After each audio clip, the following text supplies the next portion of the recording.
want to get this lit, then July. Okay.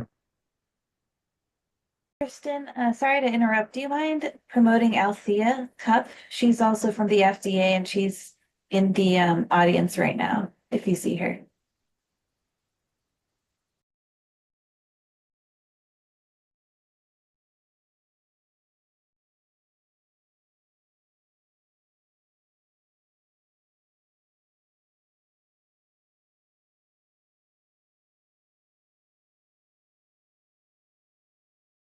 You're muted, Kristen.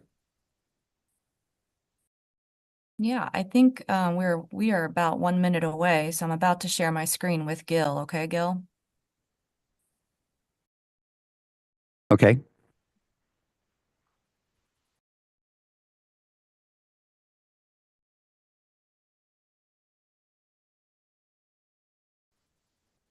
All right, Gil, you should have access.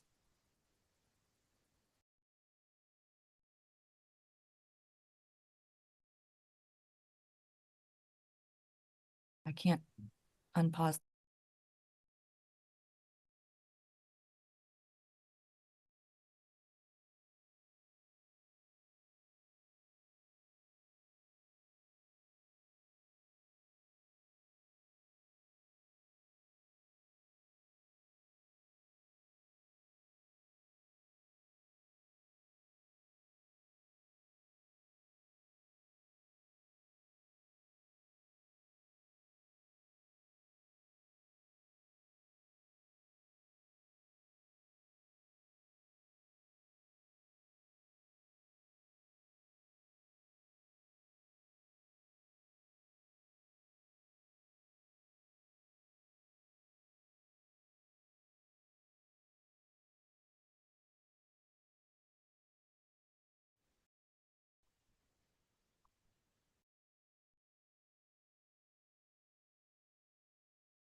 All right, Gil, you should be able to, if you start.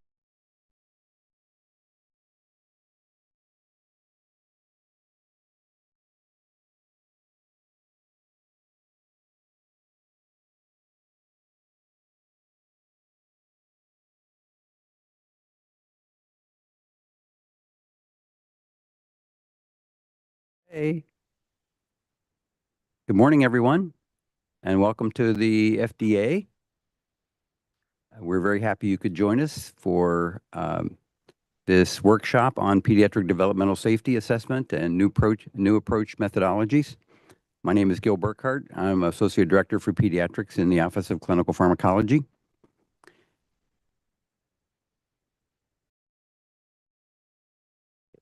Next slide.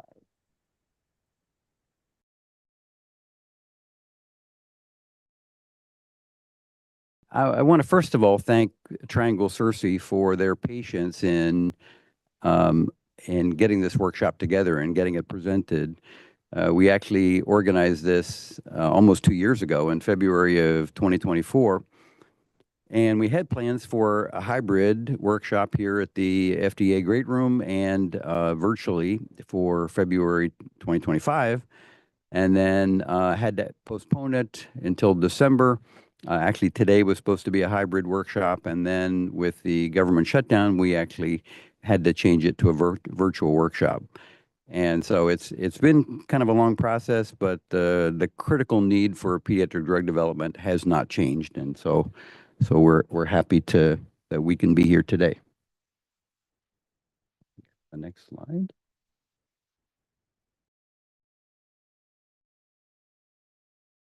So in November of 2023, we actually had a short symposium here at the FDA. Because of the convergence of multiple critical concepts that were related to pediatric developmental safety. The secondary pharmacology had really matured and in submissions to the FDA, and you're going to hear much more about that today. Obviously, the FDA has been advancing new alternative methodologies, alternatives to animal testing at the FDA, and I'll mention that. ICH E11A came about, and the discussion about safety extrapolation, and the final FDA guidance was published in December of 2024. And then at the same time, the NIH had a longstanding developmental genotype tissue expression project, which was certainly related to developmental, understanding developmental biology and ultimately developmental safety. All this then added to our discussion about pediatric developmental safety assessment.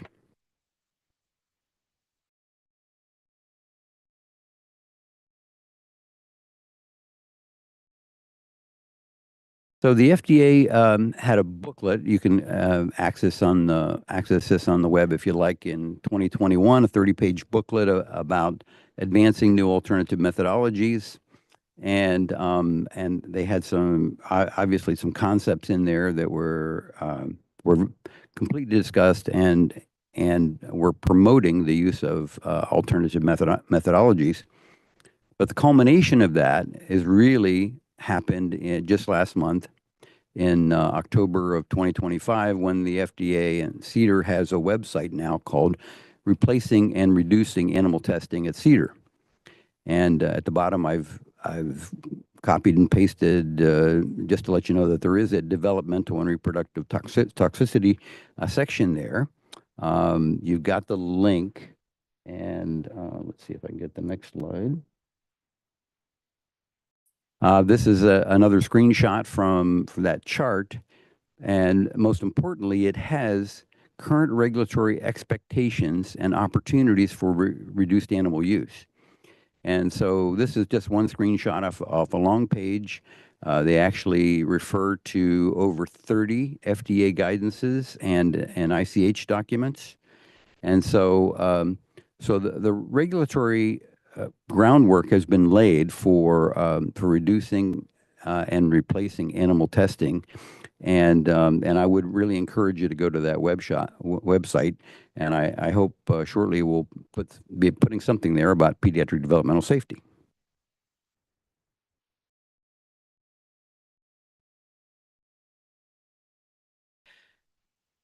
Currently, our method of testing pediatric developmental safety is with juvenile animal studies.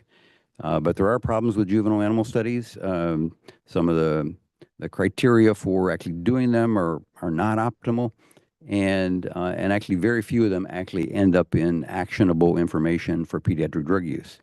In 2016, there was actually an FDA commentary, senior authored by a guy named Rick Pazdur, which I'm sure everybody recognizes that name, that stated, when a juvenile animal study is warranted, the design of the study should be based on the ability to address a specific safety concern. Unless there's a specific cause for concern, a juvenile animal study is not warranted.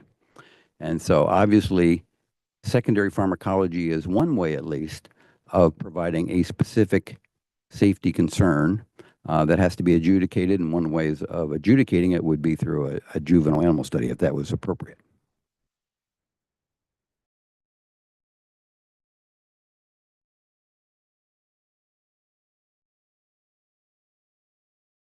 Now, juvenile animal study has a guidance that came out in 2021, the ICH E11A Guidance, and they use a weight of evidence analysis. Some of the weight of evidence are pretty easy to determine with things like the age of the patients but some are not very useful, realistically. If you look at the bottom there, it says clinical treatment duration. And in fact, over 50% of the pediatric drugs that we approve are for chronic use, as defined by the FDA. Most importantly are the two that I boxed in here, I think, in terms of pharmacologic target or targets has a role in organ development, and selectivity and specificity of the pharmaceutical. Now, these are two criteria that you just can't can take a guess at. These are one that need some hard data, and so you have to provide the hard data for these two specific criteria. And one way of doing that is through secondary pharmacology.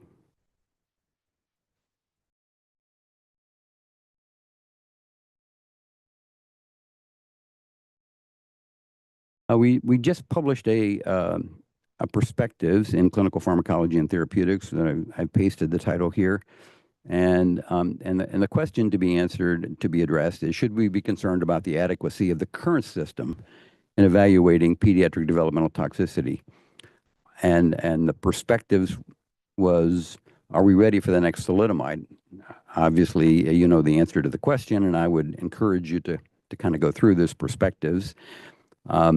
But the major points were: the current paradigm has major blind spots for assessing developmental safety, and adding NAMs increases the likelihood, at least, of identifying important risk.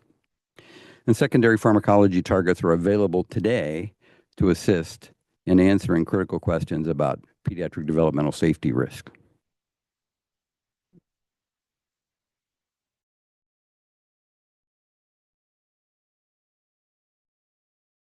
So this is a figure from a publication by Jean Bai and Daryl Bernathy from the Office of Clinical Pharmacology.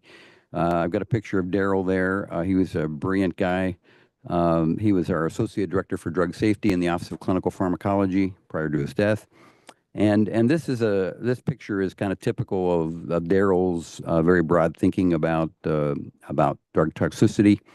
And I wanted to show this, not only showing the complexity of the thought process from initiation or preclinical up through clinical, but to point out where secondary pharmacology comes in, and in the very complex process, the start of the process, which is pretty complicated in looking at drug protein interactions, and then thinking your way through drug toxicity.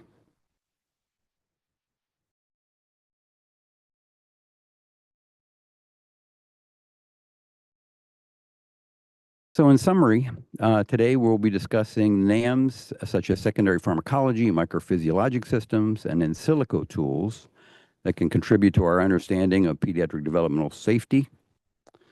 We need a proactive approach that emphasizes the importance of integrating multiple methodologies to strengthen pediatric drug safety assessment. And I think that this information is immediately available in addressing the pediatric developmental safety questions posed by ICH E11A related to safety extrapolation, and I'll be talking about that toward the end of our workshop today.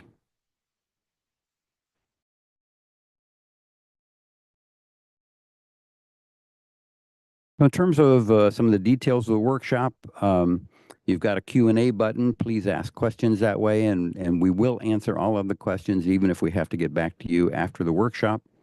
We have two fairly long panel sessions, 45-minute panel sessions for discussion, so only clarifying questions will be taken at the end of each talk if time allows. Otherwise, we'll hold those questions off until the panel session.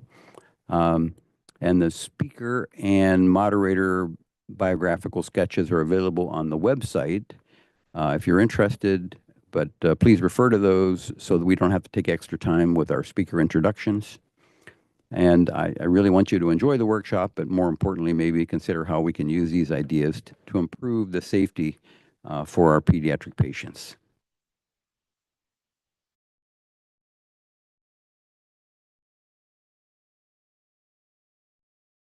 So thank you very much, and I will turn this over to our opening talk, which is going to be given by Dr. Lin Yao. Lin is Director of the Division of Pediatric Maternal Health in the Office of New Drugs in the FDA, and she's also chair of the Pediatric Review Committee here at the FDA. So, Lynn, thank you. Thank you so much, Gil.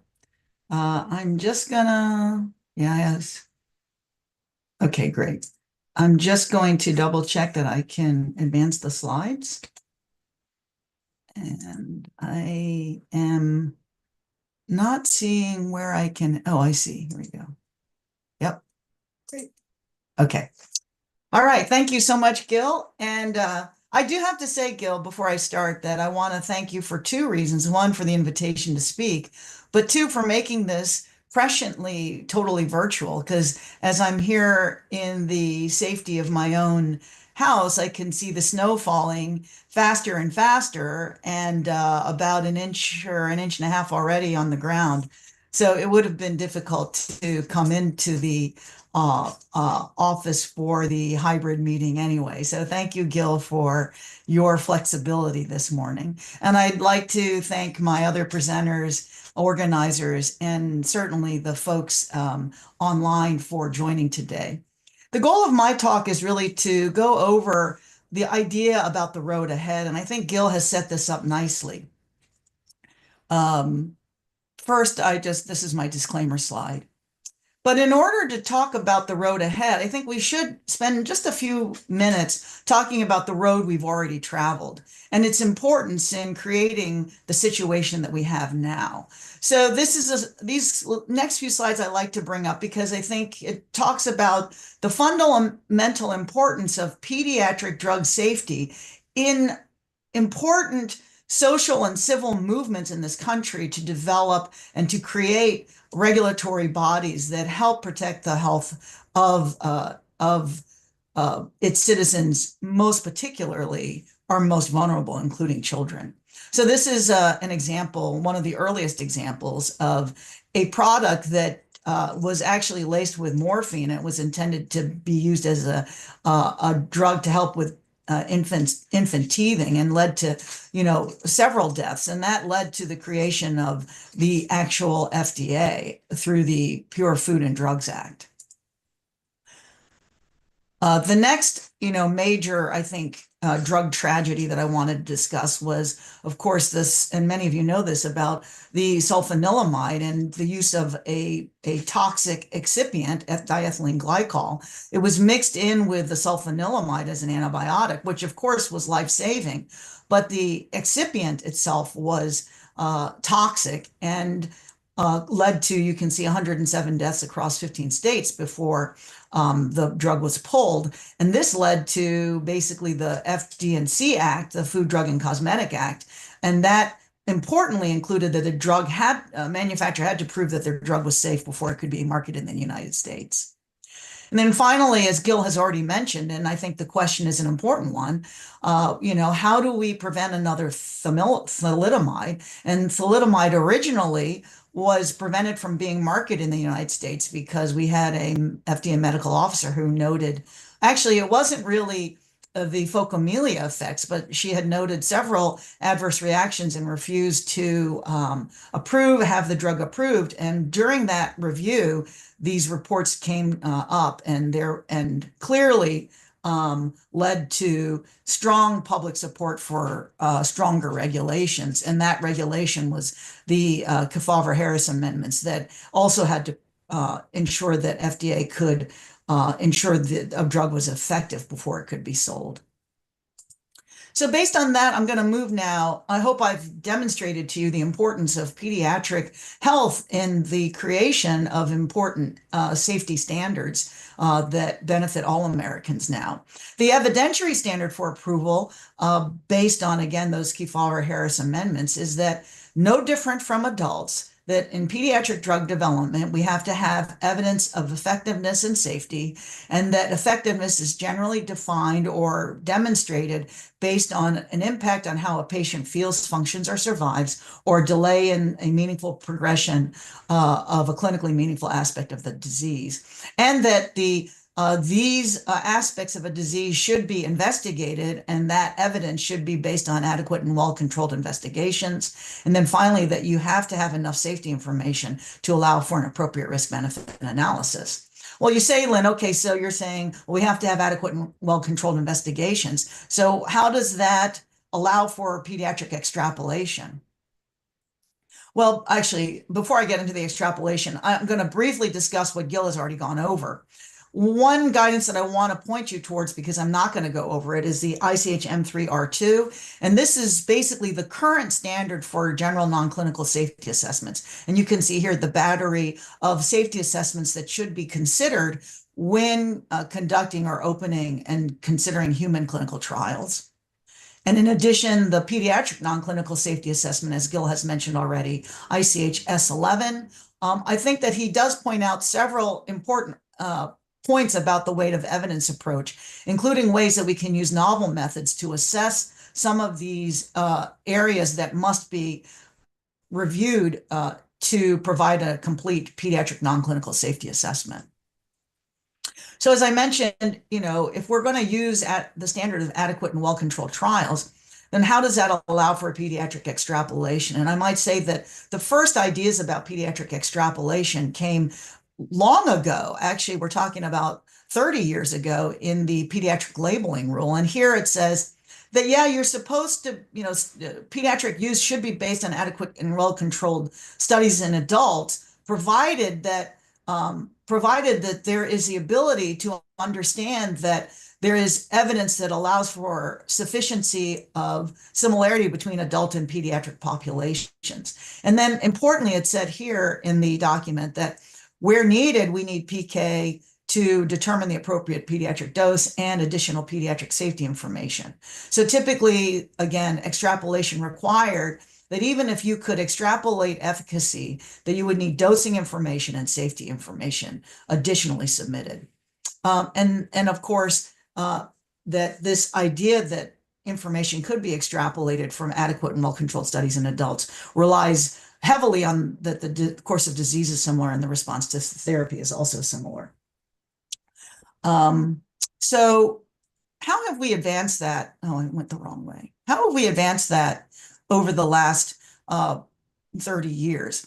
And Gil has mentioned also the ICH E11A, the second bulleted guideline.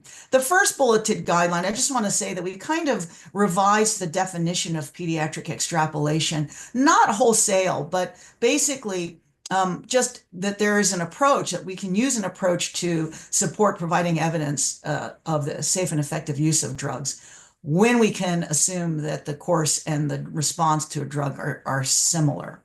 And the ICH E11A that was published finally by the FDA in December of last year, just a year ago, expands on these concepts.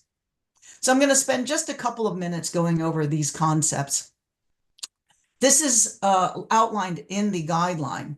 And the reason I think it's important to discuss is because the notion of pediatric extrapolation has been around for a long time, but I think that the idea of extrapolation of safety is probably more recently considered acceptable. And so what do we really mean when we talk about the concept of pediatric extrapolation?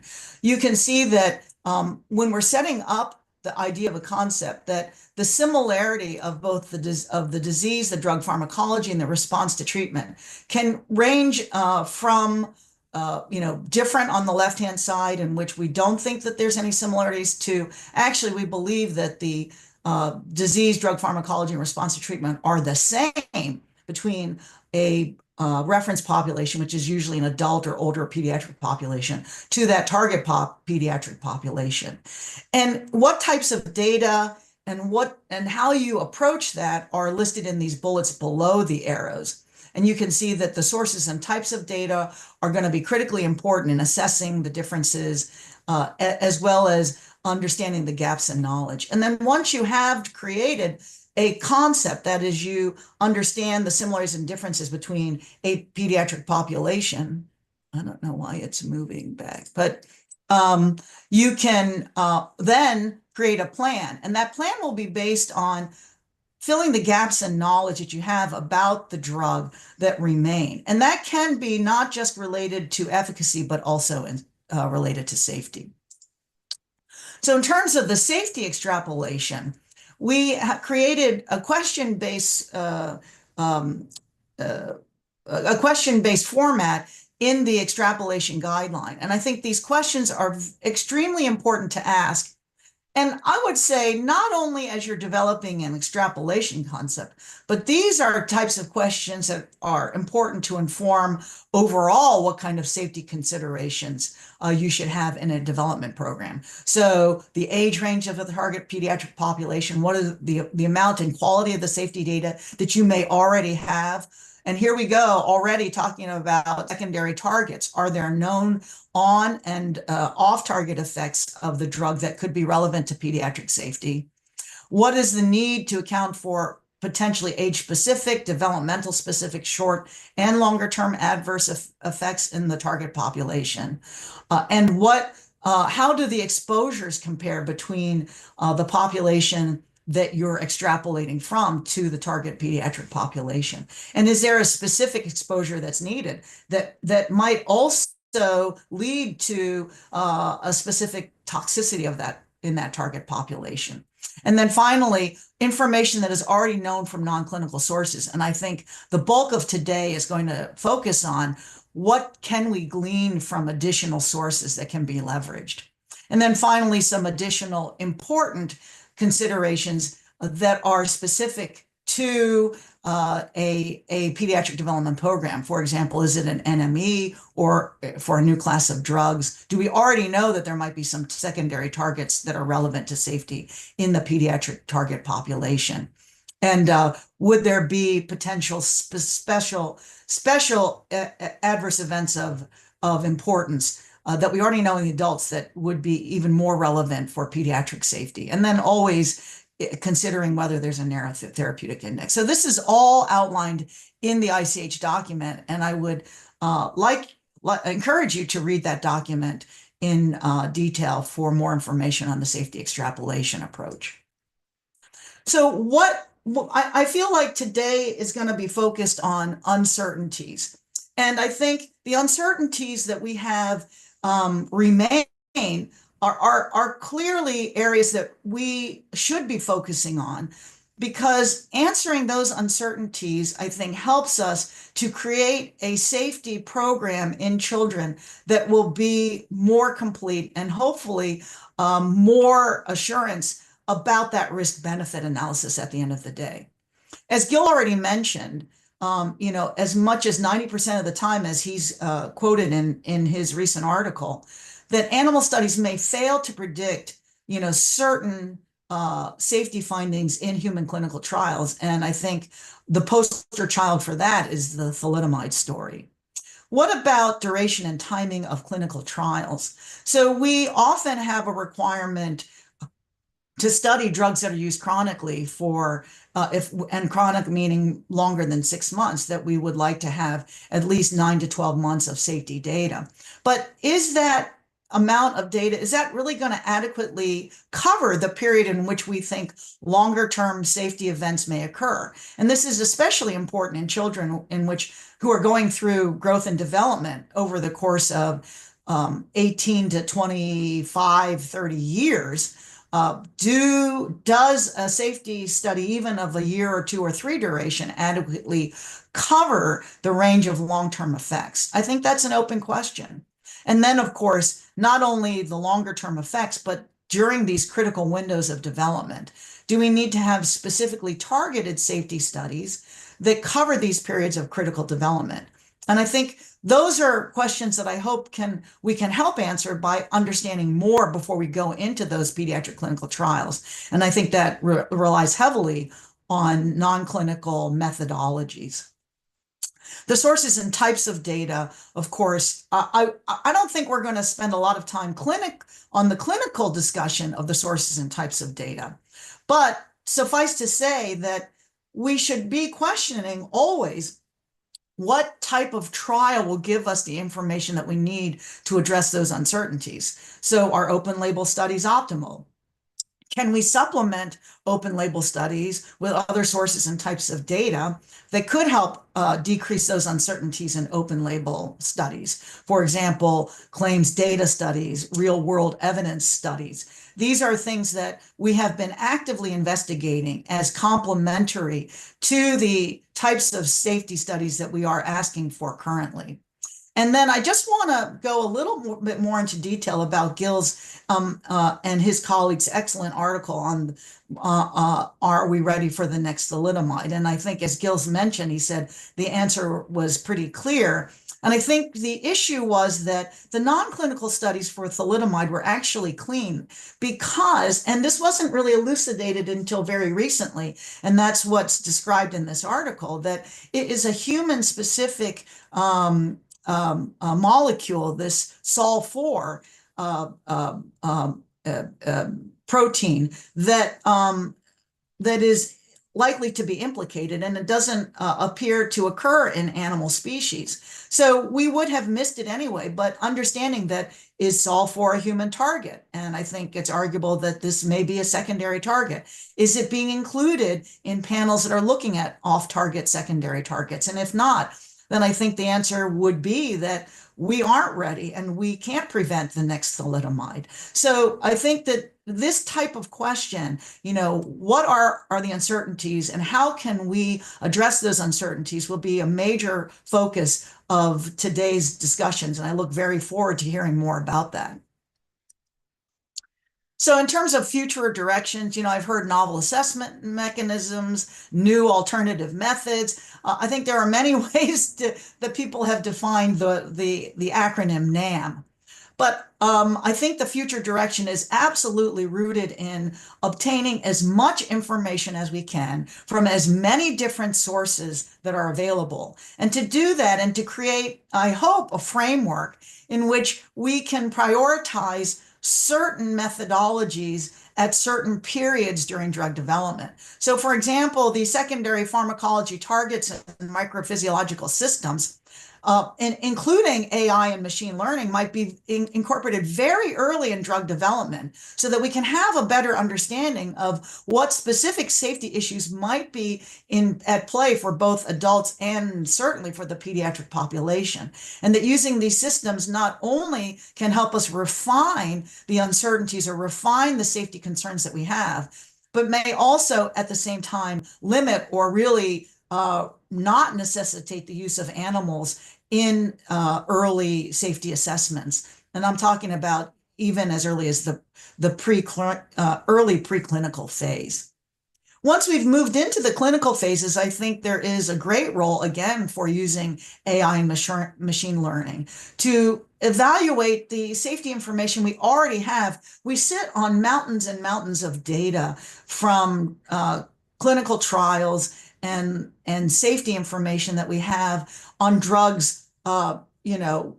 We sit just on, again, a huge amount of data. And can we leverage learnings from those safety studies already, that safety data already, through artificial intelligence and machine learning to refine and to help us understand what types of safety information we continue to need to collect? And then once we have used these techniques to model and to use quantitative systems to better refine the information that we have and to support decision-making based on the data we've been able to interrogate. And then finally, of course, my plea for all of you today is to not be satisfied with the status quo and to continue to push us forward with thinking about additional sources and types of data and how we can pull them together, how we can incorporate them and integrate them in drug development for the safety of all the children who need drugs for their diseases. And with that, I want to thank you for your attention, and I'll turn it back to Gil.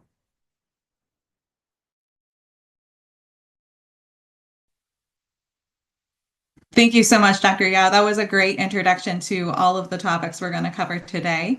We're going to go ahead and move right into our first session, which is identifying secondary targets for pediatric developmental safety. My name is Becca Rez, and I'm currently a senior scientific advisor in FDA's Office of Clinical Pharmacology, and I will be the moderator for this session. We have 4 very exciting talks for you today that will introduce you to secondary pharmacology testing and how it may be used to evaluate pediatric developmental safety. As Gil mentioned earlier, if you have any questions, please go ahead and enter them into the Q&A box, and questions will be answered either in the Q&A box or live at the panel session later this morning. Our first talk is going to be from Dr. Kristen Arley, who is the director of the GTEx Laboratory Data Analysis and Coordination Center at the Broad Institute of MIT and Harvard, where she is an institute scientist. Her talk is entitled The Pediatric Developmental Genotype Tissue Expression Project. Dr. Arley?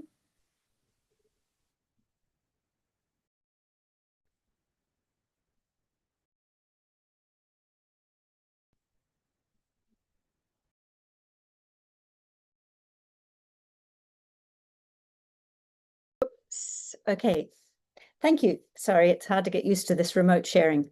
I'm not sure I'm going to address all of those topics, Rebecca, but I am going to address a topic that I think can pertain to the drug safety aspect of off-target effects and understanding how genes and proteins are being expressed through development. So I'm working on a project called the Pediatric Developmental GTEx project.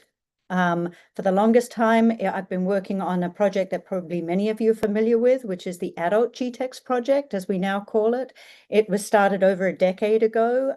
It is largely complete, but there is still a tissue bank available, and it provided a reference atlas of gene expression and regulation across adult human tissues.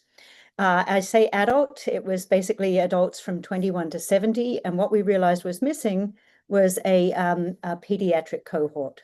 And that's the goal of the current project I'm working on, which is really to span this developmental window of pediatric development. And the reason for that is because children are underrepresented in clinical and research studies. Half of all rare disease is manifest in children, and much of the foundation for adult health and later disease is actually established in childhood. Children are not simply smaller adults, so adult treatments for disease may often be scaled down for children, but they're often inappropriate or ineffective in children because their developmental trajectories are different. And most large-scale reference databases we have for children, which focus on gene expression and cellular atlases, are focused on adults. So they miss these key regulatory changes, unique cell types and states that arise during developmental windows. So that led to the launch of the Development GTEx project, which has been running now, I think we're in its 4th year, but it feels like longer. And in addition, a companion project called the Non-Human Primate Developmental GTEx project, which catalogs gene expression across 2 comparative species, rhesus macaque and the common marmoset. I'm going to focus here on the pediatric project and not on the non-human primate one, but I do want to mention the rationale for it because we think of them as the same project, and there's a very strong rationale for including these 2 non-human primate species, and that's in particular because their developmental trajectories parallel those of humans. They enable us to do comparative genomic analyses of development to fill in missing gaps because we have a developmental temporal axis within each species. We can look for similarities and differences, but we also have an evolutionary temporal axis across the species, which allows us to look for genes that are highly constrained or diverged or human-specific. They also provide insights for comparative data for drug development and clinical research. And really importantly, they allow inclusion of a prenatal developmental stage that we can't capture in the pediatric cohort. This is the design of the project. Sorry, my slides got a bit messy in the transfer through Google. But in short, the bottom is the pediatric DGTEx project. You can see it's designed to span birth to age 18, basically to pick to that window where the adult GTEx project did not cover, and to span 4 cohorts: infant, early childhood, prepubescent, and pre-adult. In addition, the 2 non-human primate projects were required to mirror this window in terms of sampling design and tissues that were sampled, but also, as I mentioned, to include those prenatal periods, especially in the 2nd and 3rd trimester, that are really hard to access in human cohorts and which capture these key developmental milestones such as early heart development and skeletal development. This is a list that you probably can't read of all the tissues we collected. It took us 2.5 years to put this list together. It not just covers most of the organs, but it covers functionally distinct regions of tissues within organs. There's a large number here. It's paralleled across the species. These are all deceased donor or necropsy animal collections. So on average, we collect a large number of these. For the pediatric cohort, we collect about 24 tissues on average, about 50 to 60 for the non-human primates, with over 200 metadata fields. For several of these organs, such as the brain and heart, and lungs, we do secondary dissection of these to get at even finer grain sampling. And there we can capture up to 70 to 80 tissues per individual when we get these organs and when we can do these secondary dissections. The tissue sampling is key. So what we've done is to spend a lot of time following the common coordinate framework model, which was came to fruition in the single cell projects such as BICAN, the Human Cell Atlas, and HubMap. And this is a sampling design where you can sample multiple functional regions, but they're all designed with anatomical landmarks so that we can tie these to data from other studies and from other individuals. The challenge here, so you can see in the lung, for instance, that instead of just sampling the lung and calling it the lung, we're sampling multiple different regions, each with different functional effects, but we need to sample those the same every time. The challenge for a project like this is to define that sampling framework and to define it in a way that's practical over anatomical and development scales, because as you can see with the testes volume example on the right, the size of many of these organs changes over development. This is highlighted here with the heart, which is, you can see on the right in our oldest of our pediatric cohort and our adult macaques and marmosets. Even despite the size differences in the heart, whole heart in those individuals, we can do this very detailed subdissection and dissect out aorta, atrium, ventricle, coronary arteries, and so on. However, as we move to the left, which is as we sample younger and younger individuals, the organ gets smaller. So we reach a point where we can only do a more gross dissection of the heart. And then we reach a point kind of around birth or just pre-birth where the unit becomes the whole heart. It is too small to dissect any further. And then for some of the non-human primates, as we go into those prenatal stages, the unit that we're sampling is the heart in the entire fetus. We can't dissect it any further. So when we do get a tissue, we then designed this sampling design for each particular tissue, and that's shown here. So we have a very rigid SOP, as we call it, of where we're going to sample so that we sample the same region each time. In the kidney shown here, it's the left kidney. We sample the cortex and medulla together, avoiding the pole. Then when we go in and sample that, there's instructions and training for exactly how to sample it. This is a solid organ, so it's a 1 centimeter by 2.5 by 1 centimeter block. That is designed into faces and then divided into 3 contiguous aliquots shown here. Those are placed down with every face and every orientation maintained so that we get frozen, fixed, and frozen pieces where the medulla and cortex orientation is maintained, and you can see that nicely here in the fixed section. So this is the status of the project right now. It took a lot of work to get it going, so it is late in its collection, but we're about halfway through for the humans, a little more than that for the 2 non-human primates. What you can see is that we are overrepresented by the infant 0 to 2 year group and the teens, the pre-adult 12 to 18 group. We also have an overrepresentation of males. There's very little we can do about this. This is simply the cohort and the collection that we get. But we are we do have an ELSI study ongoing. We are working with the sites and families and the community on education. And our hope is this will be a little more designed, a little more equitable by the time we finish the project, especially because we're missing that lot in that puberty window. These are our data generation goals. Obviously, we're doing histology on every sample. There will be residual tissues in a biobank, but we're generating data to create a data resource that includes a genome on everybody and every animal, bulk RNA-seq as a reference to tie into existing data like GTEx, and because it's relatively cheap on most tissues, maybe not all. We're collecting more tissues than we imagined. As we go to the right, the data gets more expensive, but it also becomes more informative. So this is the single cell data, the spatial data, single cell methylation, and so on. We are about to do a first release. We have confirmed that we will get that into dbGaP this month. The hope is we will get it out to the public this month, but it will at least be in and in review in dbGaP this month. That first release is comprised of the FAST data, so the genomes for anywhere from sort of 20 to almost 50 individuals across the species, and then bulk RNA-seq spanning the tissues for over 300 tissues per species. That looks roughly like this. Just looking at the pediatric cohort, you can see it spans a very large number of these tissue-specific sampling sites.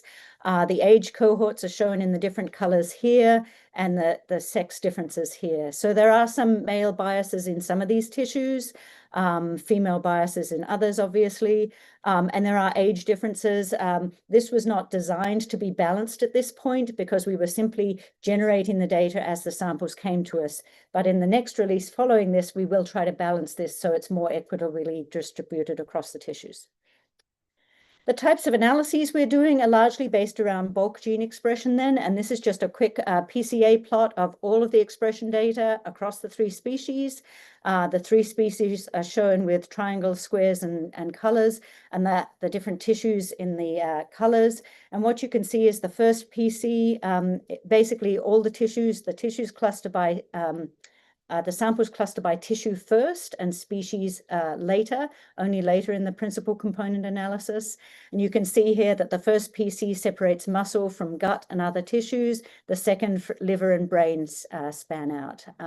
So this is a very nice sort of example that the 2 non-human primates are showing us very similar things.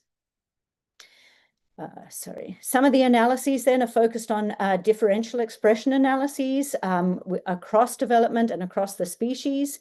I'm not going to show you those because they're in aggregate, so there are quite a large number of genes that we're finding with developmental stage differences in the tissues. But there are examples like this, such as an insulin growth factor binding protein, where we see it's more highly expressed in the younger cohorts and not in the older cohorts in the small intestine. And this is recapitulated in the 2 species. In the marmot set, we don't have those younger individuals represented just yet, but we have the neonatal stages in the macaque, and you can see again that it's an example of a gene that is silenced as development proceeds. Most of what I think is interesting in the current analyses the group are doing, and they're rushing to get a paper out, are analyses of splicing, however, because we do expect there to be splicing and isoform usage differences in development. So to do that, we're focusing on analyses we can do largely with the short read data, such as using leaf cutter to look at alternative splicing events, where we're really looking at different introns and exons, whether an exon is removed by splicing across introns. And we're comparing for the tissues where we have largest data, just the infants to the pre-adult groups. So this is an analysis that holds up in both of the skeletal muscle groups we sampled, the gastrocnemius and the quadriceps, where we observe a developmental splicing of the MYBPC1 gene, which is essential for muscle contraction and largely a slow skeletal muscle isoform of the myosin binding protein. You can see here on the top, which is a 0 to 2 cohort, by the larger thickness of those red lines, that central exon there is more represented in that cohort. In the bottom cohort, which is the 12 to 18-year-olds, those lines are much thinner, and that middle exon is not as well represented. That's perhaps a little easier to see here when we look at a coverage plot spanning all the exons of this gene. You can see where that arrow is. This is that exon. It's almost entirely blue, which means the presence of that exon is largely dominated by the young cohort and not the older cohort. This is supported by a clinical analysis called a PEXT analysis, which is the proportion of exon across transcript score. This is an analysis that's used heavily to assess the biological significance of clinical variants. Again, it's one that looks at a particular exon. And if that exon has high expression, it gets a high PEX score, and a clinical impact that hits that exon is likely to have high impact because that exon is expressed. If an exon has a low PEX score, which means low expression, it's less likely to be important, and anything hitting that exon will have less impact. You can see that exon is highlighted here in the 3 species, human, macaque, and marmoset. It's this blue one, sort of 2/3 of the way through. Well, it's mixed color. And in each here, we've stacked from infants, teens to adults. Macaque is prenatal to adults, so everyone is going down. And you can see this gets darker blue as we go down to, which means older age, and it's more expressed only in the younger cohorts, and that's true across all 3 species. An additional analysis that's ongoing, but I haven't seen the data presented, is being led by Stephen Montgomery to look at rare variant analyses, and Deanne Taylor at CHOP, who's working with Kids First. And they're very interested in looking at developmental changes in target isoform profiles, particularly with respect to selected pediatric cancer immunotherapy targets, which do target some of these exons. So again, this is a study I don't have information on, but they're really investigating the clinical impact of this differential splicing on these targets. Ideally, instead of looking at just an exon, we would like to look at a whole isoform or a whole transcript. And this is shown here. You can see that a given gene is represented by many different exons, and it's the whole transcript or isoform that matters. Well, what we're looking for here is not changes in expression from young to old, but changes in differential transcript usage, kind of like the different exon usage, as shown in this cartoon on the right. This is being led by Diego in Barcelona. And here's a couple of examples where we have data that's complete enough for him to regenerate those full isoforms, where you can see in the calf skin a switch in the 2 major dominant isoforms from the young cohort on the left to the older cohort. And here's another example in the muscle quadriceps where you see that again switch in total isoform usage from the young to the old. These types of analyses are challenging, however, with short read data and genes that may be because we don't get the full isoform. So what we really need to do is to do full-length isoform sequencing. We have finished a pilot of this. This was done on 12 humans and 12 non-human primates across 3 organs. And you can see again that the data clusters very nicely by tissue and then secondarily by species. And if we look at examples of those full-length isoforms in some of the organs for some of the genes, you can see that there are transcript isoform clear differences observed both developmentally within the species, which are ordered young to old, left to right, as well as between the species. This is a nice example highlighted here in this box, where in the humans, you can see there's a clear isoform switch. The lighter is more used, the darker is less used. And this is an isoform that's really not used in either of the other 2 species. To get insights really into gene regulation, however, we want to be not at the bulk tissue, but really at the single cell level. So we need analyses of multimodal single cell data. We need to be able to look at the RNA expression, and we need to look at what's impacting that, particularly gene regulatory things such as chromatin accessibility and DNA methylation that can turn these genes on and off. So we do have ongoing and nearly finished what we call a 10x pilot multiome data set. Here we did a design that spanned early childhood and pre-adult, so younger and older for a couple of humans. We matched that across the species as much as possible for macaques and marmosets. And we chose at least multiple tissues and multiple regions. So we're looking at 5 brain regions and up to 7, 8, if the 2 muscles work, non-brain regions. The data from this is just being finished and being QC'd now, so I don't have any complete analyses for it. It will be our next release. But I do have just a brief summary of an additional pilot we were able to do. And this is based on some pediatric single-cell methylation data. The kidneys are represented in that attack and gene expression multiome, but in addition, we were able to generate some single-cell methylation data with Scale Biosciences for 4 additional samples that are also represented in that study, and that's shown here.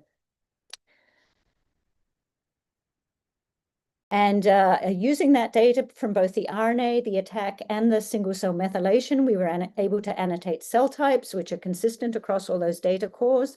Down the bottom here is shown the methylation clustering, which identifies all the cell types that are identified in the RNA data. And if we look in this cohort here, you can see that methylation clustering here. On the right, you can see the 4 individuals that were represented. And across all of those cell types, you can see that the different age individuals are represented in all of those cell types, with one exception. This little cell population on the top right here, which is this red cluster shown here. And this is present, this is a cell cluster present only in the neonatal kidney, and it's one of the most interesting we discovered. It's defined by strong hypermethylation in the bodies of PPAR gamma and EBF2, which are master regulators of fat development and adipocyte, and PRKAB2, which is important for thermogenic signaling. Altogether, this signature points to a group of brown adipocyte-like stromal cells with early progenitor function. It's a transient cell type. It's known to be important for nephron formation in the developing kidney. And its brief presence in this young cohort suggests that it's essential for early nephrogenesis. Now, there is a recent paper where these cell types are seen again later in adulthood, but it only reemerges in the cases of kidney injury or kidney disease. So it's a very interesting cell type we identified. And with that, I'm going to finish and summarize and say that this project is creating a unique reference resource, which is really the goal of it, to study pediatric gene expression, gene regulation across development. It is a reference because we're not targeting disease cohorts, we're largely targeting normal reference tissues. The unique multi-species and multi-tissue framework allows assessment across these temporal axes, so both within species, across development, and comparatively across species, to identify conserved programs, as well as human unique specific features. Alternative splicing and differential transcript usage are prominent features of development, and we can see that even in this early data set. And the single cell data sets that we're generating are going to provide increased resolution, enabling identification of these pediatric specific cell state types and stages, in addition to gene expression. And I will stop there. Thank you. Thank you so much, Dr. Ardley. I will be giving the next talk, which is entitled Secondary Pharmacology, Analysis and Perspectives for the Future.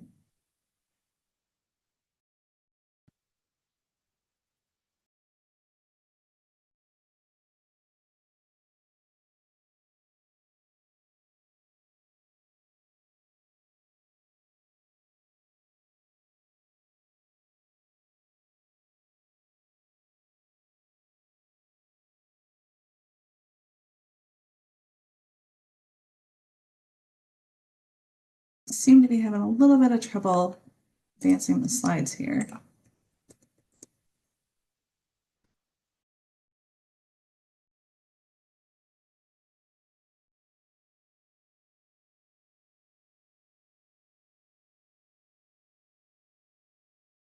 This is my standard disclaimer.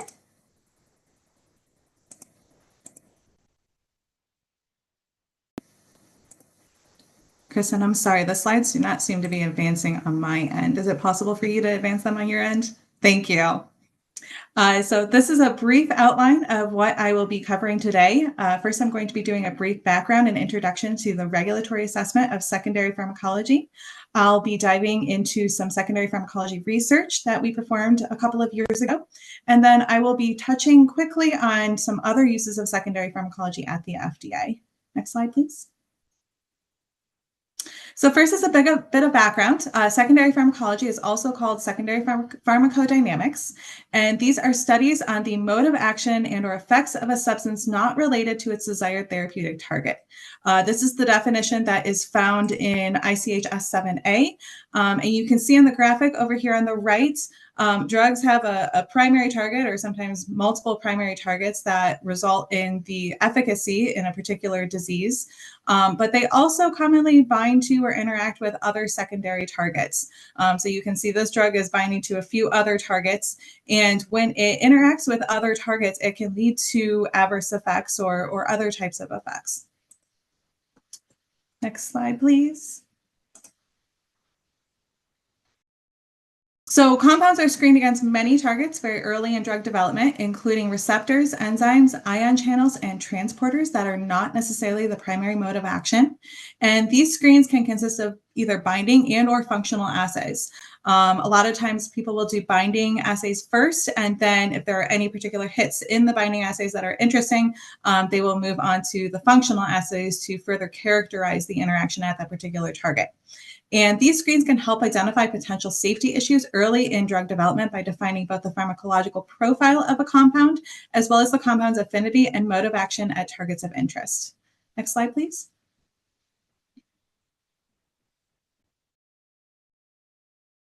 So as far as the regulatory assessment of secondary pharmacology, a paper was published by Tom Popoyan and other colleagues in the PharmTox division at FDA in 2015.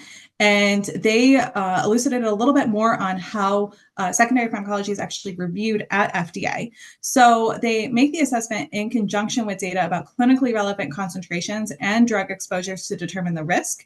But they also take into consideration the limitations of secondary pharmacology, such as the selected targets, the extent of testing, the format of the assays. These are all taken into account when evaluating the full panel of secondary pharmacology that is submitted to FDA. And so based on this assessment, as well as some of the other submitted data that's included in the IND packages, recommendations are made for non-clinical and clinical studies to evaluate and reduce the risk. Next slide, please. So as I mentioned, we did some research into the secondary pharmacology assays that we actually have in-house at FDA a couple of years ago. And so what we did is we developed an R script that identified INDs containing at least one file in the secondary pharmacodynamics folder in FDA's electronic document room. And all of the PDFs were manually evaluated to identify the in vitro data for off-target activity. Next slide. So we had some inclusion criteria to try to make sure that we were comparing apples to apples across secondary pharmacology data. So first, we wanted to have a small molecule compound that was identifiable in the investigational brochure. A lot of times when these secondary pharmacology PDFs come in, the assay data, they include some type of identifier either from the sponsor or from the CRO who's performing the secondary pharmacology data. And so we wanted to make sure that we actually could tell which molecule we were actually looking at in the secondary pharmacology results. A lot of times too, that there are multiple compounds, either metabolites of the compound of interest or just maybe some other compounds that were identified during the lead optimization phase. And so we wanted to confirm that we knew exactly which compound we were looking at. The second inclusion criteria was that the results were reported as the % inhibition of control-specific binding and that the compounds were tested at 10 micromolar. These both are pretty standard for secondary pharmacology data, but we do see occasionally other concentrations or other ways of reporting the data. So as I mentioned, in order to make sure that we're comparing apples to apples, we wanted to try to make sure that the results were as standardized as possible. Next slide, please. We also harvested some additional data from the Global Substance Registration System, or GSRS, which is an FDA database that hosts all sorts of information about compounds, about applications, approved drugs. So from here, we got the compound name, sponsor, status, submission year, and indication. And we also looked at the daily med drug labels for the approved drugs in our cohort to get the safety information. Next slide, please. So as far as high-level results, we found about 2,700 INDs that had at least one file in the secondary pharmacodynamics folder. And of these, about 1,100 contained at least one file of binding assay data that met our inclusion criteria. And the omissions were, they primarily occurred because there was either no binding information in the file that was within the secondary pharmacodynamics folder, or the data was reported in a format other than % inhibition. Next slide. So across these about 1,100 INDs, these submissions were from 480 sponsors from 1999 to 2020. And the top 3 most common therapeutic areas were oncology, neurology, and psychiatry.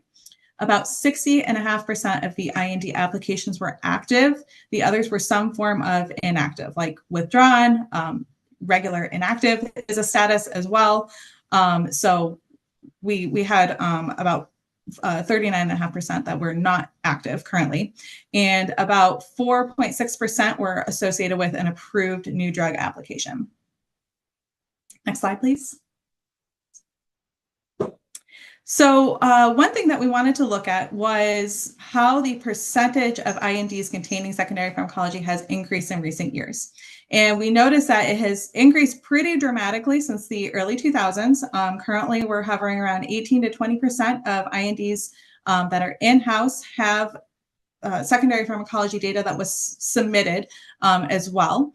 And we also noticed that there was a pretty big spike after 2012, which we were excited to see because there was a paper that came out in 2012 called the Bose paper that described how secondary pharmacology was done and evaluated and some of the results from several different pharmaceutical companies. And so this is kind of really one of the foundational papers that was really trying to drive secondary pharmacology forward. The Bose paper also included a panel of 44 targets that were highly correlated with safety events. And so this panel is commonly used today when sponsors are testing for secondary pharmacology. So it's great to see that in recent years, secondary pharmacology has been increasing. Next slide, please. As far as targets, we found 747 distinct targets, and there were anywhere between 1 to 322 targets per report. The mean was 74 and the median was 69. We also found that there was anywhere between 1 to 938 reports per target, and the mean was 110 and the median was 23. So you can see that this number is pretty skewed, and you can also see that in the figure over on the left. So a lot of targets were tested only a few times. And so sponsors probably had a specific reason for testing that particular target. But there were a few targets that were tested very frequently. And so these targets were the ones that were usually found on the Bose panel.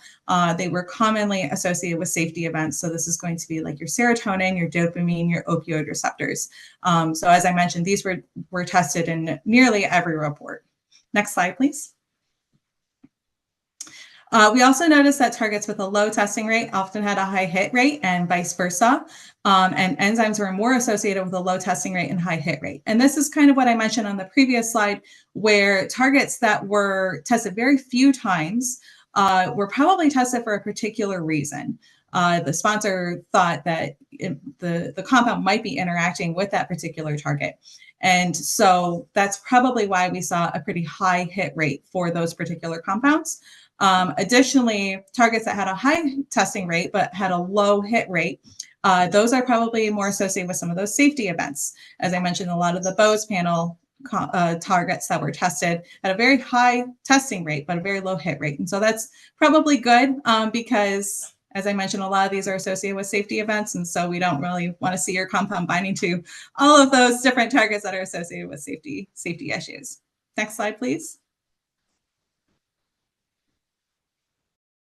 Finally, we did not see any correlation between testing and hit rates and the number of labeled safety events, approval and associated NDA, or the status, either active or inactive. Next slide, please. So we have done a little bit of initial additional research on the secondary pharmacology data, particularly because the secondary pharmacology data has previously been used to hypothesize potential safety concerns. And so this was done with the adult data, not necessarily the pediatric data, but this is kind of the reason why we think something like this could work for the pediatrics. So what we did is we looked at the secondary pharmacology data and how it correlated with the non-clinical study results. So we looked at 67 target non-clinical organ flag pairs to see if a target hit on secondary pharmacology was associated with positive non-clinical organ toxicity findings. And basically what we saw is that secondary pharmacology may be able to predict some non-clinical outcomes. We had about 31% of these pairs were highly correlated between positive hit rates with secondary pharmacology and positive organ toxicity flags and vice versa. So there is a possibility that secondary pharmacology could be used to predict safety outcomes. Next slide, please. So the study is limited because the study only included applications submitted to FDA. A lot of times by the time the results get to us, the drugs actually get to us, they're pretty cleaned up. So if something is lighting up the entire secondary pharmacology panel, it's definitely less likely that we're actually going to see that compound at FDA. Additionally, because some of this data went all the way back to the 1990s, some of the data might be outside of the secondary pharmacodynamics folder because our electronic document room was really kind of just getting up and running at that point. So it may be less organized, or it may be that it's somewhere else in the application before it was really kind of established that's where this data goes. Next slide, please. So as far as future directions, the big one is that we would like to address some of the challenges with secondary pharmacology. And the big one is that there's currently a lack of harmonization in terminology and file structure.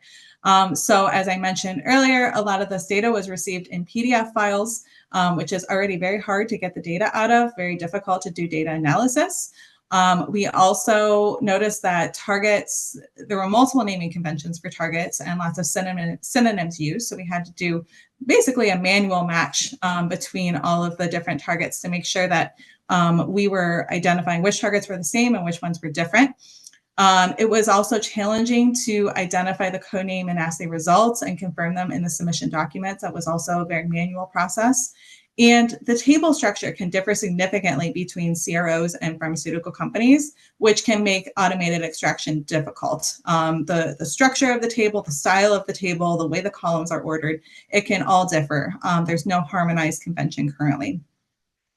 We are working on that currently in a public-private partnership with the Pistoia Alliance.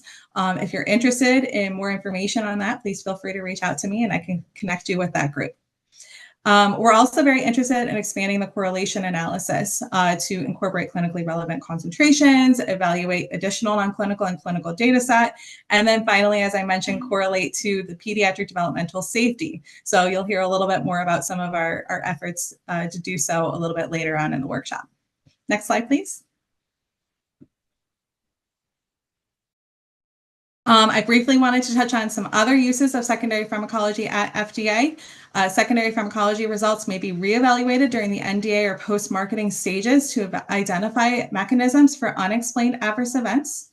And in silico target predictions and analysis can additionally assist with identifying mechanisms associated with adverse events.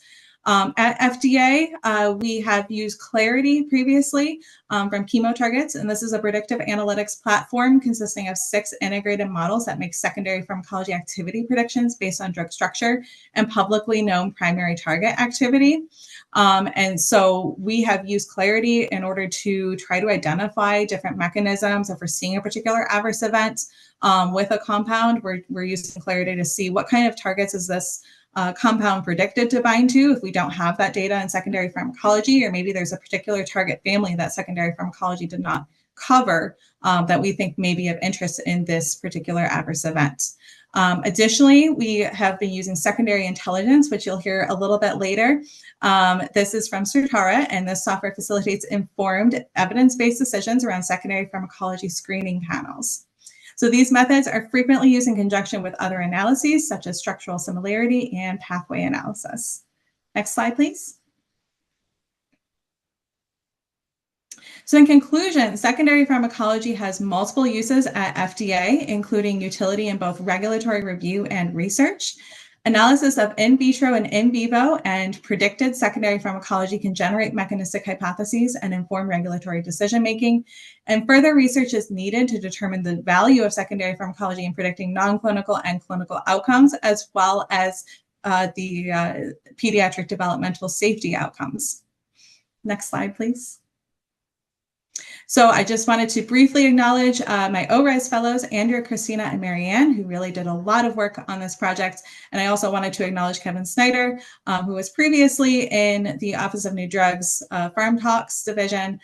He's now currently at Certara, but he was really an excellent partner with me, trying to make sure that this relevant or this research was relevant to FDA's mission and regulatory review.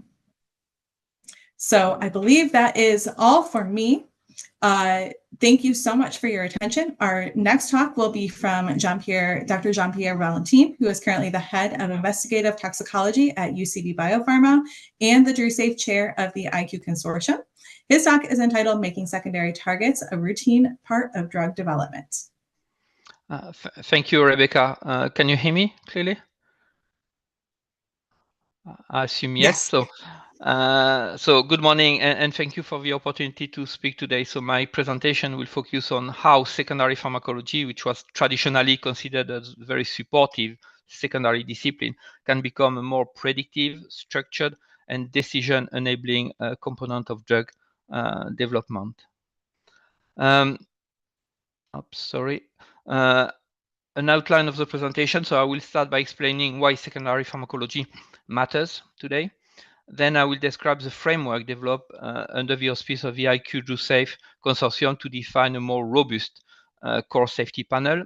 Then I will highlight some of the pediatric specific consideration.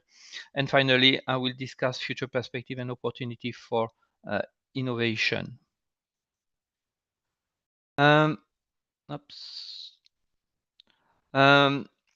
Again, just to reinforce Rebecca's presentation. So here we just need to clarify the definition because ambiguity very often leads to some gaps. And just the key message on this presentation, on this slide, is the fact that the information on both the primary and secondary pharmacodynamic property of a test substance may contribute to the overall evaluation for potential adverse drug reaction. So not only in animal, but also in human, and therefore should be considered alongside the finding of safety pharmacology and any other discipline. So clearly the integration is becoming essential in predicting the overall toxicological profile of the drugs. Over the last 15 years, there has been a number of industry-led initiatives and associated publications, either from individual companies or large consortia, that have highlighted some common theme. For example, the legacy panels were largely incomplete. Some target classes were underrepresented, for example, kinases. Some functional assays were not necessarily included as part of this assessment, mainly bindings. And fourthly, the human evidence, including the genetic evidence and the association with adverse event data was not necessarily strong. So taken together, the industry is now converging on a kind of data-driven, translationally anchored evolution of secondary pharmacology screening.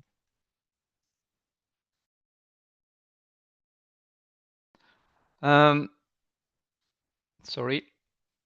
So under the ICH Safe working group, there has been the development of a structured 5-component framework to identify core safety targets.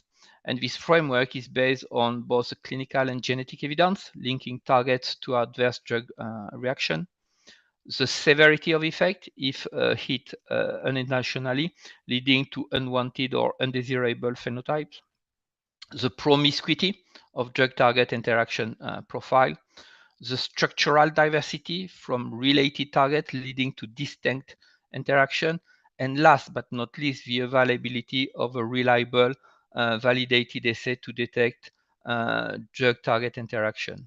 So this systematic approach moves the field away from some kind of historically arbitrary defined screen toward a more science-driven, justified, and mechanism-informed panel composition. So the resulting safety panel comprises 77 targets strongly associated with safety-relevant biology. Compared to the older 44 panel from Bowes et al., it includes additional kinases and enzyme, nuclear hormone receptor linked to metabolic and developmental regulation, some additional GPCR relevant to the safety across several organ systems, and transporter affecting drug disposition, metabolism, as well as CNS penetration. So this panel therefore produces a more complete map of potential liability very early in drug discovery. So this slide highlights why a broader coverage was needed. So many new targets have emerged from omics technologies, but were not yet included in commercially available panels. So some target classes are now represented in this new panel. In addition, some other organ systems were underrepresented historically and have now, to some degree, be introduced in this panel, such as, for example, hepatotoxicity, bone effect, muscle, and ocular function. So therefore, this expanded safety 77 panel better reflects a modern drug target biology across multiple organ systems. So the rationale for selection of some of the target is illustrated on this slide. So the pharmacology target landscape is expanding rapidly, and therefore a panel of safety targets are following this evolution, especially, to give example, kinases with now well over 500 human kinases, many are being druggable, some solitary carrier and some ABC transporters. Additional GPCR have been explored in recent years, and proteases as well as epigenetic enzymes are also included. So many of these classes correlate with clinical adverse effects, such as hepatotoxicity, neurotoxicity, immunomodulation, and cardiotoxicities. Therefore, panels must be periodically updated to remain relevant as target science evolve. Drug promiscuity is also an issue. Even well-designed small molecules often exhibit polypharmacology, sometimes beneficial, but in most cases often problematic. An illustration is around kinase inhibitors selectivity, many of which are non-selective, not only towards other kinases, but also, and most importantly, other target classes. Okay, so these kinase inhibitors frequently hit receptor, GPCR, or other transporters. Therefore, screening strategy must look across target families, not only within the intended class. So how is secondary pharmacology deployed in pharmaceutical drug development? So the screening in pharmacological drug development is typically staggered, reflecting in effect the progression of drugs throughout the pipeline. So early screening involved typically very small focus panel with the objective to identify liabilities early enough and to influence medicinal chemistry. In the optimization phase, we tend to use larger panels to allow comparison of chemical series and support candidate drug selection. Later in drug development, the contextualization starts to occur and focus on determining risk margin, therapeutic index, and regulatory packages content. So furthermore, as mentioned by Rebecca earlier, integration of in silico model, structural prediction, and artificial intelligence machine learning tools enabled a better assessment of off-target liabilities and predictions.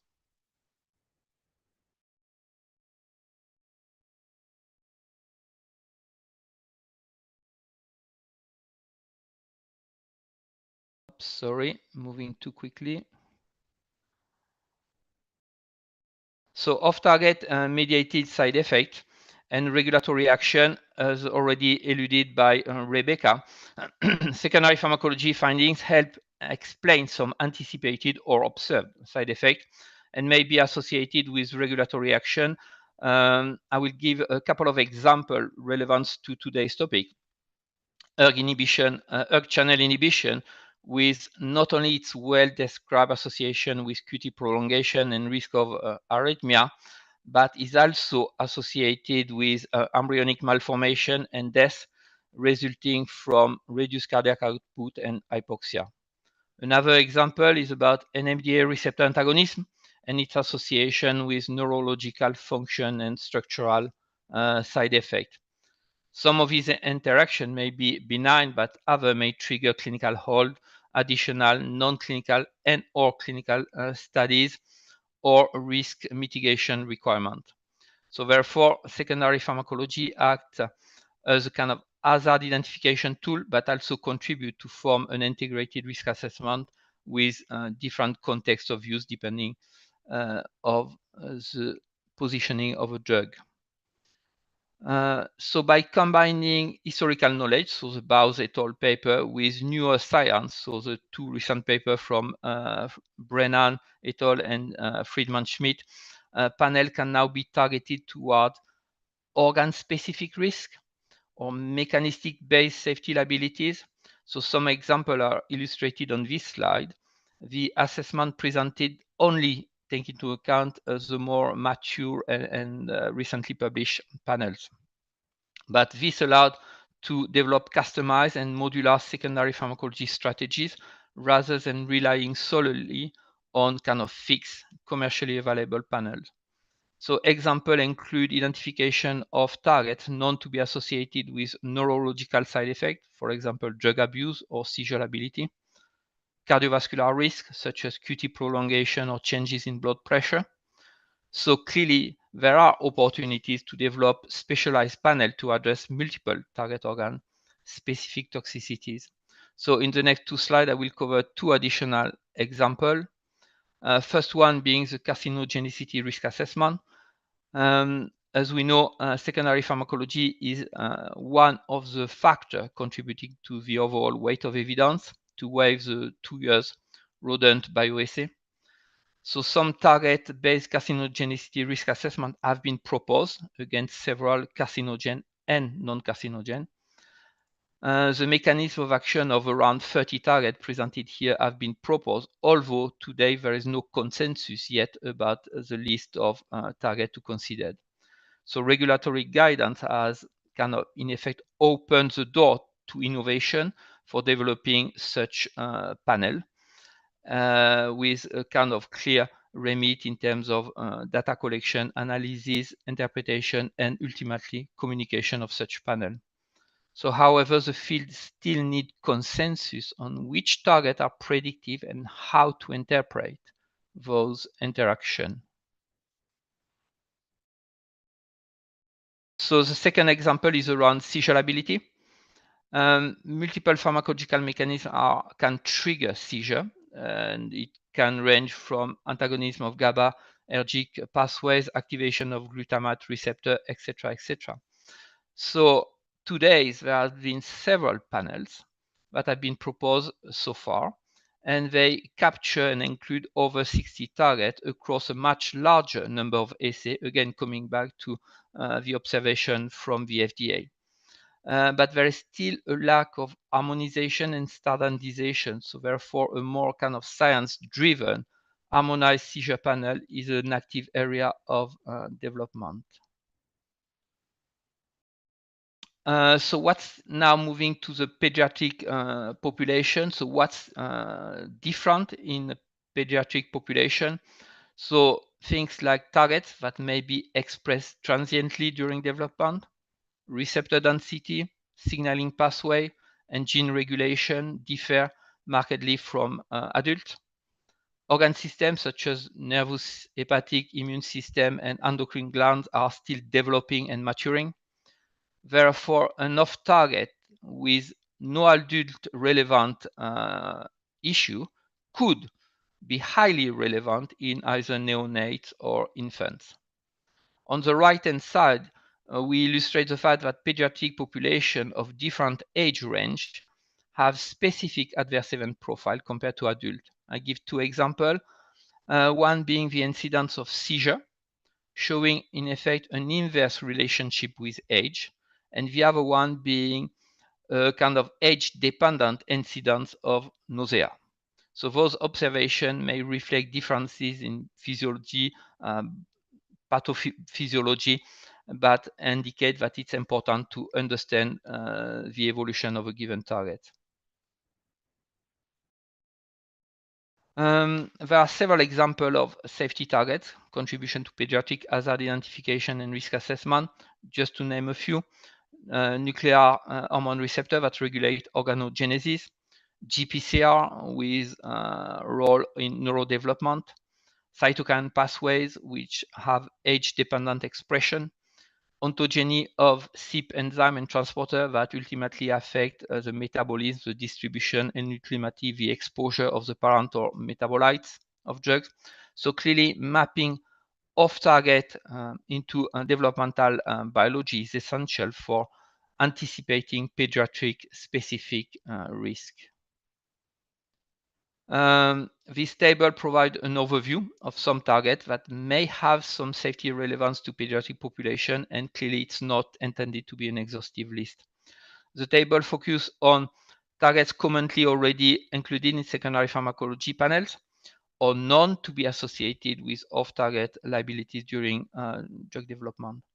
The entries, combine both mechanistic toxicology data, pediatric clinical experience, as well as ontogeny consideration. It provides simply a starting point for constructing a pediatric relevant secondary panel, although clearly some further work is needed to validate the relevance of some of these targets. So secondary pharmacology can contribute to inform the pediatric investigation plan in several ways by identifying pediatric specific hazard earlier, to define safe exposure margin, to inform age window where certain developmental pathways may be vulnerable, by guiding the monitoring strategies and the biomarker selection, and to help justify the age range and timing of some of the pediatric studies. However, again, there are still some significant gaps linked to the fact that so far there is no pediatric secondary pharmacology safety panel available. Therefore, there is a strong need, and that's a call for action, a strong need to define specific target under or not represented at all in existing panel. So while safety-related guidelines described here acknowledge the role of secondary pharmacology, as seen on this table, they are rarely too specific, so they don't necessarily state which target to assess, what assay to use, and how to interpret and contextualize those activities. So given the evolving target classes and therapeutic modalities, clearly regulators and industry will need to develop more specific and more explicit framework for potentially pediatric related panels. So just almost my last slide, just to take some kind of helicopter view here, because the bulk of this presentation has been focusing on traditional small molecule, but we have to acknowledge that nowadays over 60% of our drug discovery portfolio is non-traditional small molecule. Each of the so-called novel modalities, some of which are illustrated on this slide, have the potential to induce off-target activities that need to be addressed. Thus, the screening tools must be adapted to match the modality specificities using appropriate in vitro and in silico tools in order to assess the potential for off-target liability. And I move to my kind of conclusion and future perspective slide. The key message really from this presentation is that developing pediatric specific safety panel would be extremely useful, not only to the regulator, but mostly for us in the pharma industry.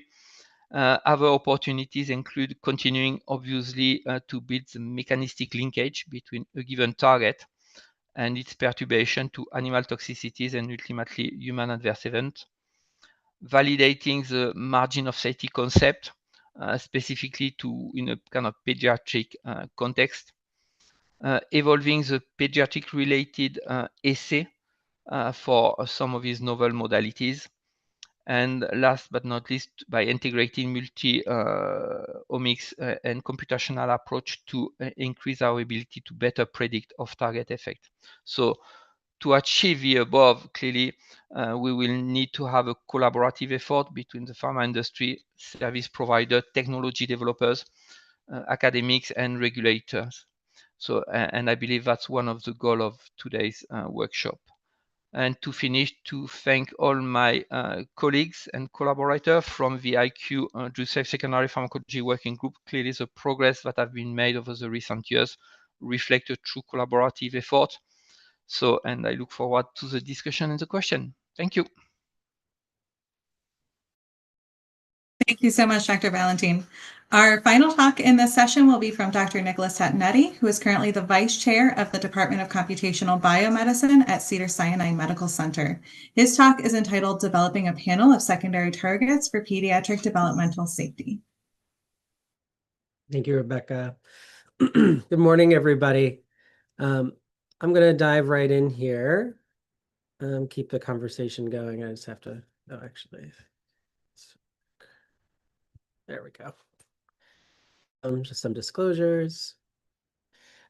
So I knew that we were going to be talking a lot about secondary targets today. So my original slide here simply said secondary targets are good, and then moved on because I figured everyone else would have done a better job than I could at telling us and talking about how secondary targets are used for drug safety and how they might be used for pediatric drug safety.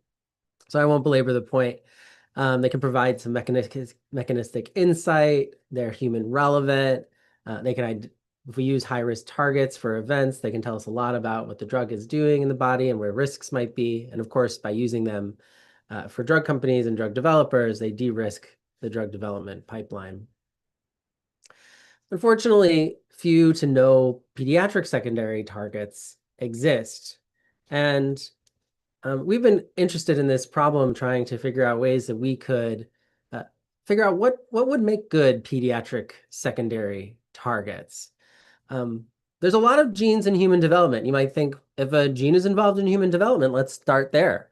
But a quick review of the gene ontology reveals that there are 6,753 proteins involved in different aspects of human development. I don't know what a reasonable amount is, but that's probably a few too many to test all of them.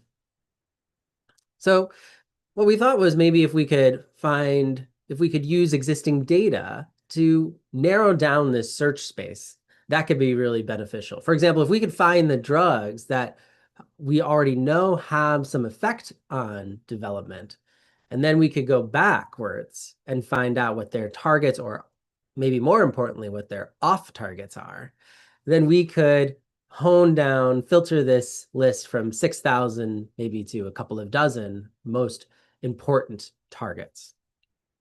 Real-world evidence in the forms of clinical records, electronic health records, adverse event reporting systems provide a way for us to do just this.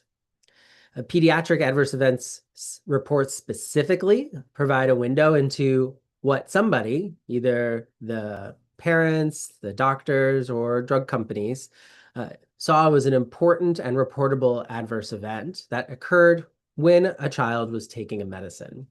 This is a very valuable piece of information that we can use for our purposes here to find potential targets.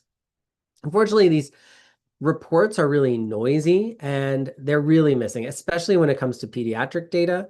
Not all development stages during childhood are even represented. And so we had previously kind of dove into this problem and developed a new algorithm that can boost the power of detecting pediatric drug safety signals from observational data sources like the FDA's adverse event reporting system.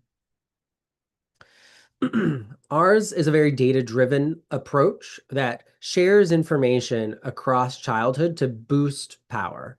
It's not a new idea. In fact, these types of generalized additive models, or GAMs, have been used in all kinds of observational and epidemiological studies for the better part of 50 years. And it basically is most commonly used in areas where you have clear connection, geography. So, for example, identifying the source of a contaminant in the water supply, like this was used for that. But we have adapted these to be used, instead of mapping across geography, we are now mapping across human development. And we say, well, infants are more similar to toddlers than they are to adolescents. And so we can use that shared physiology and ontogeny to increase the power of our detection. So we design and apply these biologically inspired models, and then we evaluate observed drugs risks with mechanistic data. We make all of this data available. Sorry, I'm backing up a little bit. In a novel resource, which we call KidSides. So KidSides is a database of pediatric adverse event signals that is freely available for anyone to access. Here's an example of how these generalized additive models can improve the detection of known adverse events, even when there's no direct evidence available. So what I'm highlighting here in these yellow circles are stages where there are no reports. And so the traditional statistics, which are shown in blue, collapse, and you're unable to get a good estimate. But because we're using these additive models that's sharing information across stages, you can actually see that we get estimates, and the estimates are more accurate. We can get estimates of risk for these groups, even when data is not present. Now, what we sacrifice, of course, is confidence. You can see those error bars can get quite large. And kind of understandably, we're not going to be as confident if we don't have direct evidence available, but at least it gives us a good starting point. In fact, we showed that you can improve detection of known adverse events about 2x over the conventional approach. What's also cool is that we can generate these adverse event risk profiles for every different system organ class in the MEDRA terminology. And I'm just going to highlight a few which are important. So here what we're showing on the x-axis is the different stages, from the leftmost being neonates to the rightmost being late adolescence. And what we see for congenital familial and genetic disorders is that the most risk happens for neonates. That's exactly what we'd expect. That's when these conditions apply. And so we see that the most signals are popping up for that development stage. Now, we can go through some of these other ones too, and we see that endocrine disorders happen to peak around middle childhood. That's exactly what we'd expect based on the ontogeny of that system. We see that the immune system is peaking around infancy and toddler, when that immune system is finally really getting into gear. And so if you look closely at many of these, the patterns make a lot of sense and reflect known development biology. As I mentioned, we published this as a resource called KidSides. You can download and freely access this resource as nsides.io. This database has a set of 460,000 pediatric adverse drug event signals. And this is the resource that we are going to use to start this discovery project of what targets might be most important to explore for pediatric secondary targets. So just to recap, our strategy here is to use drugs to link targets to critical pediatric adverse events. So based on our KidSides, we can pull something out like a query that says, give me all the drugs with really strong safety signals for congenital heart defect. You can then look at those drugs, map them to their targets, which are shown in these green squigglies on the right. And then we could do some statistical analysis to see which targets are coming up most frequently. Or in our case, we do some machine learning and use artificial intelligence models. The problem is that we don't know all of the drug targets. We don't know we know often, the intended target of the small molecule or biologic, but we don't necessarily know all of the off-target or incidental effects that could be really critical for assessing whether or not a drug has a risk for a pediatric adverse event. So here's a matrix that I'm showing, and in this matrix, we've got drugs are the rows, and protein targets are the columns. And the shaded ones are the ones that we know. These might be available from databases like Chembl or PubChem, where there's binding data, normalized binding data that is made available for research purposes. But we need to know these other ones if we're going to have a way to make really good hypotheses about which targets are going to be most important. So here's where some artificial intelligence algorithms come in. There's been a growing use and development of what we call foundation models in AI. And when you hear foundation model, you just want to think that is a model trained generally on a domain. The most common foundation model that we've probably all interacted with and maybe do quite frequently are large language models like ChatGPT or Anthropic's Claude. These models are trained on a generalized set of data, which is all text that those companies can get their hands on. And because of that, it requires a lot of deep knowledge about the structure of language. Now, foundation chemical models are doing exactly the same thing. But instead of being trained on text, they're being trained on molecular structures. So they get to understand the basic semantics of what makes a chemical, and they can learn implicitly those attributes. We can also apply this to chemical biology specifically, and this is something that we've been developing. We can produce a foundation chemical biology model that doesn't just understand chemistry, but also generally understands the biological implications, or in this case, the binding of certain important protein targets, and which we can then use for a myriad of different tasks. So that's exactly what we do. We train a model, which is called ChemProp. It's one of these very deep artificial intelligence models on millions of binding coefficients. And we train this foundation chemical biology model to recognize the features of chemical structure that indicate whether or not that structure is going to bind and bind tightly to a particular protein target. We can then evaluate those, do some external validation to show that those are correct, and we can use them to predict different toxicities. We've done this successfully for arrhythmia already. So here's how our artificial intelligence, our chemical biology foundation model performs at predicting binding affinities between structures that it has never seen before and targets. And so what we see here is on the x-axis, we see the amount of data points that we have available for a certain target. Every circle, every dot on this plot is a target. And then on the y-axis is how well we're doing. And basically, it's our error. So lower is better. What I've done here is I've drawn a red dashed line where the error is within 1. And really what that means is that we can predict the binding affinity within an order of magnitude either direction. So if the real binding affinity was 10 nanomolar, then we know we would predict it somewhere between 1 and 100 nanomolar. In fact, there's 1,200 targets that have an RMSE of less than or equal to 1. And so we have that level of confidence in our prediction. But there's another 145 targets that have an RMSE less than or equal to 0.5. And that means that we can predict it within 1 order of magnitude. So we're getting pretty close at being able to predict pretty well, at least for some targets, the exact binding affinity we're going to see.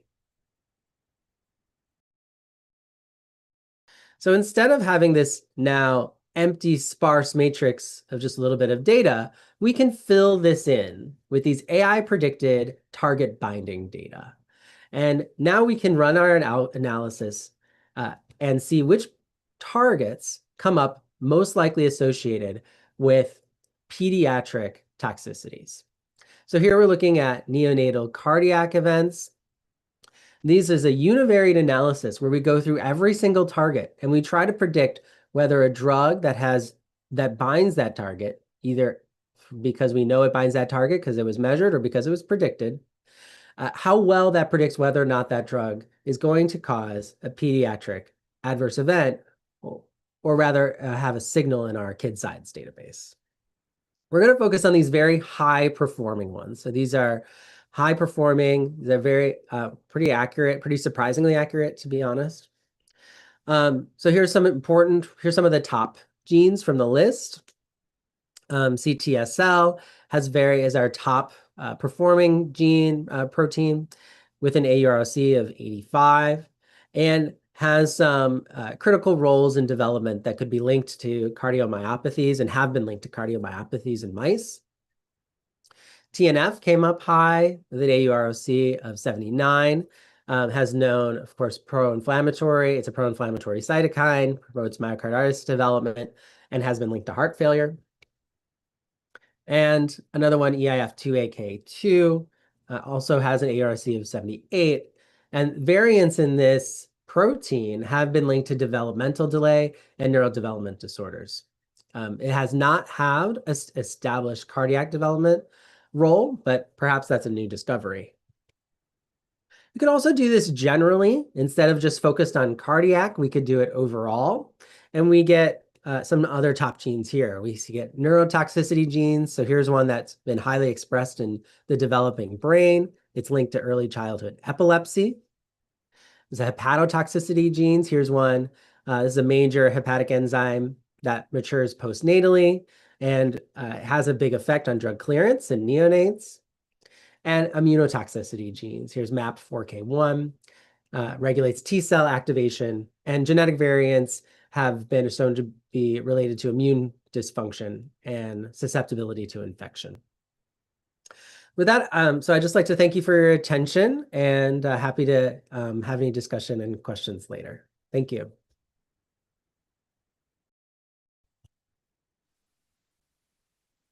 Thank you so much, Dr. Tatinetti, and to all of our speakers in this session. That concludes our first session, and we will now take a short break and return at 10:15 for the second session.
Well, we're back for topic 2, and we have 3 great speakers. It's going to be quite exciting.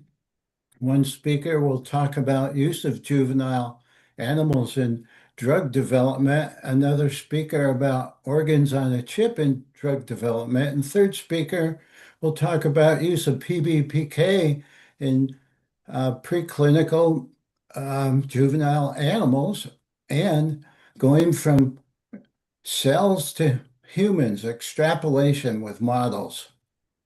I need to tell you that the basis for the panel session after this session is based on your questions. There's a Q&A button at the bottom of the Zoom screen. If you see nothing, hover over it with your cursor, it'll pop up. Ask some questions. They'll do their best to try to get answers or have discussions about your questions. Our first speaker, Susan, I saw her pop up a second ago, but her title is long. She's head of therapeutic area strategy leaders in translational safety and risk sciences at MJAN. She's had years of experience in this field, repro and developmental tox. And I'll just point out one thing I noticed, that she's a committee member on the HESI DART technical group, developmental reproductive toxicology. That was good to see. Now, Susan, take it away. Thank you, Jeffrey. Much appreciated. And good morning, good afternoon to everyone. So today, I'm here to kind of give the industry perspective on juvenile animal studies in particular, and kind of Dr. Yao was really good this morning about like the roads that we're on, right? Kind of went through a little bit of the history, and then today's workshop is really exciting and it's a lot about the future. And I'd say kind of what I'm going to share you today is like the road we're on right now and how things are operating for us, and how when we decide we're going to use juvenile animal studies to assess safety for the pediatrics, right? So I'll do a bit of that, kind of what the situation is for us, the perspectives and the regulatory environment that we're operating in. And then of course, ICH E11A that dictates our, the safety choices that we're doing to support non-clinical safety decisions for clinical programs, pediatric programs. And then I thought, given the topic, I'd do a little bit about where, some of the opinions of where we are with NAMs and assessment of safety just broadly in industry use. There's been some interesting publications coming out now.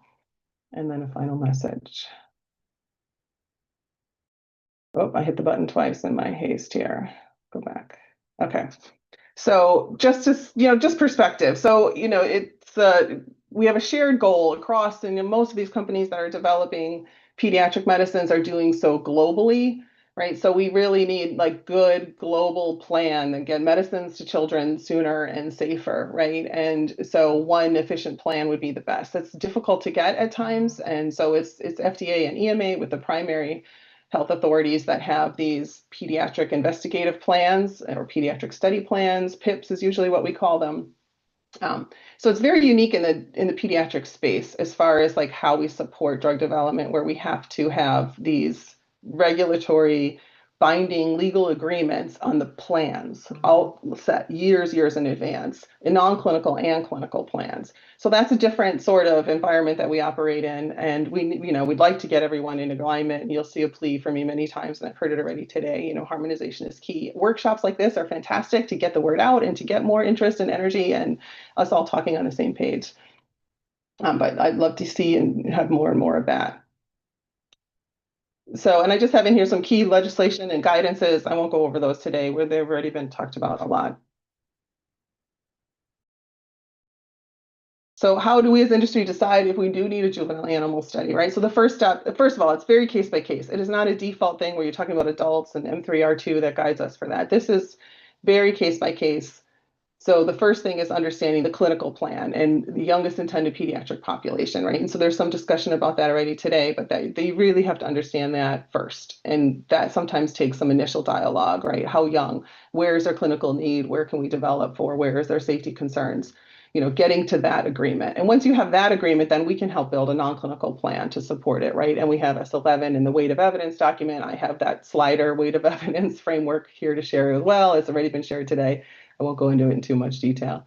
But then once you get that sort of plan gelled up, and it's a lot for us internally to get a plan going that, meanwhile, while we're racing towards keeping the adult indication going, to get everyone thinking about a pediatric plan and to get our agreements internally. And then you start going across to the health authorities, using these very specific procedures to get agreements that I already mentioned. Right. And so I recommend to teams, like, don't initiate any animal work until we have some level of agreement, at least from one health authority, because there's discussions that continue to happen, change your plan. This is the timing of what that looks like. I thought I would just show that. So this is like in the situations which are most common where you have an adult indication and we're rolling into a pediatric indication. So this would be like the chevrons of drug development there, right? And so you'd have, the EMA was first. They did have the PIPs come in first, and they do ask for them earlier. So oftentimes we're writing our PIPs first and submitting those and having some dialogue here. FDA is a harder line in the sand at 60 days after your end of phase 2 meeting for your adults, where you have to have a submitted PSP right here. And then they both operate quite similarly as far as there's compliance checks against that. We said we were going to do what we were going to do for agreements at the time of file or approval for the adult indication. And then, of course, things change and data evolves, and there's ways to amend these. Just for kind of perspective, a lot of the discussions today, all of those are all usually, safety, pharmacology, secondary screening. Those are things that are happening in this very early preclinical space typically. So it'd be very new and novel to be adding it into the pediatric plans. I won't go into this today, but just to let you know, this is how it works as far as like these programs to get an agreed PIP or PSP with FDA. And from our experience, it takes about 9 months to get through this procedure. And, it takes us, like I mentioned, 9 months or more internally before we even initiate to kind of get agreement on, this very detailed, organized, it takes a lot of discussion to propose your plans.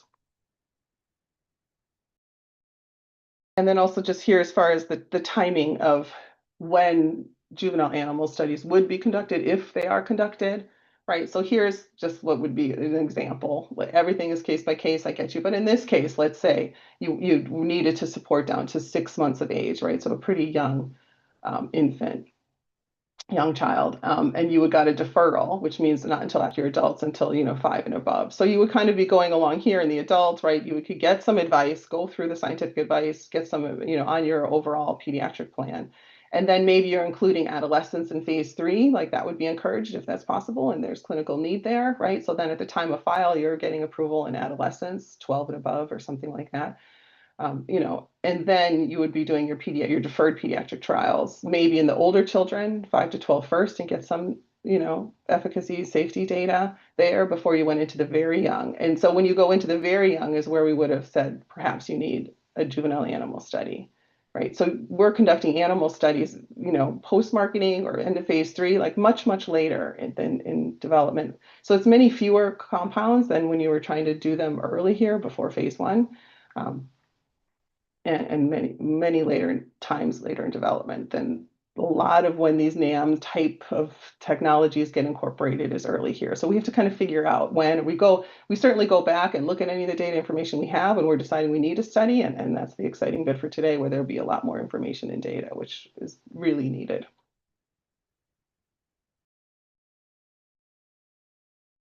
Okay, so a little bit about S11 and how we decide if we need a study, right? And so E11 is talked about a lot today, but I just want to point to E11 as far as, it's great guidance to go and read it. It's been updated. One of the things that did really well was add in these age classifications, which really helps us have our discussions, because those pediatric plans need to address every single age, right? It doesn't mean that we necessarily have to develop a medicine for that age if there's no clinical need there, right? The disease doesn't occur in children younger than 5 or 8 or something like that, or the risk benefit isn't there, or there's other medicines already available and this new medicine isn't predicted to be, further efficacious, right? But you still have to go through and address all of these ages, right? And so that's really good. And also just a perspective like this, we're talking about safety, and it's very different in the pediatric space. You don't have a consenting adult, you have assenting parents that have to decide to include their child in your clinical trial. So it's just a very different context. So S11, it has the main objectives of, giving you conditions and understanding when you would do a juvenile animal study. And then if you are to do a study, it does have some very specific guidance about what the design of that study should look like. right? And then at the time, and it was mentioned already for, anti-cancer. So that's out of scope. So really for that goes into S9, where you decide whether or not you need a study. There's some information in the Q&A section in particular of S9 that talks about pediatric development. And so there, where we mentioned like sometimes those studies aren't decided that they're needed or warranted more often, as I mentioned, in oncology space. But if there are occasions where then you would come back to S11 for the design of that study, right? And then the other, all the new different modalities, cell and gene therapies and tissue engineered products, those types of things are out of scope for S11. Here's the weight of evidence, the slider, as we call it. I do want to point out that, it is a weighted evidence, and these two ones on top are weighted more heavily than the others, right? And these ones, it's said that they're not specific to a weighting necessarily, where, some of these today, we're focused on and that we can inform. It's very excited that we can further inform some of these when we're doing our weight of evidence. So when we're deciding we need a study or the study is going to help us, I think that's where we're going to have the most information of all this kind of exciting explosion of information and technology that you're hearing about today. They'll inform on these types of, the pharmacologic, the target has a role in organ development. It was very exciting to hear about, mapping out of the development gene expression patterns, right? And, it's pretty complex. The changes in isoforms from young to old and the timing and, but having all that information is going to be really phenomenal and really helpful for us in understanding that. But just to also focus on youngest intended patient population, if you start to get under 2, neonates, the risk benefits, the concerns go up, the amount of information we have informing that patient population is less and less, right? And then if you did have any effects, that you need to explore or further understand, those are the primary considerations. And then I wanted to draw your attention to a publication that has really recently come out this year. And this is where EMA had gone and done, like, since, we mentioned that S11, it just was finalized in 2020 and kind of got through to the different health authorities over the following year. They went back and did since S11 has come out and did a 3-year review and looked at all of the data and all the PIPs that they've received over the last 3 years after S11, and how are we doing kind of. And so I thought it was really interesting. So I have the reference there for you. One of the things to really look, again, a call for regulatory harmonization. I mean, that's a consistent call you hear from myself and then, in the papers as well. But what's really, I think should, put a good understanding on that we already are using 3 Rs and we're doing our very best to understand when a study would be warranted and when it would not, and taking a very critical view of that, here, that data showed that over half, like 62% of the programs were not proposing a juvenile animal study, and there was agreement with EMA anyway that they agreed that you did not need to conduct a study, right? So we are being very, very scrutinizing on when an animal study would be warranted or not. And then also to point out, 28% had planned it, and they did generally have agreement. They go into some nice case studies too, if you go read the article. Sometimes there's like maybe a different starting age, or maybe at these endpoints or not that endpoints, right? So you still need to have those more detailed discussions to fine tune the expectations. But here you have 10% that already were doing a study, and so there's no way they can influence it whatsoever. It's already ongoing, right? Whether or not you needed it and what the design of that study is, right? So, 10% where that was already happening. And then I have this is from the publication. Sorry, it's not super clear, but what it does show. So these are therapeutic areas down here. And then the dark bar is ones that did not have juvenile animal studies, and the light gray are the ones that did. So you can kind of see these are like across your classic therapeutic areas for all of industry, so we are doing juvenile animal studies in these dark black bars across there. You can kind of see in regular proportions, but you can see the higher ones where we're not, is again, it's anti-neoplastic, so the oncology agents, right? So there already was good, a good agreement, at least in the 3 years post S11, in very recent data in EMA, where it's like 23 out of 27 programs are not doing juvenile animal studies for oncology, right? And you can see that already, some here for GI, but there's some more maybe like musculoskeletal, nervous system, some of those organ systems that are very, key developing organ systems in the very young, that maybe there is a little bit more juvenile animal work proposed there. So if you are to do a study, what does that look like? Right. So first of all, there's no default design, so you have to have the discussions, but very, very, very common. It's one species only. So if you know drug development, M3R2, you usually have to do a rodent and a non-rodent to be first time in human and adult. But when you're in this sort of scenario, it's typically only one species and I've seen different numbers, 85, 95% of those studies are in the rodent, most likely the rat. Right. So we're talking most common studies are rat juvenile animal studies.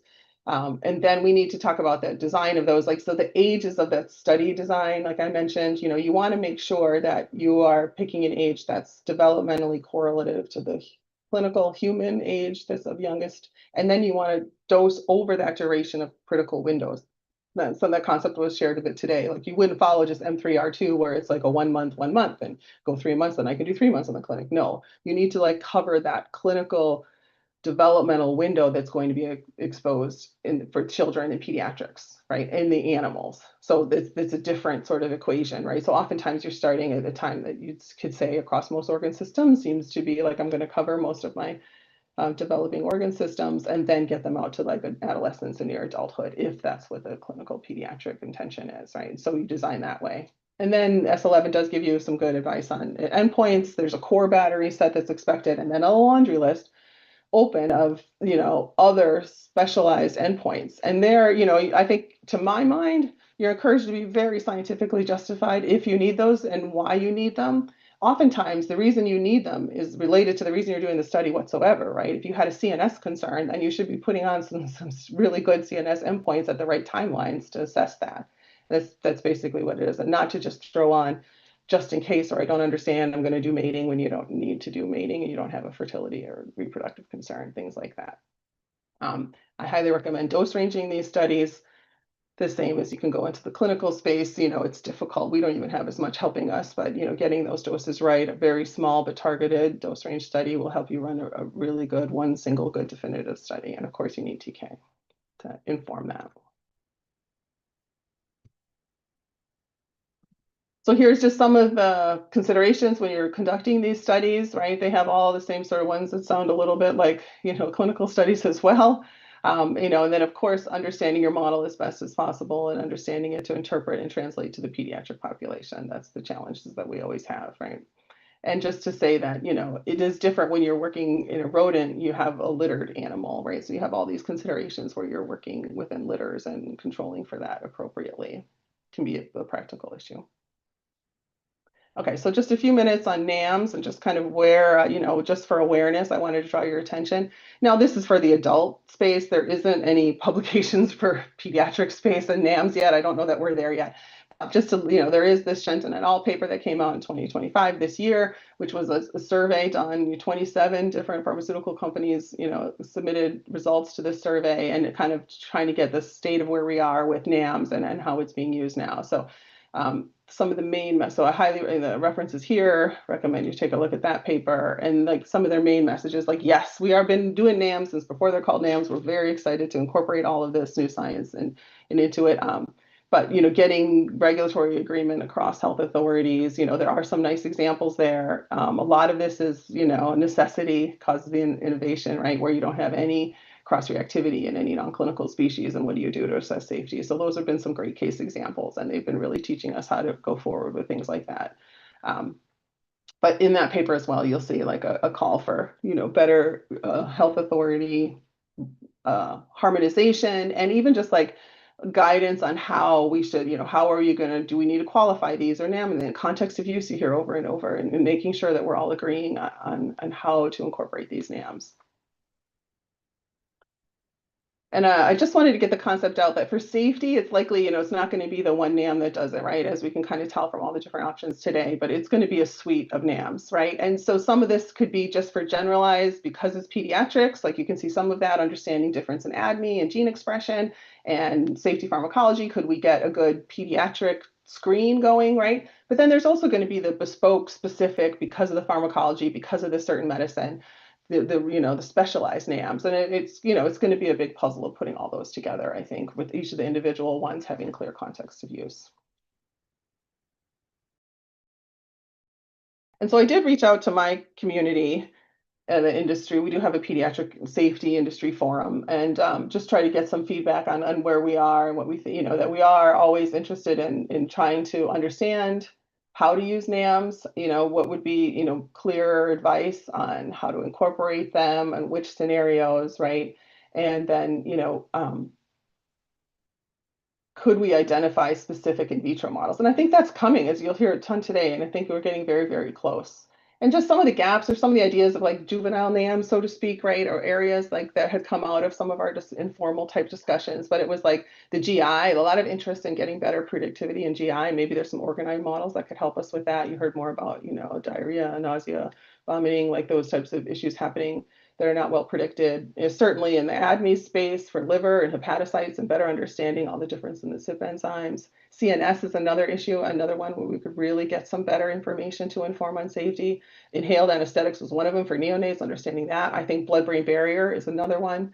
All of this could be super informative and helpful. And then kind of this concept of like the screening NAMs and then the bespoke for cause for understanding the pharmacology of your medicine. Could you design and use specific NAMs?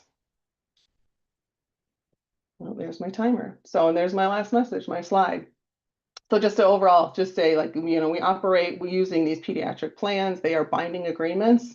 They are, only as strong as the weakest link, right? Because if one health authority tells us they need a study, then we have to run a study, and then it's kind of all over, right? So then we really try our best and try to get some agreement and alignment, but certainly getting alignment across and having big public workshops like this are fabulous for that. And we already have a framework on how to incorporate these NAMs, which is exciting.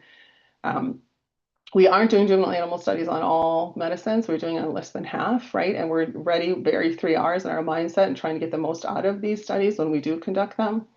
And I think with NAMs that, we're all very excited and the future is bright. So that's my last slide. Thank you. Thank you. Very interesting. Our second speaker, I'm pulling up the information. Dr. James Hickman is a well-established person doing organs on a chip for years. He's a professor at the University of Central Florida with joint appointments, and he's a co-founder of a company, Hepros, if I'm saying that right. And he's going to go through a pretty intense slideshow for you about his work. So take it away, James. Yeah, so all this work is being done in collaboration with Stefan Schmidt, University of Florida, who runs the Center of Pharmametrics and Systems Biology. So it's a little idea about Hespros. It's founded by Mike Schuler and I about 10 years ago. We both ended up working in this area for about 30 years. Again, I won't go through all the details, other than the fact we have a 14,000 square foot facility here in Orlando, Florida. We got about 50 people at the company. We're a CRO. We don't sell the systems, but we were the first microphysiological system where only our efficacy data was used to repurpose a drug with Sanofi into an IND that led to this phase 2 clinical trial, which has now been successful and is in a 2-arm phase 3. So what is it we're doing different than folks? Well, but again, just getting back to this whole point of been the FDA acceptance so far of the Modernization Act, basically first time established what you could use in terms of animals, and then more recently the very large pivot away from animals more to these microphysiological systems, and NIH has kind of followed suit to that. So again, what are we doing differently than other folks out there? I've been working in this area, what's called clinically relevant functional readouts for about 30 years. So the idea is you go into a doctor's office, they don't immediately stick a needle in your arm and be able to pull out fluids, look at biomarkers, right? Look, how are you walking? How are you talking? Are you making sense? They listen to your heart. They check your reflexes. They might ask you about elimination. But they're really trying to determine, is your muscles contracting okay? Is the electrical activity of neurons and cardiac cells working well? Is your neuromuscular junction working well? Is barrier integrity to things like GI tract and kidney functioning? So what we do, we take silicon devices, say a thin cantilever here. I use surface chemistry to integrate cardiac cells with that. So when they contract, they bend, they deflect the laser, I can get force. I can pattern cardiomyocytes over top of microelectrodes, and then be able to get conduction velocity, beat frequency, more importantly, QT interval. Again, same thing with skeletal muscle. We have a wide variety of different neuronal systems. I'm not really going to get into the neuromuscular junction and conduction velocity model systems, but I will talk about our CNS LTP model. We can still look at biomarkers, but we don't have to. This allows us to non-invasively look for acute, more importantly, chronic monitoring these systems. We published a four organ system out to 28 days with L'Oreal. And again, we're trying to do this all without cell death to really mirror what's happening clinically, okay, in our in vitro models. And so what we do is we can take each individual system and culture it in its own conditions, put into a base platform, put a gasket on top of it. So I can now recirculate the same serum-free media over top of all the different organ constructs. Again, everything we do is all in serum-free media. I banned the use of serum in my lab about 25 years ago. And we could put a clear top on it so we can do all the advanced imaging studies. Say if you have your cardiac organoid you're working with and you want to see how it's working with our systems, it's very easy to be able to put those cardiac system models in our system. We can also do early stages of development with these models to be able to mimic from a physiological standpoint juvenile or pediatric effects, and I'll get into some of that as we go forward. Now, I'm not going to talk, I asked to focus on safety, but just wanted to show that we've now gotten 9 drugs into clinical trials, repurposing drugs, using only data from our model systems. Sarcoptic tooth disease, which is a juvenile disease with Vanna Pharmaceuticals. That's very interesting because we took an ASO for the patient and we treated it in early stage of development, and then after differentiation to be able to try to understand the dosing strategy for that patient. We've done this for ALS with Apellis, ALS with argenx, myasthenia gravis with Dianthus, which is now in a phase 3, multifocal neuropathy with Dianthus, CIDP with Dianthus, and then CIDP with Sanofi.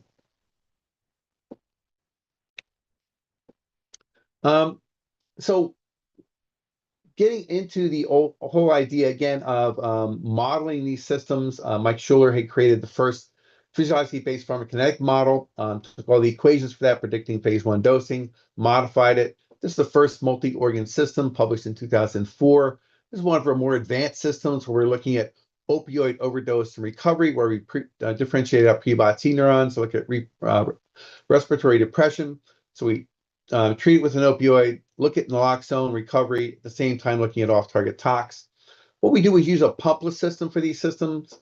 Mike had this, the cover of Lab on a Chip from 2010, showing the pumpless. So we use gravity, it gets rid of all the tubing, all the external pumps, also the bubbles, and it also makes it a low volume system. So we can see the effect of both parent and metabolite in our system at the same time. We've been able to culture out hepatocytes in both 2D and 3D out to 28 days. They maintain very nice basal CYP activity for 28 days, induced activity. This is published in Biotechnology Progress. Again, the cardiac systems, we can use surface chemistry to be able to pattern cardiomyocytes over microelectrode arrays, get rhythm generation, conduction velocity, AP length. On a separate chip, we can get force. This was published in Biomaterials back in 2015. And AstraZeneca had seen that work and said they had a drug that flew through preclinical. As soon as they got into an animal, they saw a large QT effect. They asked us to look at the terfenadine-fexofenadine couple as a validation model. Terfenadine was an antihistamine, was pulled off the market because it called QT effects. However, its metabolite now market, fexofenadine, now marketed as Allegra, does not. You see here in the heart-only system, you see a large QT effect. You add in the liver, you shift it to the right. Conduction velocity not affected if the liver is present. With cardiac only, IC50 of 33 micromolar. And again, not affecting cardiac viability.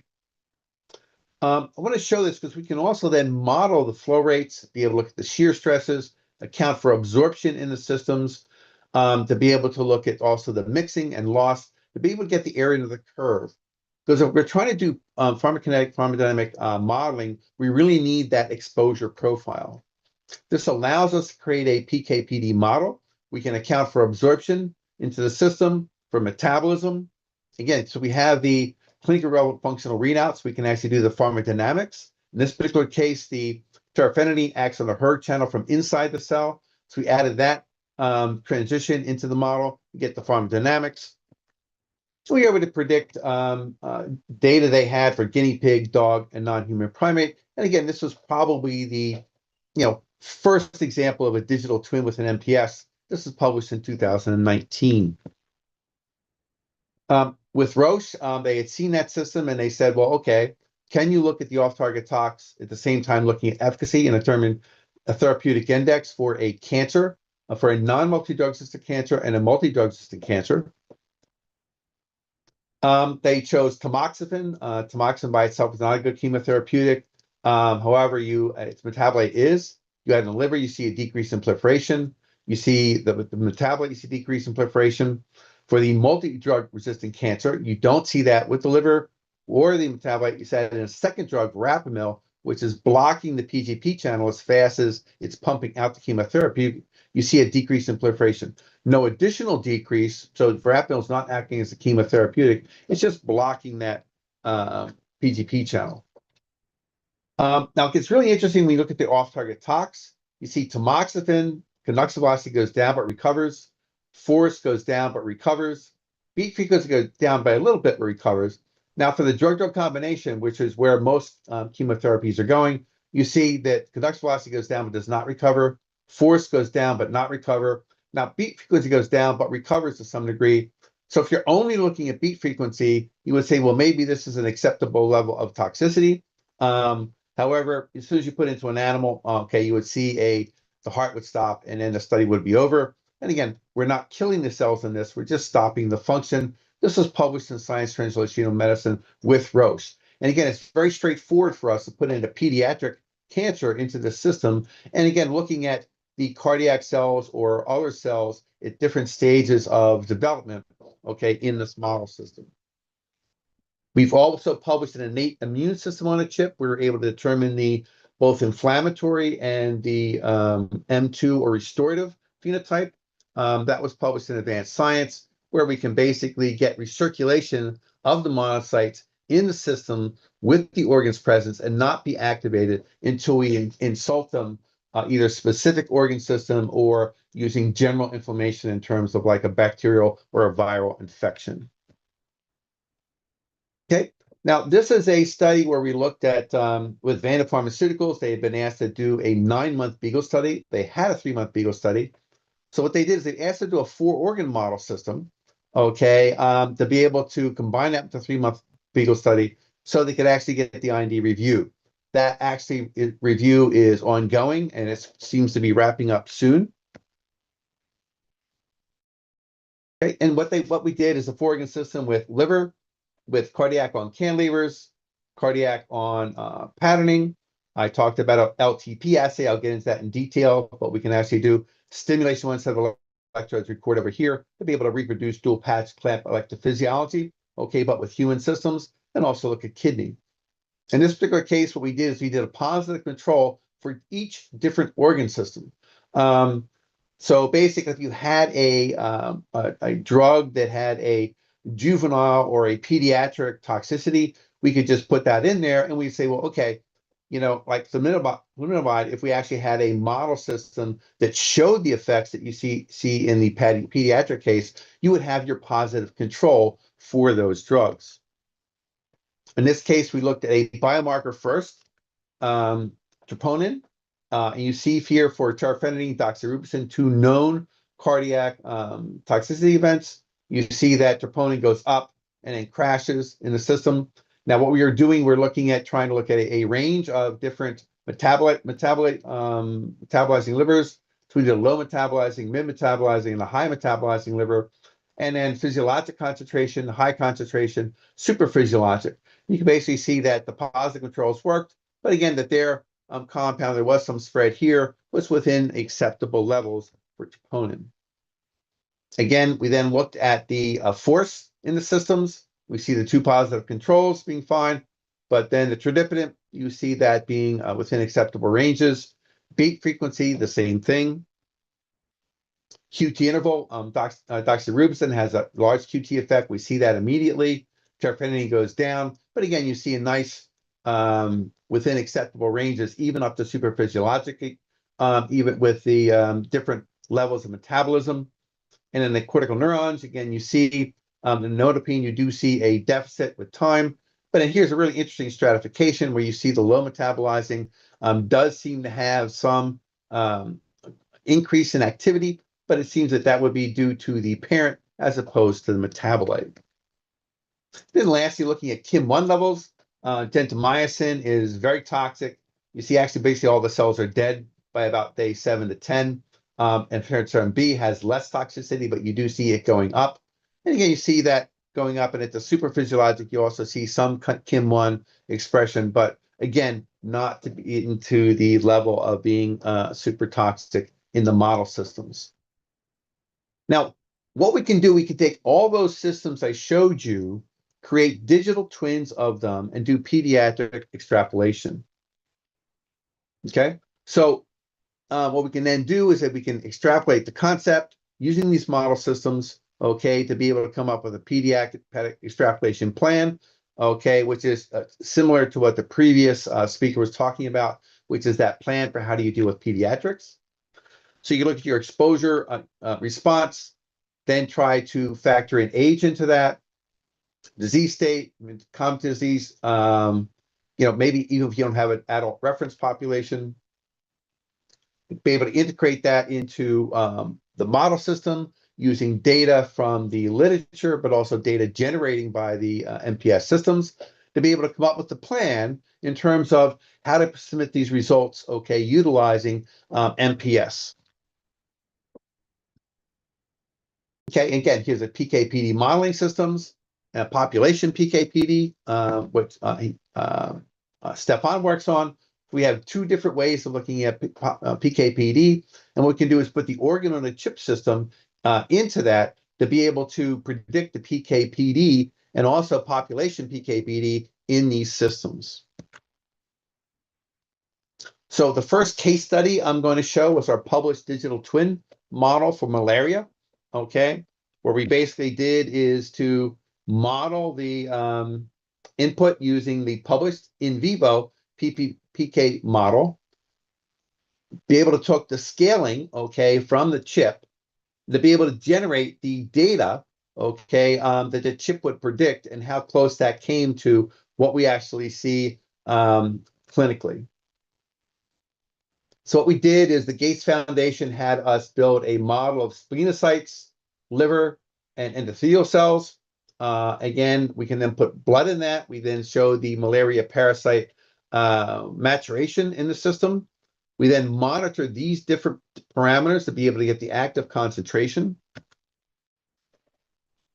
Okay, and then so again, we can then take those active concentration, okay, and then use that to model the mixing profiles, the quantification using HPLC-MS of the systems, looking at the PK profiles in that system, be able to have the models for looking at the mixing, the PK profiles, to be able to generate those complex PK profiles. Okay, so you see that here for the different doses for chloroquine, which is a known antimalarial. But again, because we have the functional readouts, we can do the pharmacodynamic profiles as well. In this particular case, we actually see the recrudescence at medium levels of treatment. And from this, we were able to predict the maximum tolerated dose, no adverse effect level dose, and the EC50 that correlated very well with the clinical EC50 for these systems. And then using the digital twin, this was acute dosing, we were able to plug that in and be able to see for the acute, we did not get to the parasitemia we were expecting. But then in the model, we were able to do the actual dosing and able to get the prediction was in agreement with what is known clinically.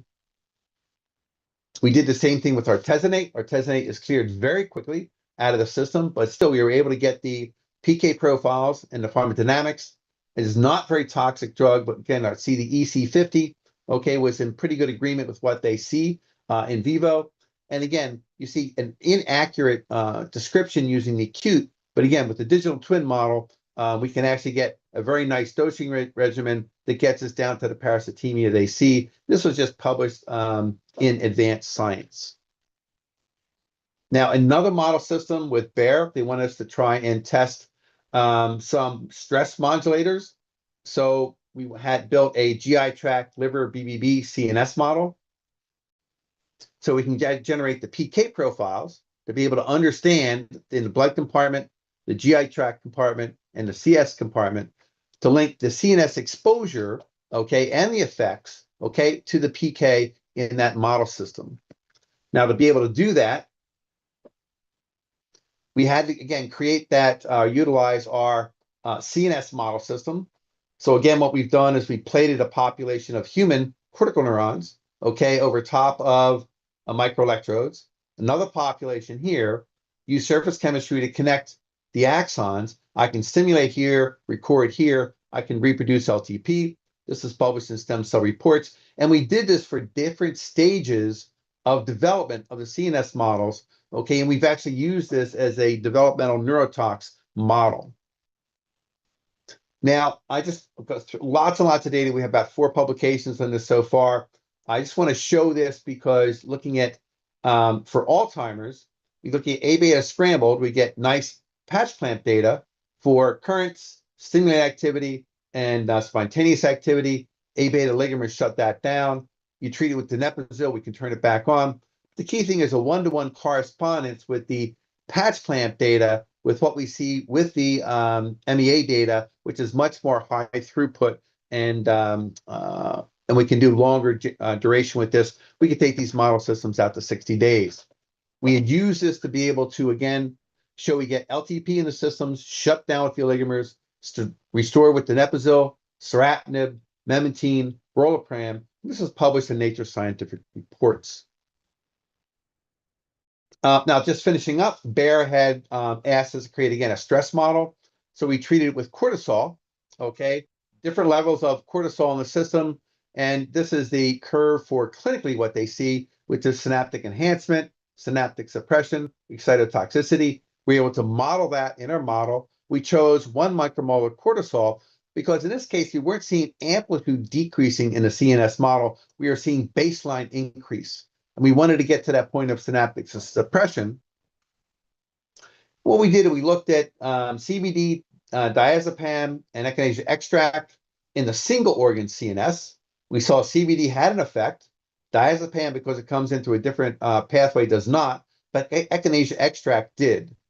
You see that at 24 hours. Now, in the multi-organ system, you see CBD is now significant because we got a liver present. It's a prodrug. Echinacea extract at 4 hours has no effect. Okay, you see CBD is maintained, and now echinacea extract comes up at 4 hours. And this paper has been submitted for publishing. So I'm just wrapping up. I see Jeff jumping on. I couldn't see the timer in the thing. Hopefully I'm on time. And again, if you're interested in this, please contact. Everything I've shown you is a commercially available system. And we have all the PK/PD models that we can extrapolate for pediatrics. And lastly, I'm also president of the MPS Society. So if you're really interested in this field, you want to get more information about it, the next international symposium is actually in Washington, D.C. in the last week of May. All right, for that, I'm finished. Thank you, Dr. Hickman. Our final speaker for topic 2 is a person I worked with for several years, Marjorie Moreau. She's now has a title of Principal Scientist and Lead for Next Generation Risk Assessment, ASQ Labs. And we're going to hear in silico talks a couple examples. Marjorie, take it away. Thank you, Jeff.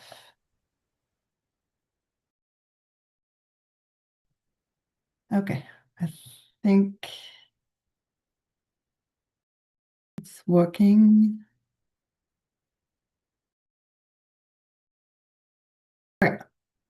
So yeah, today my talk is going to focus on in vitro and in silico tools for safety assessment of the pre and postnatal period.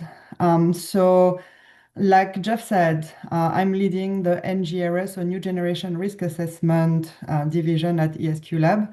And so my work focuses more on chemical than drugs, but we do both in our company. So under the new toxicity testing strategies that is based on in silico and in vitro approaches, alternative strategies are needed to address potentially sensitive population like children. So the first case study here is going to show how we address concern for age-related sensitivity to pyrethroids by using a life stage physiologically based pharmacokinetic model supported by in vitro to in vivo extrapolation. And the second case study will focus on the prenatal period and evaluate if the integration of PBPK modeling and quantitative in vitro to in vivo extrapolation with in vitro reproductive assay can enhance the accuracy of developmental toxicity predictions. So let's look first at the first case study. So the application of PBPK modeling to pyrethroid risk assessment. Just an idea on pyrethroids. So they are the most commonly used insecticide. They primarily act on the nervous system by disrupting voltage-gated sodium ion channels. You can find them in like a variety of commercial products, and for a lot of us, the most common one is the mosquito repellents. The parent compound of pyrethroids is the main toxic agent, and it's metabolized by cytochrome P450 enzyme and carboxylesterase.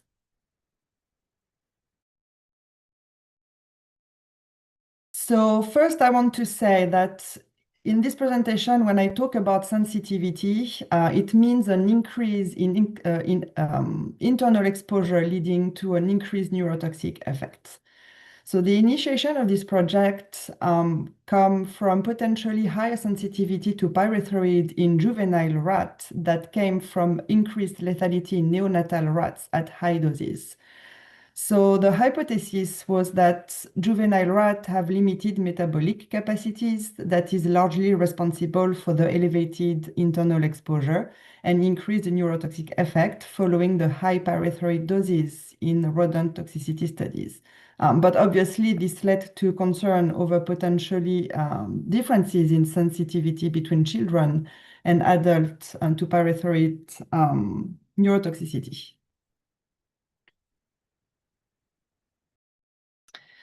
So for the purpose of developing a safe dose levels to human population, usually regulators apply some safety factors to account for limitations. And there are several of them, like, for example, differences between animal and human, or internal differences in human themselves. They also apply factors like, especially the EPA, the factors like the Food Quality Protection Act, so FQP safety factor, which is a 10 margin safety for infants and children.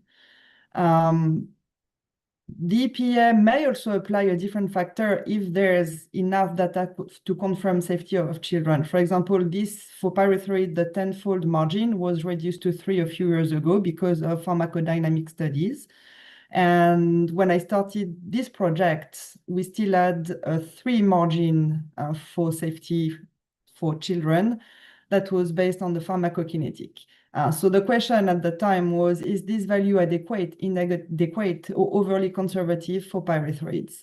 So to answer this question, a generic life stage PBPK model was created based on in vitro to in vivo extrapolation parameterization approach. And the purpose was to calculate a specific adjustment factor to address age-related pharmacokinetic differences to pyrethroids in human. So for that, a read-across strategy was used to develop this generic model. As a proof of concept, here the first step was to develop an in vitro to in vivo extrapolation based PEPK model for pyrethroids in rats. So we developed extensive in vitro metabolism parameter and in vivo kinetic data were developed for different pyrethroids and used in the rat model to basically recapitulate the in vivo pharmacokinetic results, so to calibrate and validate the model. And this IVIV approach that was successfully used in the rat was then similarly applied to the development of the human model. So the PEPK model in human was had exactly the same structure than the rat model, and we used some in vitro metabolism experiment to populate the PEPK model in human. And this PEPK model in human was used to predict brain concentration in adult and also in children to conduct the risk assessment. So we know that rapid physiological and biochemical changes are expected to influence chemical kinetics in the developing body. And resulting differences in exposure to chemicals in target tissues may result in age-related sensitivity to chemical during rapid growth periods. So for our life stage PEPK model, we had age-appropriate exposure, age-dependent biochemical changes that required in vitro parameterization, so the use of in vitro experiment to derive these parameters. And we also add age-dependent physiological changes. So we developed a database of age-dependent physiological, so blood flow, volume of tissues for the PEPK model that were used to derive these parameters at different ages from pediatric to adult. And this PEPK model was able to give some age-specific internal dose, and for pyrethroids, the brain was the target tissue.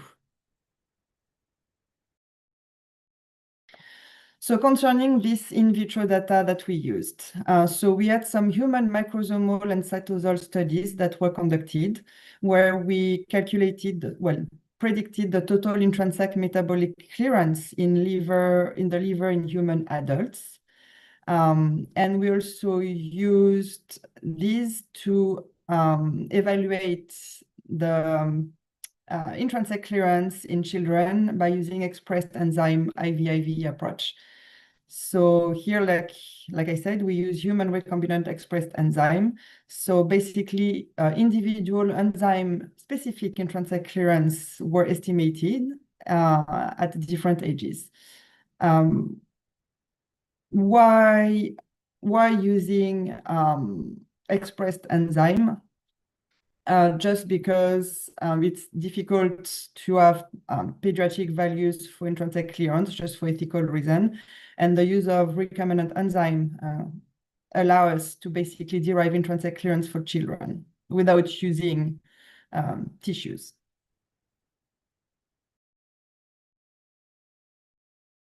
So the approach we used was first to screen which enzyme were involved in the metabolism of pyrethroids by using cytochrome P450 and carboxylesterase panels to see, And then we measured intrinsic clearance in vitro for each of the enzyme involved.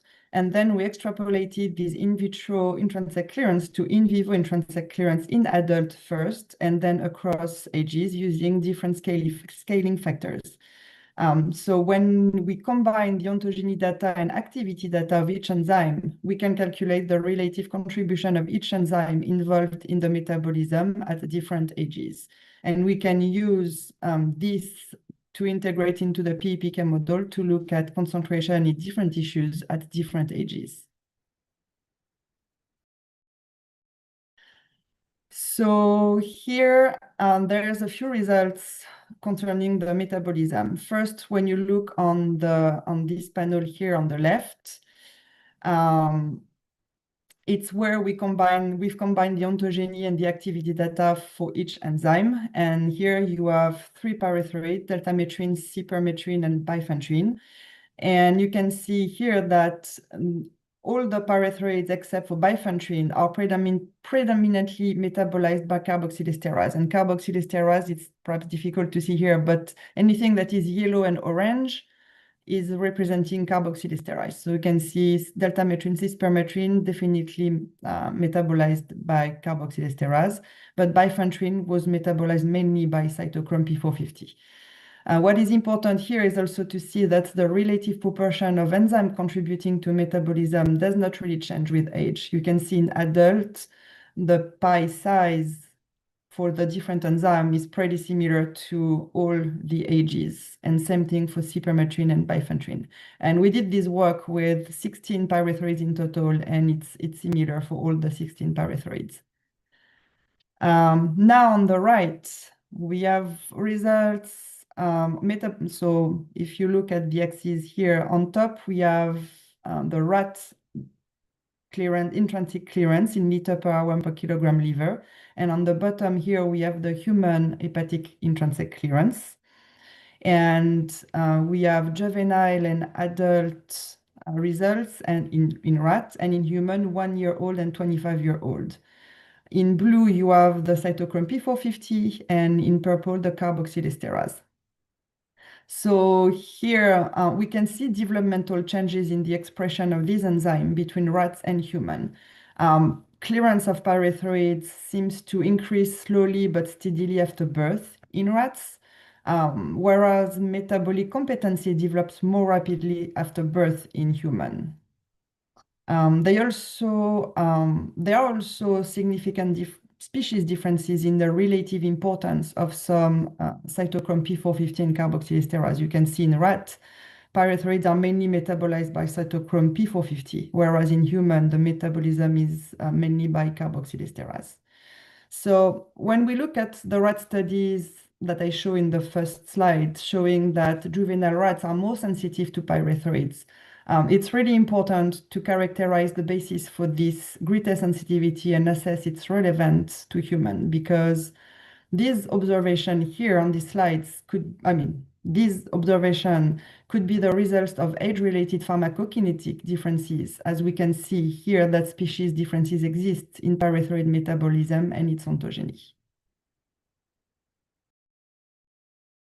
There's really a lot to say about this project, and I'm not going to show you all the results, but what is important is that this approach using a life stage PEPK model with in vitro to in vivo extrapolation for the parameterization has been used by the EPA to actually regulate on the FQPA safety factor for pyrethrins and pyrethroids.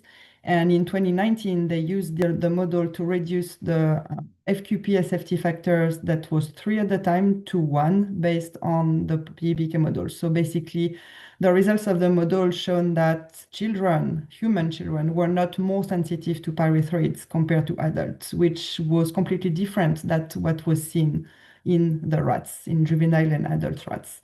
So if you're interested, you can look for the EPA report, but we also published several articles. So if you're interested, you can just ask me and I can send you the articles. Now, let's look at the second case study. Here I wanted to show combining PEPK modeling and developmental toxicity assay and the quantitative in vitro to in vivo extrapolation approach. So in vitro screening platforms are rapidly emerging to assess the developmental toxicity of new chemicals or drugs. But one of the challenges is the absence of quantitative framework that link the in vitro effects to the corresponding in vivo human exposure. And this really limits its applicability for public health risk assessment. So the question is, can we link in vitro exposure with in vivo exposure? And what key relationship we can use to help interpret these in vitro data? And the solution here is PEPK modeling and QIVIVE. This is an example of different platforms that are doing this kind of in vitro experiment. The Repro tracker by Toxis, or the Stamina DevTox, or even the developmental neurotoxicity in vitro battery in Europe. In this small case study, I'm just going to show some results with the repro-tracker by Toxis, which uses human-induced pluripotent stem cells to identify potential drug and chemical-induced birth defects by observing the differentiation into heart, liver, and nervous system cells. So the goal is to evaluate whether the repro-tracker could quantitatively predict developmental toxicity exposure levels for known in vivo teratogens. So here we took two examples, thalidomide and carbamazepine, because they are well-known teratogen, but also non-teratogen. We used a three-tiered physiologically based pharmacokinetic modeling approach to predict human equivalent doses corresponding to the repro-tracker concentrations. So why use a three-tiered physiologically based modeling approach? Because in general, it's better to use the highest quality of data for parameterizing, calibrating, and validating a PEPK model to achieve accurate prediction. But data is not always available, and especially in humans, and especially for chemicals. And depending on the availability of the data and the stage of the risk assessment, PEPK model confidence and uncertainty will vary a lot. So in this tiered strategy here, we have tier 1, where we use mainly QSAR model to parameterize the PEPK model. And this is we are more at a screening level where the confidence level is pretty low on the estimation of exposure level. In tier 2, we can use literature-based in vitro an in vitro approach. So using in vitro experiment to derive the main parameters that we need for the model. And then in tier 3, the tier 3 integrate in vivo kinetic data to improve the model predictive accuracy. So here we have a higher confidence level in the prediction. For the quantitative in vitro to in vivo approach used, it's also what we call reverse dosimetry.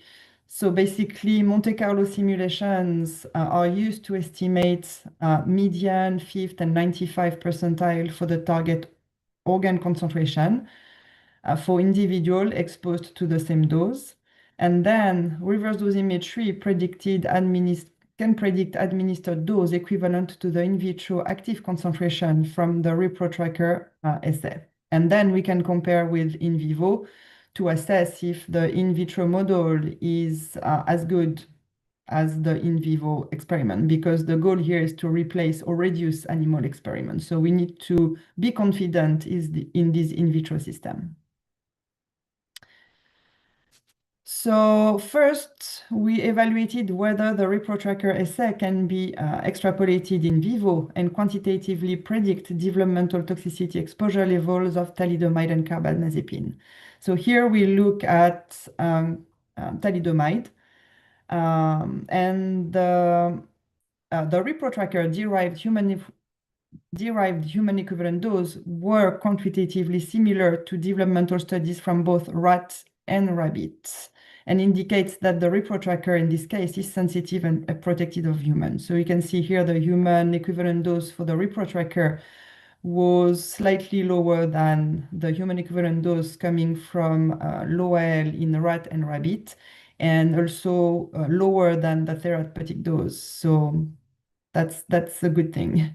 And here you can see the three-tier model that we use. So we used an approach where we only used QSAR to parameterize the model. Tier 2, we used in vitro experiment, and tier 3, we validated the model with in vivo data. And you can see that in the case of thalidomide, the tier used does not really change the outcome. It's not necessarily the case for carbamazepine. So, well, the repro-tracker is still as sensitive as in vivo experiment, as you can see here. We are still, the dose, the human equivalent dose is still lower than rat and rabbit, and also the therapeutic dose, which make thalidomide and carbamazepine definitely teratogens. But here, when you look at the tier strategy used, the results are better with the in vivo data, where we were able to calibrate and validate the model. So the quality, well, the data that you have can definitely influence your quantitative in vitro to in vivo extrapolation.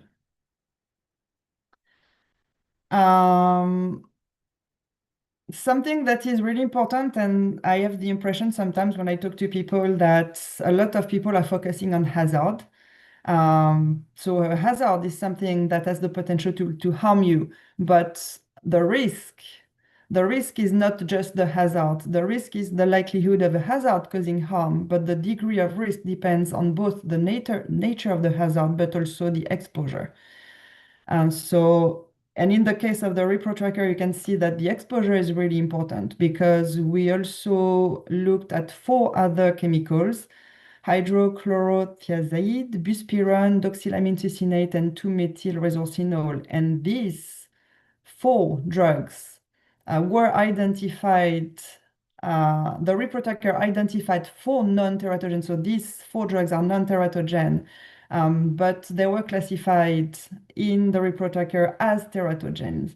So the goal of using the PEPK model was to look at what level human would need to be exposed to reach these effects seen in the repro tracker. And you can see that the doses are ridiculously high. So even if the assay was positive, the doses are really, really high, and nobody would be exposed to these levels to reach the effects seen in the in vitro system. I can see Jeff, so I'm going to try to finish rapidly.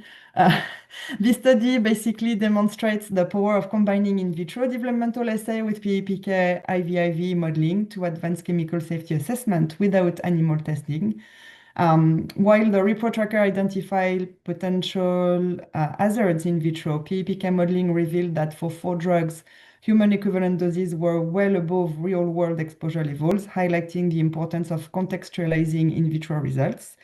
And this flexible tiered testing strategy can adapt to available chemical or drug data, which can offer a practical approach to safety assessment that can be refined with in vivo data when available.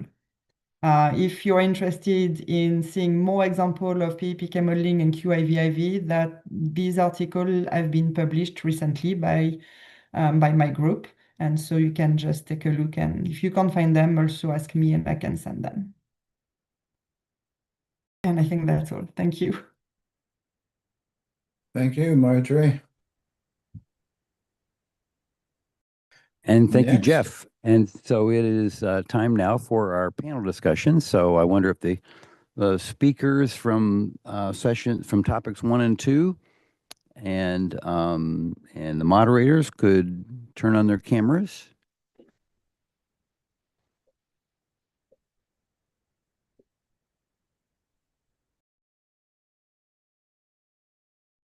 So I've got lots of questions, and it looks like there's a number of questions online. Paul, do you want to start us off? Sure. I agreed to sort of handle some of the questions. So for Dr. Yao, what if you're developing, currently what's been described in general is you study the drug in adults and then later go into children if that's indicated. What if your indication is only in infants for a drug that you're developing and you have no plans to, or later plans for studying it in adults? Are juvenile studies than animal studies always required in that situation?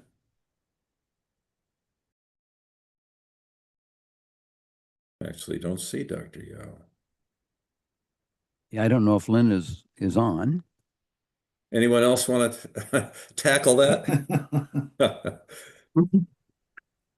Well, I Okay. can take a stab on that. I am Ikram Elian. I'm a farm tox supervisor in the Division of Psychiatry in Office of Neuroscience. At least from our experience, typically, and we don't have adult data in humans, we ask for a juvenile animal study to at least address the concerns that we don't know what would happen. And of course, I have to say the caveat is our drugs are CNS directed, right? And so the brain is important, but I can imagine others who are also, have drugs that affect other systems that might be of concern. If we don't have any way of evaluating the effect of the drug on developing systems, I mean, that would be hard to do. But I can see, there's a lot of things that have been discussed today about in vitro studies to give us some signals, at least, from some organs that might be affected. I mean, these are the tools that we're thinking in the future that will be very helpful to point out things that we don't know. But all in all, as you can all see, you need to have a wide variety of procedures to be done to know, or to use all of these together in order to become a whole system, a whole a human body or an animal in general. So I think that's where we are standing right now. It's just the difficulty of predicting things without knowing where to start with and where your target, unless that your target is primary or secondary, and all of these are known at this point, which is very difficult. Okay, and then for Dr. Ardley, I think adult tissues, it's possible for motorcycle accidents and things to get pretty normal, healthy adults. But how about the children and infants that are being used for your GTEx? Are they also trauma, or are they diseased? And how much of an influence would that have on the data that you're collecting? It will be the same as adult GTEx in that nobody dies and they're completely normal. The goal is to not have an ascertainment bias in terms of a type of disease or a type of condition. I suspect there will be some difference, which we will be able to investigate with the larger sample sizes. Trauma and accidents are the large reason for cause of death for the older teen cohort. It comprises some of the cause of death for the very younger group, which is the 0 to 2 group, drownings or accidents or something like that. We do try to rule out known major genetic mutations, but there are likely to be some in that early cohort that we don't know about. So I think we will be able to describe this as we go on, but we don't, to answer your question, these kids are dying for reasons that aren't always normal, but the same was true for adult GTEx as well. The one thing that's done is every tissue undergoes a complete pathology review and an even deeper pathology review than we did for adult GTEx.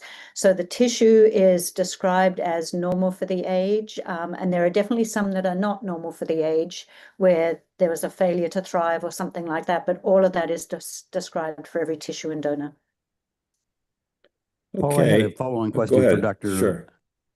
I had a follow-on question for Dr. Laffan, and I was curious about her impression of some of the later discussions in the session about the 6,000 genes and how she would prioritize if we're going to have to prioritize things that we study from a pediatric developmental standpoint, whether she had what her impression was of what the priorities of these binding proteins are, and the ones that would have the greatest impact on a screening system like we use in drug development. Yeah, thanks for that question. First of all, I was very excited to see all that initiative and to know that that data is coming out, right? And it's tough to say how you're going to prioritize for the 6,000 genes. I mean, I think one of the ways we have done some when we had a concern about fetal tissue and we had a milieu of proteins that were fetal versus adult, you kind of look at which ones are different. Like, are those 6,000 truly unique proteins, or are those also expressed in the adults, right? So that's one way to start triaging them. And then I think it's going to have to be down to like the age, right? Because some of those are changing over the age, like for neonate versus a 5-year-old, right? So I think it's going to have to take like kind of a categorizing or binning by age, and then also by organ system of interest based on the therapeutic area, right? So it's a lot to sort through. Like, what are your biggest concerns?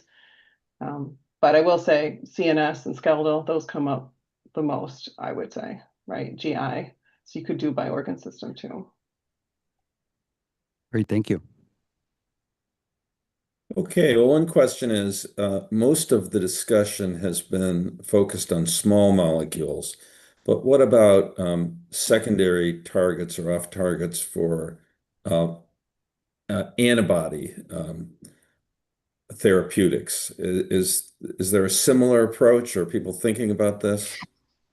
Yeah, we actually have done studies. The work we did with Dianthus that led to their phase 2 and now phase 3 trial was a antibody-based system. So these NAMs, microphysiological systems, can be used for biologics as well. And we have a lot of ongoing studies with antibodies right now to try to eliminate the large animal models, based upon different sets of organ tox for those, to try to take advantage of the new FDA directive of not having animal models for antibodies. So that's ongoing right now.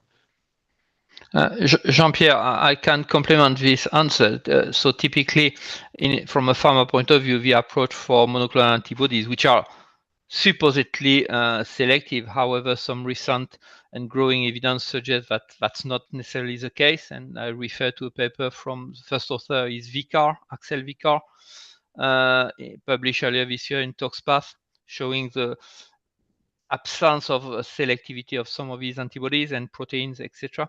But typically, the approach consists of cell microarray, such as Retrogenics, to name one company, combined with tissue cross-reactivity. And the benefit of the tissue cross-reactivity could be to use tissue from animal of different ages. So that's the combination that can be used to assess the off-target selectivity of antibodies.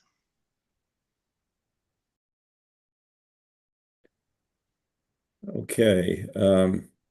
So when there isn't good correlation between an expected secondary target, the assay shows that there should be activation of a secondary off target, but the effect is not seen. Is that usually explained just by differences in exposure? Or is there a lot of sort of false positives? So Jean-Pierre, I can start to have a go at this question. So there may be multiple reasons for such an apparent discrepancy. It could be species differences, because most of the targets being explored are human, and finding may be observed in non-clinical species. It may be exposure. It may be metabolism as well, and specific human-based metabolite, for example, or animal-specific metabolites. But it's true also that there are some kind of false positive result, whether in binding, for example, and typically this would need to be confirmed using a functional assessment to confirm the characteristic of the affinity as well as efficacy at a given target. Yeah, and again, it's fairly straightforward to do dose response curves in these functional model systems. So you can then look at that exposure profile, and then what you do, you plug it into the digital twin to be able to extrapolate that. So that's fairly straightforward doing with these microphysiological systems. Yeah, and Dr. Raj Matabushi this afternoon is going to talk about modeling a little bit, and I know he'll mention quantitative systems pharmacology, and I'm going to mention quantitative structure-activity relationship. So I think that that's important, as we actually stated in our perspectives article on making sure that we have the quantitative aspect in each of these systems. Okay, quite a few questions for Dr. Hickman on microphysiologic systems. And, one is, although the progress seems to be impressive, but really, since this all started more than a decade and a half ago with a major push from NCATs, you could view the actual progress as pretty disappointing in terms of really regulatory impact. And I guess asking you as both an academic and now an entrepreneur, What do you see as the reasons for a lack of rapid uptake and expansion of the technology? Well, fear. Up until the Modernization Act, it was never said, what you could use instead of an animal. So people weren't going to take the risk, um, you know.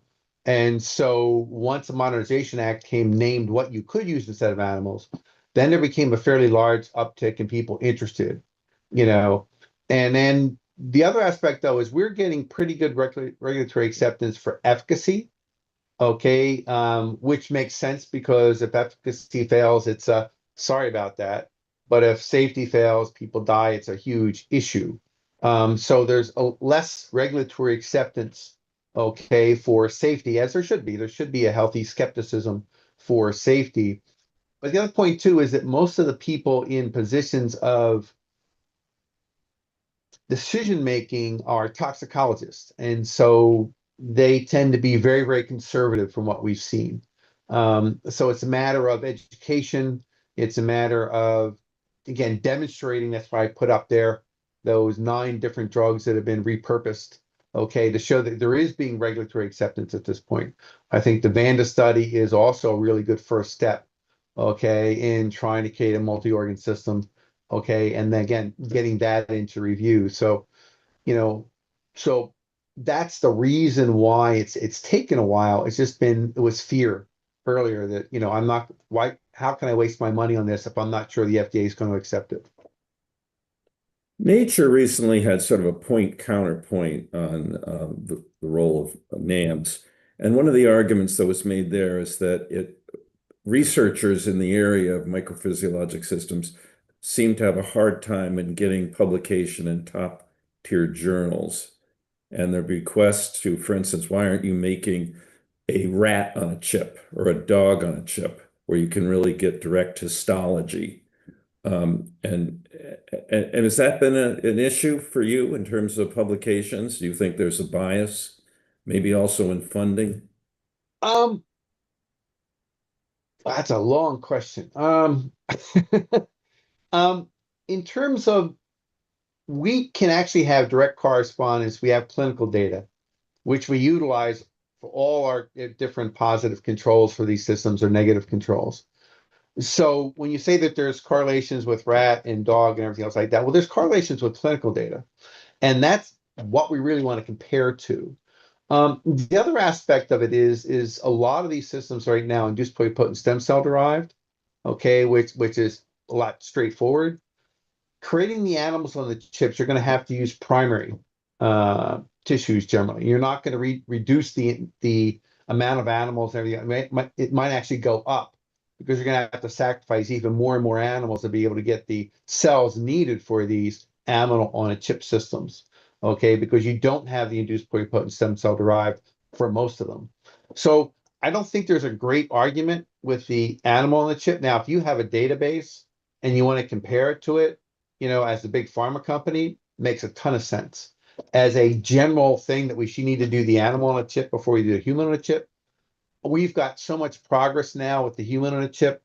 I think it's a step backward if we even think about trying to do that. Jean-Pierre, perhaps another couple of comments coming back to this and the previous question. Other limiting factors have been perhaps, as we mentioned already, the regulatory acceptance. And linked to this is the level of validation and qualification that this assay would need in order to be accepted from a regulatory point of view, which in some instances could hinder the further development and usage of these models. Because it's the example that I use frequently is if it takes 5 years to get through a validation and qualification for regulatory acceptance, by the time qualification is completed, the model would be obsolete. Okay, so that's a point I wanted to make there. Actually, you bring up a really good point, Jean-Pierre, is that when we did the system for Sanofi, repurposing that drug, it took us 6 months, okay, and less than $500,000. With trying to go into an animal model for rare disease, it's 2 to 3 years and $2-3 million. So you're exactly right, Jean-Pierre, in terms of some model systems requiring that time frame.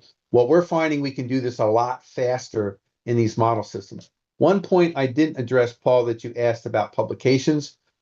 We've been able to get publications in Science Translational Medicine, Advanced Science, scientific reports.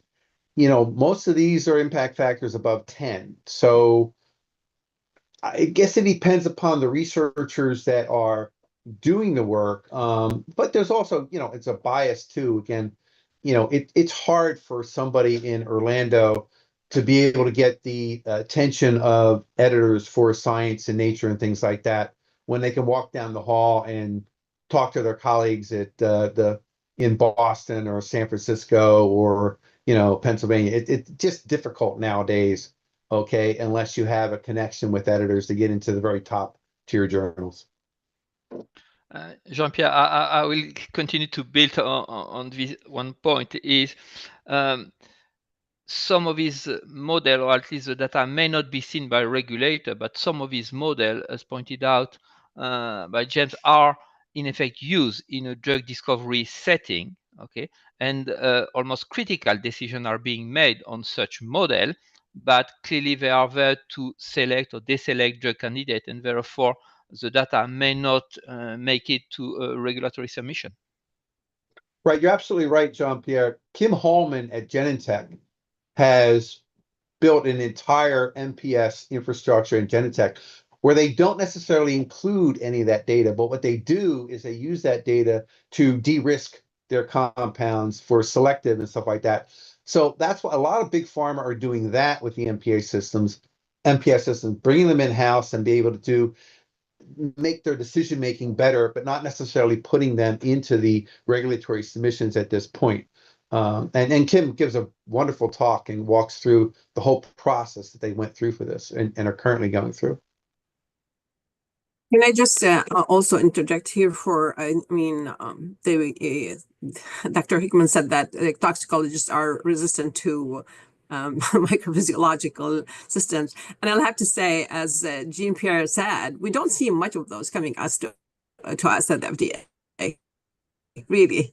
And actually, yesterday we had a DoSafe meeting with drug companies, and we were telling them we would like to see this because we are, portrayed that we are the resistant to the new when we don't see them or they are not validated or there are issues that we see with them that sometimes the reason that we're not resistant. By all means, we would like to see something that is the future, and we would definitely look into it when it's submitted to us, and we look for data to see where we can work with it.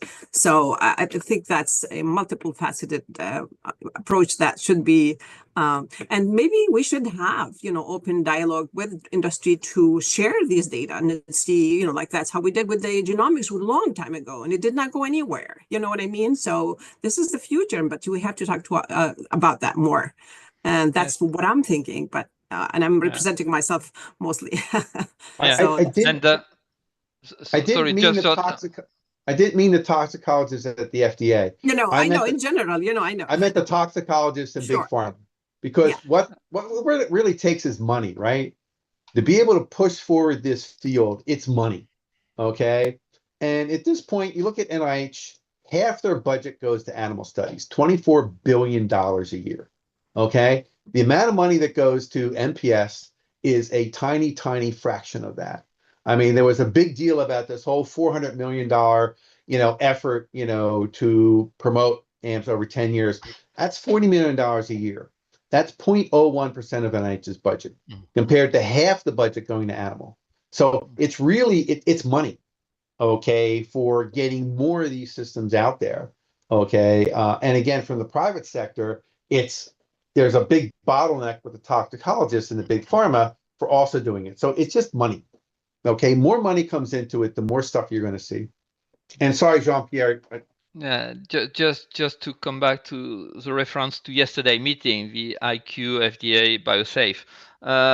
It was mentioned, and being based in Europe, I can comment on this about the EMA initiative on voluntary data submission, meaning offering some kind of safe harbor to submit these kind of early discovery in vitro in silico data outside any regulatory submission. So that's maybe something to keep an eye on and eventually to expand on.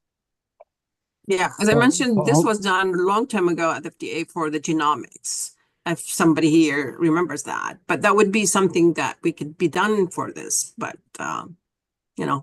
more has to be discussed about that. Yeah, I mean, Let's follow up. Oh, go ahead. ahead. No, you first. Okay. Susan. Just in speaking of for pharma toxicologists, and I think we're all excited to incorporate these NAMs and to figure out how to do it for safety. And I do feel like, first of all, we are used to using rodent and whole animal. So being able to make that leap, it would be helpful to understand if we had an issue, have a NAM in the non-clinical species as well. So we can, more like an issue resolution thing to understand it and to inform across our species. So there is utility in that for us, try to get the toxicologists on board. And then also, like, we're also looking for the response from the whole organ, right? So 2 or 3 cell types on a chip is not going to cover the entire physiology that's represented in the organ, right? And so we're, in the safety mindset and toxicology, you need to kind of understand and follow these MPSs and build them. But so far, the utility we've seen the most, right, is for the, efficacy studies and very bespoke, clear context of use screening, right? And that's the kind of stuff that I think we could, find avenues to share, because that's very early. And sometimes we're screening hundreds of compounds, right? And we're not going to share all that until you get to your top 2 or 3, and then only the one that goes for an IND, right? So there's a lot of work and understanding on how to best approach these. Of course, we want to, implement these as much as possible and as soon as possible. But I think I like the idea of having a place where we can have these dialogues through JuSafe and others on how to share that data and how to figure out the best way forward. Yeah, let's follow up on the validation aspect that Ikram mentioned, and I think Jean-Pierre mentioned the pediatric oncology program with the molecular targets. The initial validation of the initial list of molecular targets that was put out was done in conjunction with the NIH Institute. And so I wonder, if we're talking about secondary pharmacology, who is that group that should do that? And I wondered if Jean-Pierre's group, JuSafe, or some other group is actually the group to help us, to have the discussion about validation of secondary pharmacology targets for pediatrics.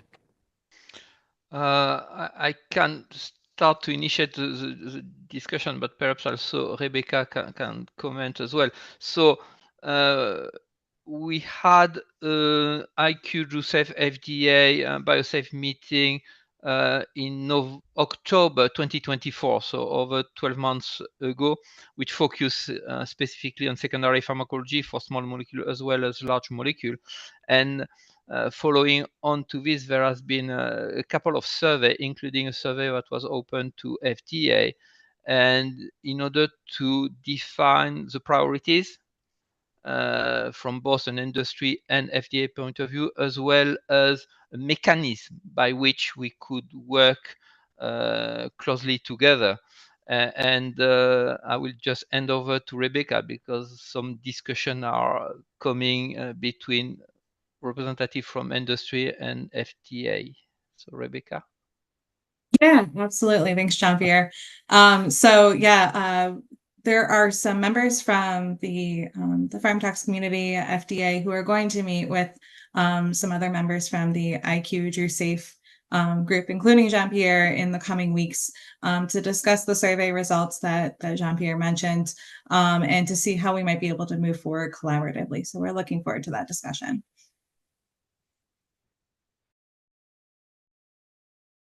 Okay, another one for Dr. Hickman. So determining first dose in human trials, do you see elimination of animals in the future through an MPS system? Well, the malaria in a chip model that we published in Advanced Science shows exactly that, okay, where we can take a in vitro PK/PD model system for the disease for 3 different drugs and be able to determine maximum tolerated dose, okay, no observed effect level dose, and an EC50 which enabled the in vivo extrapolation for the dosing that was seen. Now, what we did, we relied upon in vivo clinical pharmacokinetic data to be able to get the human pharmacodynamics, to be able to have the one-to-one correlation between the MPS, okay, and the clinical outcome. Now, to do this for an unknown compound, okay, we would do something like simulations plus modeling of the PK, okay, and then use that pharmacokinetics, which is pretty good, okay, and then combine it with our in vitro system to extrapolate the pharmacodynamics from the in vitro model to clinical to get you your first dosing in vivo for clinical. So I do believe that for many drugs, we eventually should be able to eliminate the need for animals to determine the initial dosing for new compounds. Any comments from the group here? So how about using cells from children in the chip, or the progression of iPS cells to mature cells to mimic children? Where do we stand with that? Well, for the CNS, we've published that in the stem cell reports where we took cortical neurons and we looked at their activity all through development, okay? And we proposed in that paper to look at something like juvenile epilepsy because we had a nice population there of hyperexcitable and inhibitory cells, okay? So we can follow that. And again, with the work we did with Vanda, we took the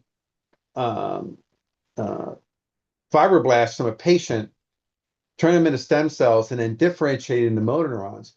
And what we did is we treated their ASO at very early stages of development to try to understand what would the ASO, antisense nucleotide, would do to stem cells maybe in the patient in terms of trying to arrest the disease model, okay? And then also we did it after it was mature to understand what would happen to the cells, okay, on the living patient. But this was pediatric. The entire thing was a pediatric. It was a child, okay, that we did this with. And this is published in nucleic acids, okay, with Vanda Pharmaceuticals.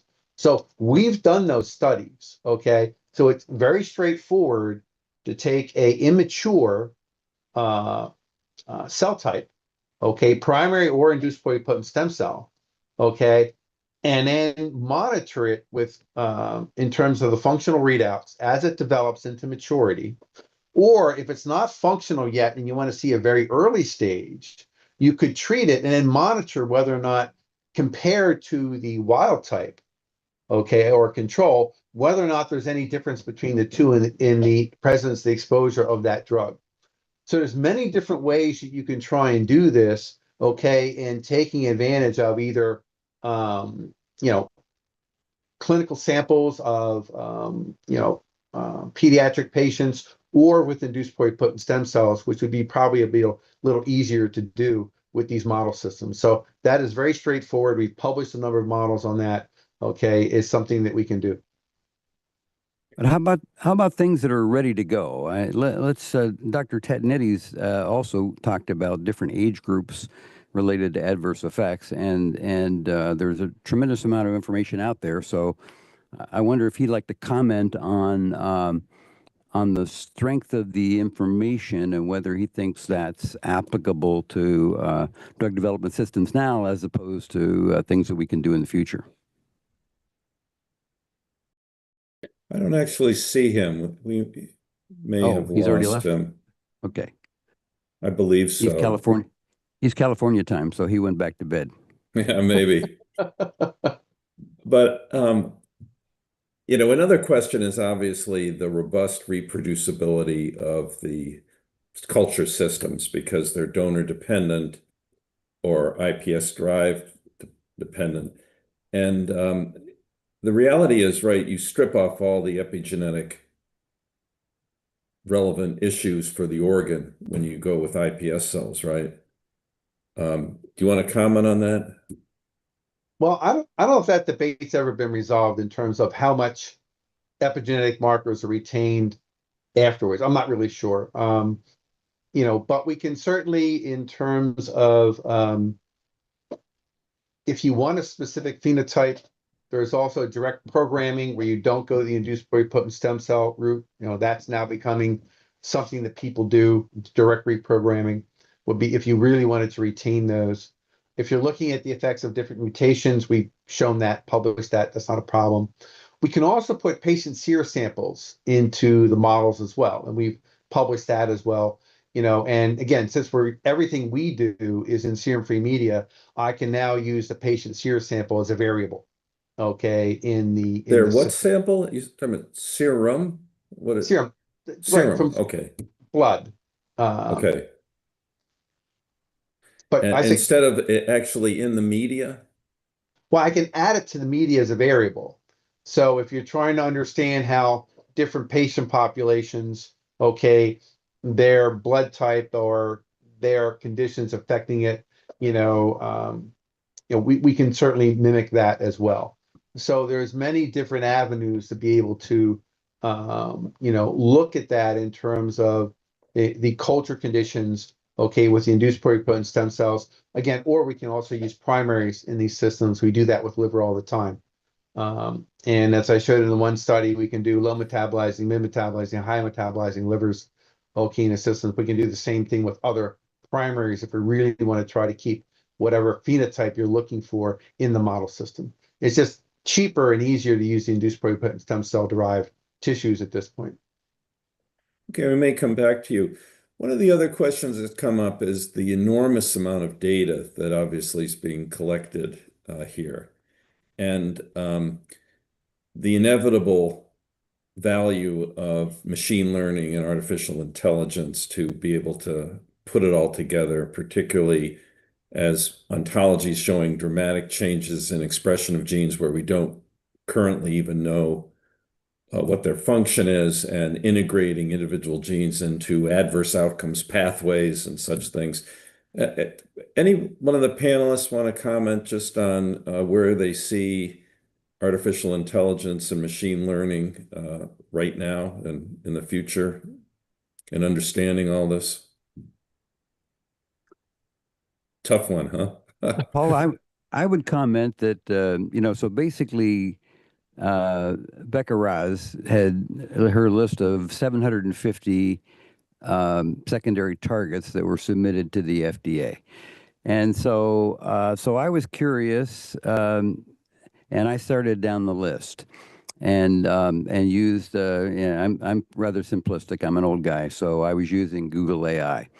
And crossing these secondary pharmacology targets with developmental biology.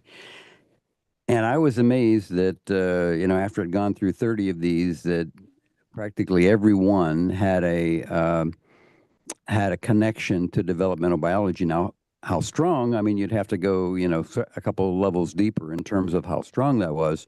But I was very impressed that these targets are being chosen because of their physiologic importance, and consequently, many are linked to developmental biology. Other comments? I mean, I could add in that, we're obviously super aware and trying to use machine learning and AI as much as possible and figuring out the best use for them all. I would say machine learning for all of your in silico analysis and training your models is super important, right? And the models are only still as good as the data you put into them and how you manage that metadata and how you, categorize it, right? So especially when you get into AI, right, that you have to really, really pay attention to how you're putting this data and controlling it and keeping a human in the loop. I would say keep a subject matter expert in the loop, with this AI models. But it's not just the future, it's happening now. We're very committed into how to work this into our programs and into our systems. This is Lang Lee from Ohio State University. I want to make a comment on the AI data integration. And the way I see this, I'm an informatician, so we spend a lot of time for data integration, So to me, there's kind of unbalanced data between, say, genomics and clinical data, EHR data, and we talk here a lot about a system pharmacology models. I think there's the unbalance over there though is in a system level model, especially a PKPD model or a quantitative system biology model. Those models actually are typically work for individual drugs, maybe a few targets. They are not necessarily scaled up to the whole system level, right? On the flip side, there's so much data in the genomics, clinical data, where they have a much bigger scale. I think that kind of a mismatch in the scale is a problem. Where we actually building up a knowledge base, trying to integrate all the data, but also models. Hopefully, I will talk a little bit more this afternoon. So hopefully we're trying to make the make the gap feel a little bit in terms of we wanted to share model too, and it has all all the drugs model all together. So hopefully people can use that as a new data elements to build a bigger model. Okay. The other thing I want to say is the clinical data, especially the clinical ADEs of the drugs. I think that domain is pretty big. I think the data over there is not a very clean. Means that every time you say a patient has ADE, it doesn't really mean it has ADE. It has a lot of confounding variables go with it. So there's got to be a lot of work in terms of cleaning up the clinical data, trying to use that to help with the translation. I think those are equally important as well. I'll stop there. I wish Nick is here. Other comments from the group? Go ahead. I just wanted to actually say something. I think Dr. Len Yao, at the beginning, she said we have tons of data, like clinically and non-clinically, and we can connect all of this. And with the AI that we have right now, I mean, can you see that everything is available? It's just like we need to put all that together for the future. I'm just thinking of it about, like how did we used to drive from one place to the other, right? And now we have Google Maps that takes you anywhere you want. And this is the same story I think that we are talking about here. And that's the future. And I think if we do not do it now, I mean, now we have everything that we can do all together. So I think, the future is here. Maybe we will be here when it's a factual thing, or maybe not. I'm talking about myself. We're at the end of the scheduled time. Any other comments from the panel? Gil, any last minute closing comments? Did we have any questions from the Q&A, Paul? Did we have any questions that needed to be answered there?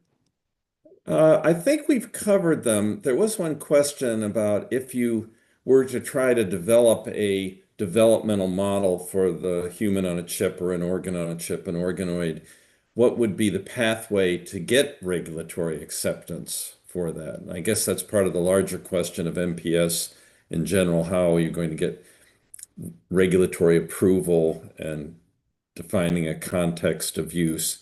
Any of the panelists want to address that? Well, we're doing that right now, and it's if you have a model you're using for efficacy, it's very straightforward. You can just put that data in and look at it. Also for safety, they'll look at it in the context of use of your submission. If you're trying to get a drug development tool, you have to go through the iSTAND program, or for food and things like that, you got to go through the ENCORE program, that's a lot more involved. And we're currently doing that for our NMJ model for looking at Botox and to replace the mouth lethality assay. That's a lot more involved. So it's the different levels of validation you're looking for regulatory acceptance. You have to understand those. Okay. And it's different for efficacy than it is for safety. And it's different for safety whether or not you want to have it just for year one application, or if you want to have it utilize, or anybody can utilize it without having to go through the validation qualification process again. So there's different levels of validation that people need to understand for these systems, okay, for the models.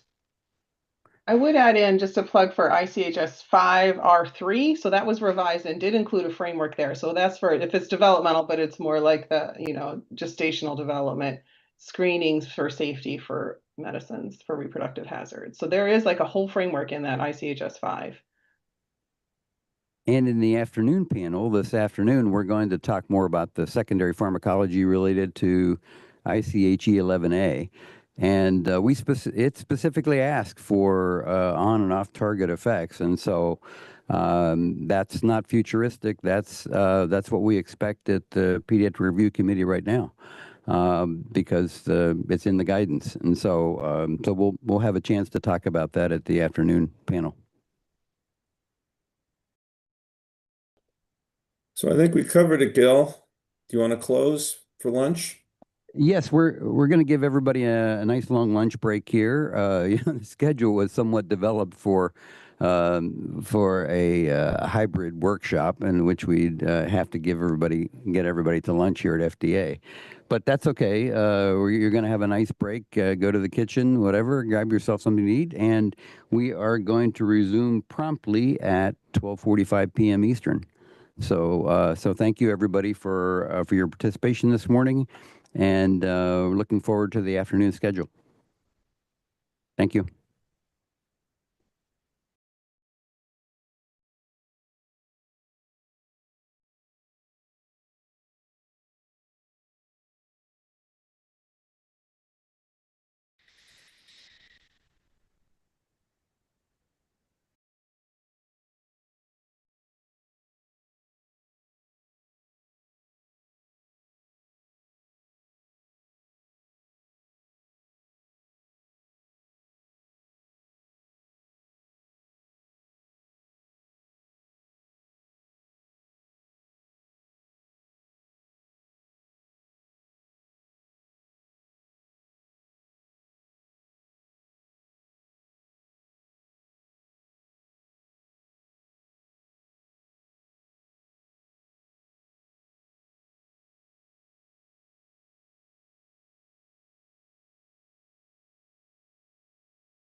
So Kristen, are we ready to go?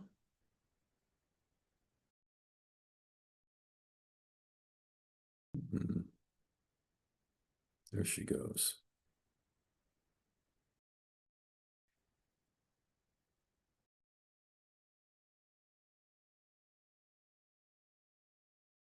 Okay, I guess we are. So we'll start in the next session. Whoops, I lost my.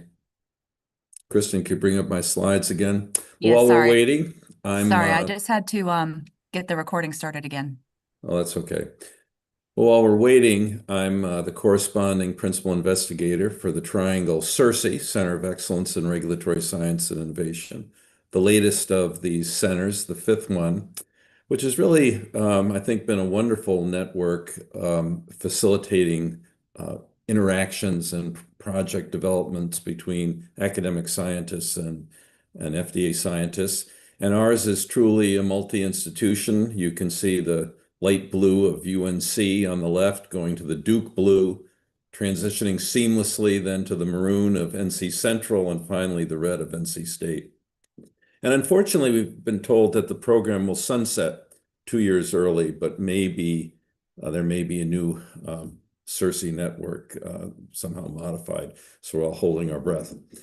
Anyway, I will proceed with the first talk. This session's short, just two talks on new tools and using quantitative systems toxicology to predict liver safety of new drug candidates. Now, why didn't that go forward? I don't know. Oh, there we go.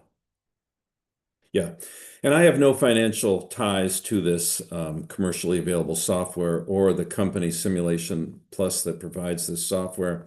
However, I've been involved with it from the beginning, and so I have a big ego conflict of interest here. And whoops, that didn't work. I'll get rid of that. So the first thing is, what is quantitative systems toxicology? What is this DILIsym model? I'll talk about now the new pediatric representation in it, which is in version 11, and then I will talk about the future.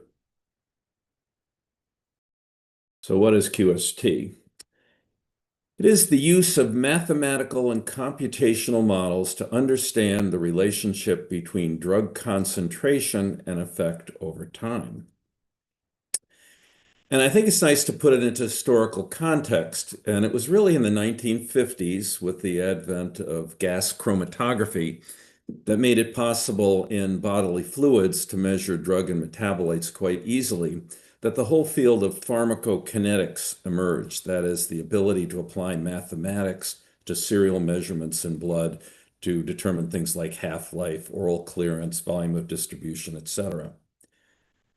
And then, because you often don't primarily care what the concentration of drug and metabolite is in the blood, but really want to know what it is at the level of the target organ, ideally inside or at least at the target, the whole discipline of physiologically based pharmacokinetic modeling has evolved using drug properties and things like blood flow to make that prediction. And for both pharmacokinetics and for physiologically based pharmacokinetic modeling, there is now the incorporation of knowledge from what P450s metabolize your drug, what transporters transport it, all data obtained through in vitro human systems that allow you to do a much better prediction of things like drug-drug interactions. And the interesting thing is the commercially available software, which would be GastroPlus or SimSip, have really become universally accepted and have never undergone any formal validation or qualification process. It's simply people began using them and they were useful and showed that they could work. And so everybody really just began accepting it. So we're now able to estimate pretty accurately the concentration of active moieties at and within the target cells. So the next evolution is what's called quantitative systems pharmacology, which is once you have that knowledge, to begin to model what happens after target and non-target, secondary target interaction to predict the effects of the drugs. Now, quantitative systems pharmacology is largely oriented to predicting the beneficial effects of drugs, but that's, of course, going to be target and therapeutic class specific. in quantitative systems toxicology, that is using the systems modeling to predict toxic outcomes, it turns out with organ toxicity, that is often, and I would say generally, off-target effects, and that the adverse pathways that are involved tend to be common across individual therapeutic targets and therapeutic fields. And therefore, that's the aspect that's been most readily exploited usefully so far in terms of regulatory interactions. So quantitative systems toxicology is the addition to PBPK of mathematical equations to recapitulate relevant intracellular pathways whereby drugs or other chemicals can cause stress and death to cells, tissues, and organs. So DILIsym. DILIsym evolved out of a public-private partnership that was actually started with a CRADA from the FDA. It was Janet Woodcock, really, who personally pushed this idea of looking at DILI, drug-induced liver injury, and the idea there ought to be a way to better predict using quantitative systems biology. And it was officially started in 2011. 21 different pharmaceutical companies have participated, and they provide compounds, unpublished data, and in some instances conducted studies to fill in gaps as the model was being built. And the model which has evolved, which is DILIsym, I should say there's also a kidney model that's come out of the same consortium called RENAsym, has been used in at least 50 cases of modeling being used in regulatory interactions. And the goal has always been to return knowledge as much as possible to the public, and there have been over 30 publications. These are the current members of the consortium. As I say, there have been 21 others. They tend to come and go, but this remains very active, and I'm hoping there'll be interest in other companies signing up and coming on board. So this is a 30,000-foot view of the things that's modeled. These are all in differential equations that interact, the modules I'm showing you here. So of course, there's drug metabolism disposition, there's reactive metabolite formation, and I can't go into any depth in this, except to say that when you're talking about predicting liver toxicity, usually it comes down to three sort of adverse outcome pathways. That is reactive oxygen species, oxidative stress, interference with mitochondrial function, and alterations in bile acid homeostasis. That is the accumulation within liver cells of toxic bile acids due to interference with normal function of transporters for bile acids. And these are all integrated, so any one process might be over the threshold to cause toxicity, and the model will predict the interaction of these, leading to hepatocyte death, but regeneration is also built in the model. And as liver cells lose, if you lose enough of them, it will affect drug metabolism, et cetera. They're all interacted. And the outcome then is the serial liver chemistries over time reflecting release proteins like ALT and AST, but also functional parameters like bilirubin. So the way this is actually done is you need PBPK, the best estimates you can get of the concentration of drug and relevant metabolites outside and inside the cell. And then the next step, I gotta probably do this myself here. Oh, there we go. I don't want that. Is to measure the ability of the parent and major metabolites to inhibit bile acid transport, interfere with mitochondrial function, or generate reactive oxygen species in a quantitative way to actually get IC50s or KIs for this. And then the model has the components in it, the variables have been varied so that you reproduce variability that's in a human or patient population called SimPops. And this variability can reflect environmental, genetic variation, et cetera. And there are a variety of simulated populations. There's a healthy population, there's a diabetes population, there's a MASH population, there's now a post-menopausal population. And what I'll talk about is the new representation of pediatrics in the model. But in any event, you put in all this data and you basically press enter. And what comes out is the anticipated frequency and severity of liver injury, primarily this serum marker, alanine aminotransferase. But if there's enough damage, then also bilirubin will rise in the model. And there's been DILIsym has been quite successful, particularly recently in moving drugs towards approval or dealing with safety issues as they come up post-approval. And I won't go into all of it, but the major success story was in the CGRP small molecule migraine drugs, where the first two in class failed because of significant liver toxicity. And there was a whole question of whether small molecules would progress at all. But the monoclonal antibodies had no liver toxicity. So there was no question that this was an off-target effect. And so with ubrogepant, which was the next in class, Serena Williams commercial is the one who does the commercials for Ubrelvy. The question came to the team, first of all, would you have predicted the toxicity of the first two in class? And how about Ubrelvy? Is that going to be okay? And the toxicity, the first two in class that had failed was predicted, and Ubrelvy was predicted to be safe, actually even at 10 times the doses that were planned. And this is before going into clinical trials. And sure enough, the drug proved to be safe in clinical trials. And the follow-on drugs, which are shown here, were all again modeled to be safe. And interestingly, the drugs were approved without even a warning for liver safety, even though the first two in class had failed due to liver toxicity, which I think may be unique, if not at least very unusual.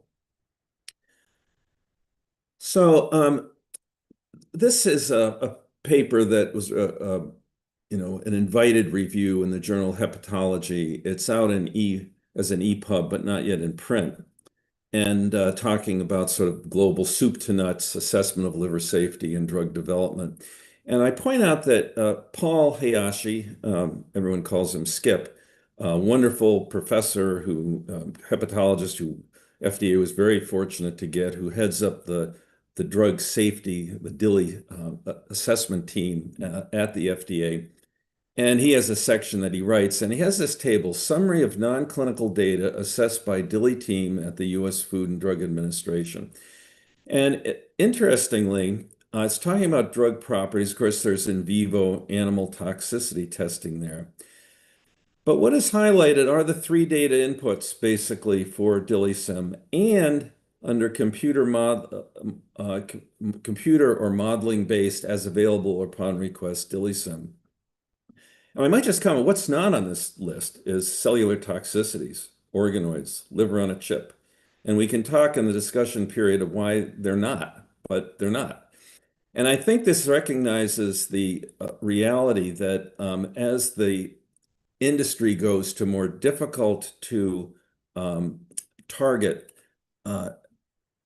undruggable targets, you can't get around some of these properties.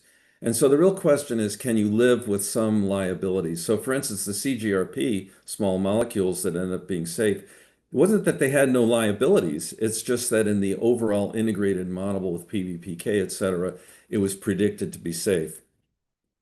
Okay.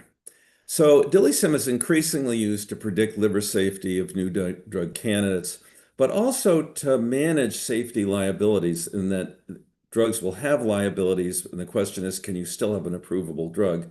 And what dosing would be approvable? Okay, so pediatric representation in DILIsym is now in the most current version, that's volume 11, that was released earlier this year. And academics can get licensed for free to the software, by the way. And this addresses the issue that DILI susceptibility can be different in children and is not always well predicted in animal models. So this is a review that sort of looked at this. And so I'll start at the top, acetaminophen. It's pretty recognized that young children have less susceptibility than adults. And this is generally reproduced in animals, though not always. And I can't go on in each example, but I'm going to come back to valproic acid, where there's pretty good evidence that children, particularly young children, are more susceptible than adults. But animals have been equivocal. Actually, 2 studies have said adults are more susceptible than children. But yet, with valproic acid, there's actually a black box warning that says children under the age of 2 and parents and patients with mitochondrial disorders are at higher risk. So that to create pediatric representation in this model has been a stepwise approach. GastroPlus and of course SimCip2, but GastroPlus is the company that owns DILIsym, has a well-developed pediatric-specific drug exposure simulation, PBPK, that takes into account developmental changes in cytochromes P450 transporters. And the first thing that was done to incorporate directly into the model was to not just make small adults, but actually vary the height, weight, and organ volumes. For instance, it's known that very small children have a very large liver relative to their total body size. Then the next thing that was done was to develop a bile acid homeostasis model for children and developmentally, actually dividing into 4 age groups, as you've seen before. And that has been, both of these have been completed now and are in that version 11. What is ongoing is to develop and validate pediatric specific representations for response to oxidative stress, which we know is different and probably is the reason why children are less susceptible to acetaminophen toxicity. And also ongoing is representation of differences in mitochondrial function as a function of age. But I just wanted to say, obviously, what's going to be important going forward in the consortium is to validate differences between adults and children and susceptibility. So in the remaining time, DILIsym does predict valproate toxicity in adults. And this was a publication that actually looked at the non-kinetic but well-known, well-demonstrated interaction between cannabidiol and valproate in terms of synergistic toxicity.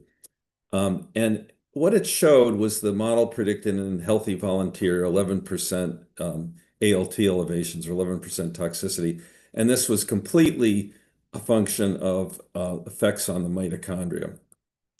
So going into children, basically the pediatric specific estimate of exposure for valproate was put into the model.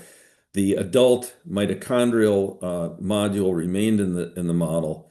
And to make a long story short, it was possible to come up with dosing regimens in a healthy 1-year-old that produced significant toxicity, whereas a 30-year-old at that same dose did not. So these are early days, but beginning to show the value of QST modeling here.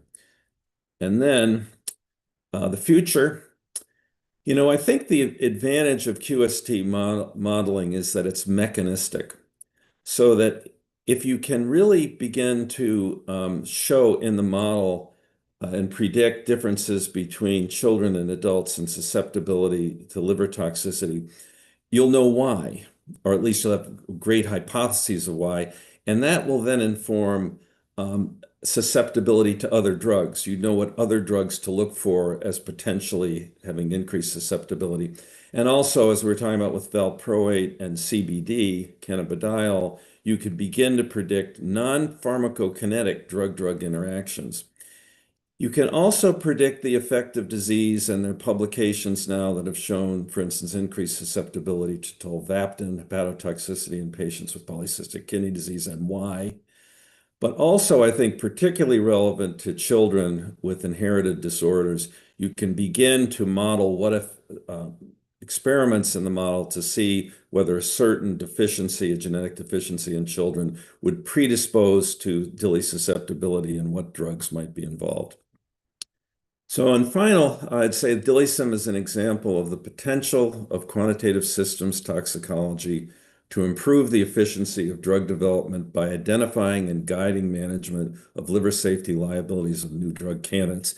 And that will include pediatrics. And I think it has a big advantage over juvenile animals, or at least even right now, things like liver on a chip and organoids, although the data from that can be very useful, but by being mechanistic, it provides insights and makes predictions for interactions, disease and genetic interactions that would not be obvious from those inputs alone.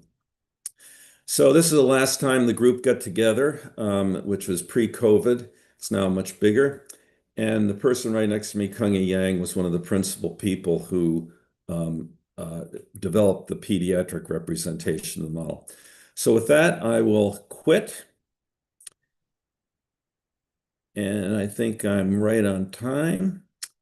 And I will introduce our next speaker, who is Will Redfern, Vice President, Quantitative Systems Toxicology and Safety of Certara. And he's going to talk about adapting a secondary pharmacology-based tool to flag up off-target interactions of particular concern in pediatric patients. Thanks, Paul. I'm going to switch my video off to save a bit of bandwidth. I hope you can hear me okay. Okay. We can. Good. Let's see if this actually, yeah, says I've got control. But, yeah, good, right. So 4 years ago, we launched a software tool called Secondary Intelligence that enables safety pharmacologists to contextualize their secondary pharmacology readouts in relation to predicted therapeutic plasma concentration in humans.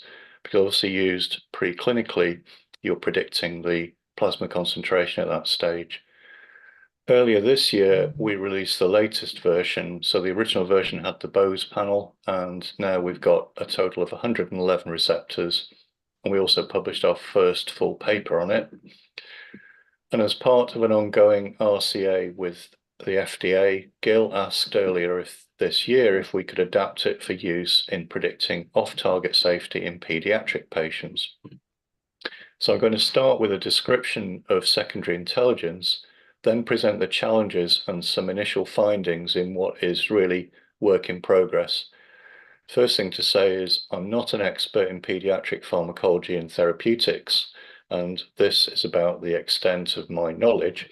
But fortunately in Certara, we've got a long track record of PBPK modeling of pediatric PK and have world-leading experts in the field, so I spoke to them.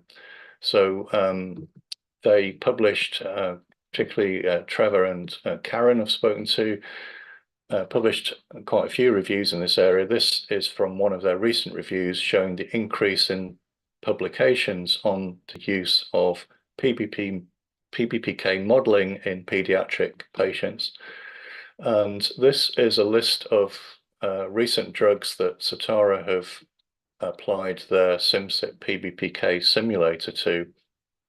And you can see this is tackling some quite debilitating childhood diseases and disorders.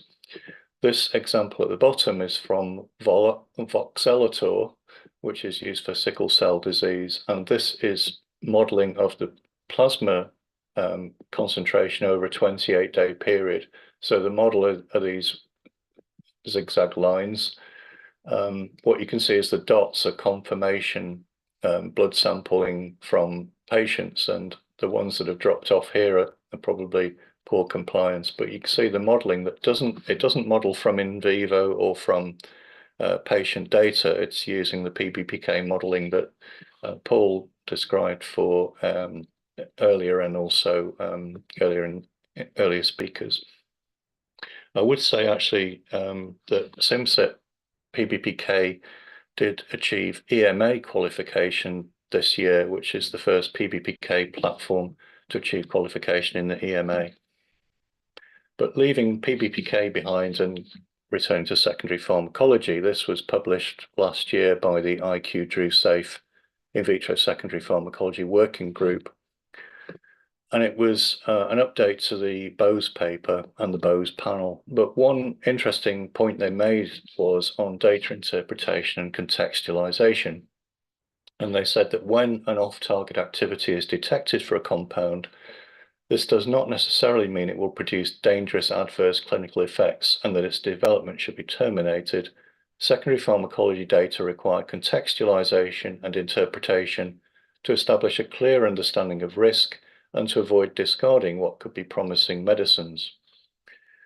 So when you get the secondary pharmacology readout, how do you interpret and contextualize it? And over on the left is an old one from the early 2000s from the Drugs at FDA website. It's actually a drug I worked on, did the secondary pharmacology for. The upper part of the table are enzyme IC50s, and the lower part are radioligand binding KIs, and they're organized in descending order of potency and affinity for the KIs. So you can stare at that all day long, but how do you decide which of these is going to be impactful during clinical use? What you can do is to plot them out, and here they're on a log scale of concentration. The vertical line is the predicted unbound Cmax that you're expecting in patients, and then each of these dots is taken from this table.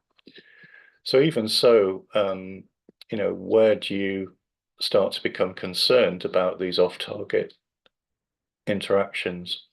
So what we decided to do was to try to go from clueless to genius at the click of a button.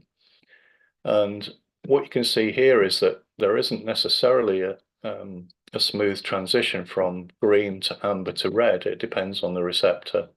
So I'll talk you through how we went about doing this.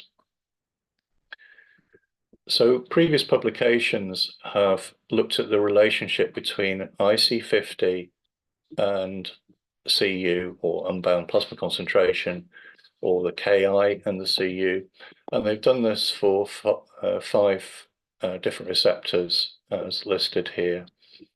So we used the same principles. One thing we would say is that they've used a variety of approaches in the literature, both in terms of data curation criteria and data presentation.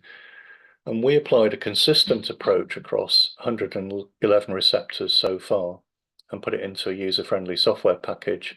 So for each receptor, we expertly curated lists of reference drugs, and these are defined as drugs that target that receptor for their therapeutic efficacy, most of which are marketed drugs, but also this includes candidate drugs still in clinical development or which were discontinued. But where available for each reference drug, we sourced and expertly checked data on Ki or IC50, depending on the receptor type, receptor selectivity, the lowest effective plasma concentrations in humans, human plasma protein binding data, and adverse effects in clinical use. So if we look at receptor X, and drug A is one of a list of reference drugs. So from its molecular weight and plasma protein binding, we can convert the lowest effective plasma concentration from nanograms per mil to micromolar. And then you've got the Ki at its target receptor in micromolar, and it's a simple ratio of the effective unbound concentration in plasma, or Cu, over Ki or IC50. So let's sort of call it Cu over Ki, and this drug A ends up here, and this scale now is the ratio of Cu over Ki. You then do this for as many reference drugs as you as fulfill the criteria, and you'll get a range of Cu over Ki ratios, but the pivotal drug is the one with the lowest Cu over Ki ratio, in this case drug B, because it sets the start of the red zone, which is basically covers the range of the reference drugs. You've then got an arbitrary 1 log wide amber zone and then a green zone, and I'll describe what these mean in the next slide. So this is taken from the secondary intelligence tool itself, and it's a plot of reference drugs at the alpha-1A adrenoceptor. So this drug here, alfuzosin, sets the positioning of the red zone, and this is a test compound, and it's Cu over Ki. So it's predicted Cu, because it's preclinical, over what is Ki for this compound is at an off-target receptor. And in this case, it's come out as green in that its predicted receptor occupancy is outside the range that will cause meaningful effects in clinical use. So you've basically got three outcomes in a traffic light system. So green is low likelihood of interaction with this off-target receptor in clinical use, where further investigation is probably unnecessary. And if you jump to the red, that means that a high likelihood of interaction, and these are relative terms, so high likelihood of interaction with this off-target receptor in clinical use. And the next steps are suggestions, but you would probably consider investigation of the potential safety issue using both in vitro and in vivo approaches. It could involve additional endpoints in safety pharmacology and or toxicology studies, or you might have to set up bespoke studies to evaluate it. So this is our receptor panel, and the receptors are organized in families: GPCRs, ion channels, nuclear hormone receptors, enzymes, kinases, and transporters. And it includes the 44 receptors in the Bose panel. If you click on one of these buttons, in this case acetylcholinesterase, it takes you to a receptor panel page. On the left are qualitative information, and on the right quantitative data. So here we list the commonest adverse effects, the liability of most concern. In this particular receptor and multiple others, we've got a flag for abuse dependence liability, and a list of drugs that target this receptor for their therapeutic efficacy. On the right-hand side, we've got a plot of Cu over Ki for reference drugs targeting this receptor. So can we adapt this for pediatric patients? So will we have to amend these adverse effect lists for pediatric patients? Will the liability of most concern be the same for pediatric patients? Could we also flag up a concern for pediatric patients like we've done here for abuse dependence liability? Should we indicate which of these drugs are or have been used in pediatric patients? And finally, on the quantitative side, will we have to replot the reference drugs based on pediatric effective therapeutic plasma concentration data? So the challenges involve both qualitative information on the left and quantitative data on the right. So the first point to note is that not all receptors exploited therapeutically in adults are targeted in children, as a large number of medicines are aimed at diseases of aging. Qualitative evaluation of off-target hazards would also have to include receptors not exploited therapeutically in children, but which pose a potential hazard due to their known biology, for example, effects on development. And if there are adverse effects unique to children, how do we decide if this is merely due to higher exposure, which can result from errors in allometric scaling and the use of liquid formulations, etc. The other point to make is that therapeutic indications may differ between adults and children for a given drug, which may affect the adverse effect profile and its severity. Also, there are fewer marketed drugs per receptor for pediatric indications compared to adults. And the quantitative side will require curation of pediatric plasma concentrations. So if we start with this one first, this is a gap analysis on the availability of reference drugs in pediatric patients. So again, these are 111 receptors arranged by receptor families. The blue indicates that the receptor is therapeutically targeted. On the left-hand side, adults, and on the right-hand side in children. And 60% of the receptors in our panel that are targeted therapeutically in adults are targeted therapeutically in children, so about 40% are not. Interestingly, of the 44 receptor Bose panel, only 5 are not targeted therapeutically in pediatrics. And I would point out that adverse effects of therapeutically used drugs provide the most definitive list of adverse effects associated with off-target interaction with that receptor. So gaps in receptors targeted in the pediatric population will require curation of potential adverse effects, both from those seen in adults and from the known biology of the receptor, particularly where this may be impactful on development. Interestingly, so far, the class of receptor with the most gaps is the kinases. And then this is a list of receptors that are targeted therapeutically in pediatric patients that are not currently in secondary intelligence. So there's 14 of those. So on the qualitative side of hazard flagging, we have to evaluate drug adverse effects reported in pediatric patients that either differ from those in adults or are exacerbated compared to adults. For receptors not targeted therapeutically in pediatric patients, assess the potential hazard in pediatric patients from the known biology of the receptor. And these are our information sources, which include FAERS, which is the FDA Adverse Event Reporting System. And I'll show you some examples of that now. So this is the top 20 adverse events reported for metoprolol in adults and pediatrics.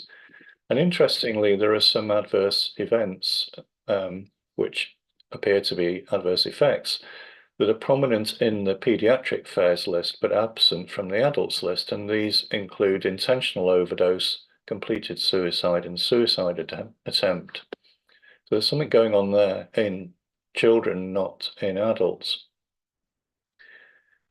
However, you have to apply caution to this. So on first glance, with this drug, clonazepam, there appears to be an adverse effect right at the top of the list for pediatric patients, namely seizure, which does not appear in the list for adults.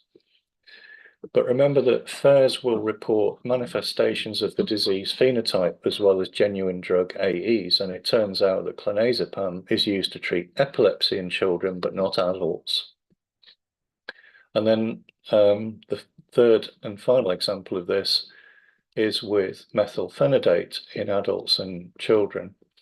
The following adverse events are prominent in the pediatric FAERS list but absent from the adult list. Agitation, tachycardia, aggression, and irritability. So of these, tachycardia, aggression, and irritability may be genuine AEs, but agitation may be part of the ADHD phenotype. So it can be very difficult to tease out what's a drug side effect or adverse effect rather than part of the disease itself.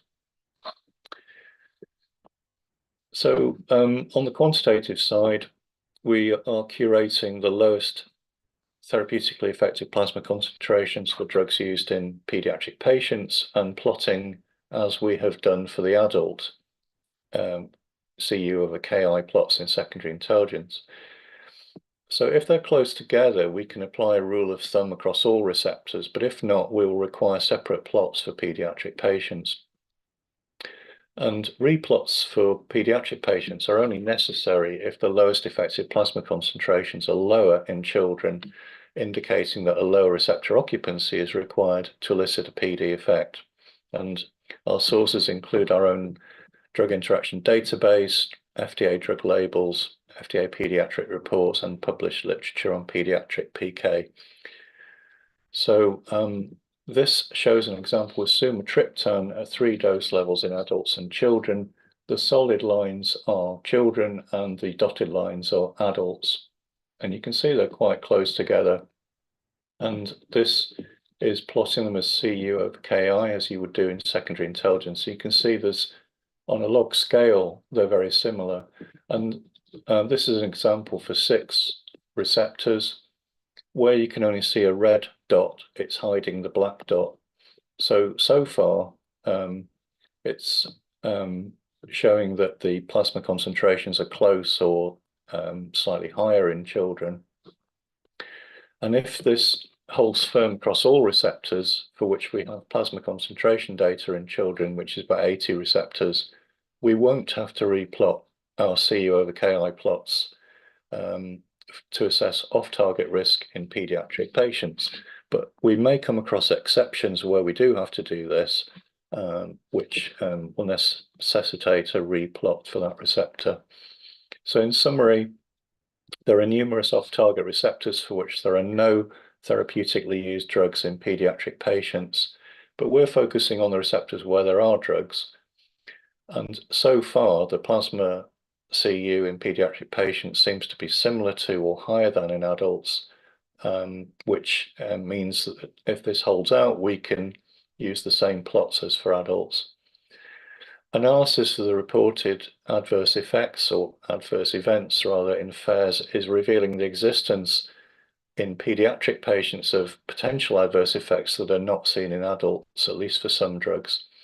And taken together with the evidence pointing to similar plasma exposures, this is quite interesting. So to address all this within our tool, we may require either a link to pediatric notes, a separate pediatric analysis, or something in between. So that's as far as we've got, and thank you for your attention. And thank you to my colleagues, both within Sutara and outside.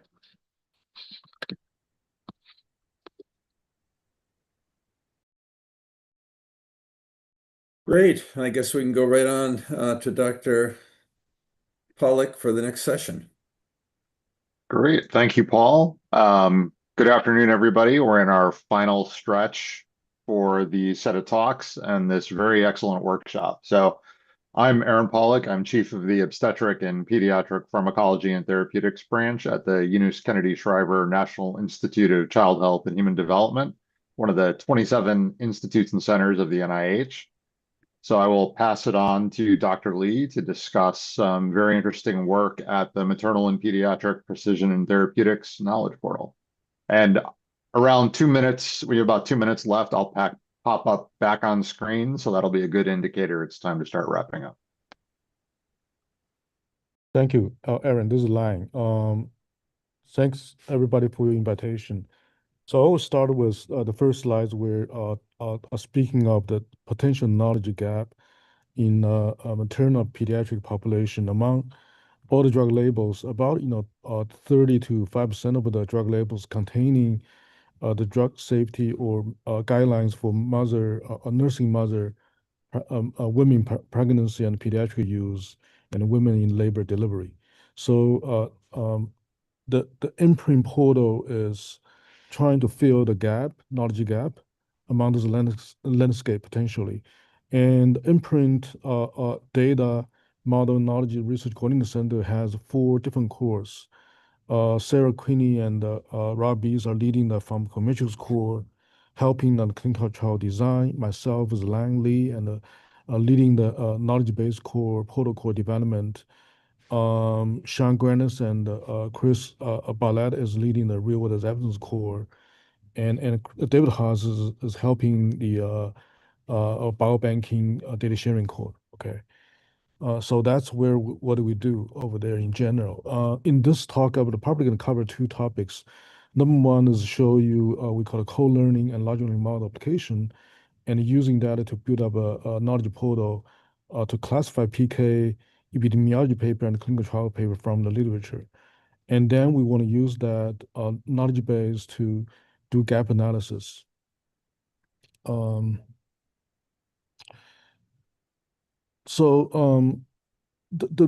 co-learning is a new concept. The idea though is in order to have a kind of AI model to classify the paper automatically, the model has to learn from human being, and then in return, human being has to learn from model as well. So it's technically an iterative process. We start from annotation guideline developments, then we do the manual annotation, then we're using a BioBird model, which is technically a small language model, to do the classification. Then we do the calibration because some of the label may be wrong due to the human error. Then we add more samples in annotation and go round and round until we get a best model trained from labeled data. It's a process, okay? I'll tell you why it has to go through this way. So at the beginning of annotation guideline, we thought we know, I would say we're kind of simple-minded on which paper to include in the knowledge base. So early on, we thought, okay, we include all the maternal patient population, pediatric patient population. The paper has to be drug therapy related, and obviously including PK/PD modeling paper as well. But later on, we realized that it's not that simple. So some of the paper, the drug could be secondary objective of the study, then there are also assay dependent paper as well, right? And then we started to revise our guideline from every version we move forward. And then the third version, we actually spend more time to speculate different population of maternal patients, like pregnant women, women lactation, so on and so forth. And then we also started expanding the inclusion criteria for drugs. We're actually including endogenous, exogenous compounds into the paper list. And then we also starting to think more about breastfeeding as well, okay? Then version 4, we actually continue to expand the inclusion criteria, where in this case, we actually include more drug metabolites in the knowledge base. Then version 5, we're actually starting to include more diverse treatment like vaccine, cell type biomarker, and protein peptides, and even smoking. Okay. Then until the later version, we don't do much change in inclusion criteria. So that's where inclusion criteria look like in the knowledge base. Then for the paper classification, so initially we thought, okay, we focus on 3 type of paper, clinical trials, PK studies, and PE study. When we look at definition, it's pretty straightforward. But later on, we realized that those labels are not necessarily mutually exclusive. Then in this case, in order to have a better classification performance, we ask the label has to be different and mutually exclusive for clinical trial and PE study, okay? Then version 3 has no change. Version 4 and 5, in that case, we actually including biomarker into our database. Actually, that created a lot of confusion among annotators. So afterwards, we decided on we need to add more labels in our training data. So we separate vaccine as one dependent type of paper. Then another ones including food, breastfeeding, nutrition, smoking, toxin, and oxygen in one group because their presentation are pretty similar. Then we actually isolate a biomarker into a different category because it's very different from the other drug studies. Okay, so this is kind of just show you the involvement in the HIN guideline when we're trying to classify all the publications in maternal pediatric space. Then before we go into the machine learning AI performance, I want to show you the annotation agreement rate among the annotators. Actually, we have 15 annotators try to help building up the label. The first 3 rounds of annotation is kind of a testing. The sample size is pretty small.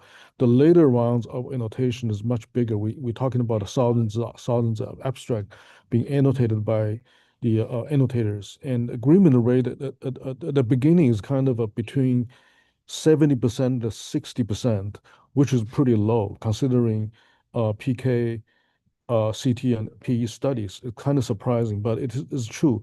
Even after 8 rounds of annotation guideline development annotation, then the final agreement is mostly above 90%. So this is probably as good as we can get.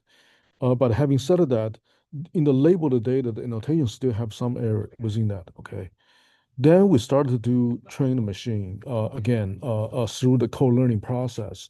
We went through 4 rounds co-learning to build up the large language model to do it. So in this case, we tried small language model, which is BioBERT, and also GPT's large language model on top of that.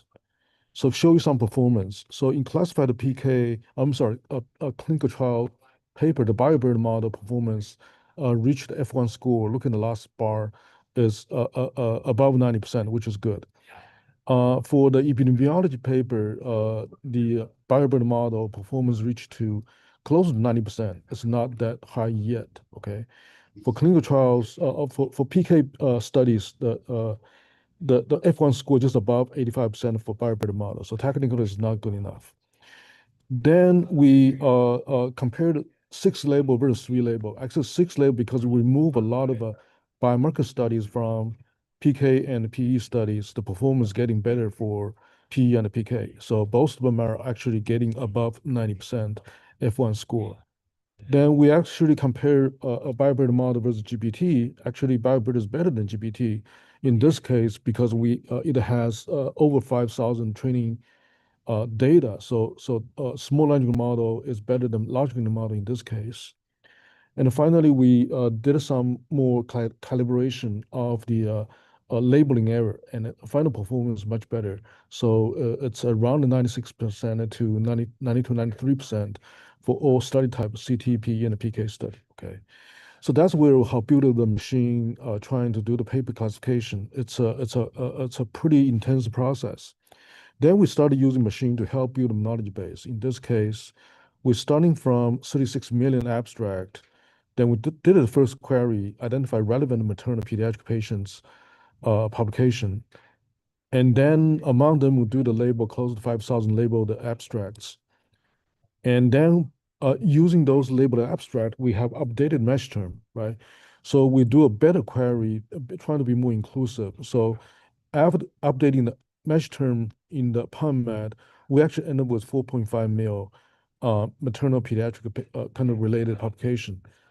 Then we train the bioburden model using labeled data. Then the bioburden model can do some prediction on those abstract. Then eventually in the silver version of knowledge portal, we're getting 758,000 abstracts.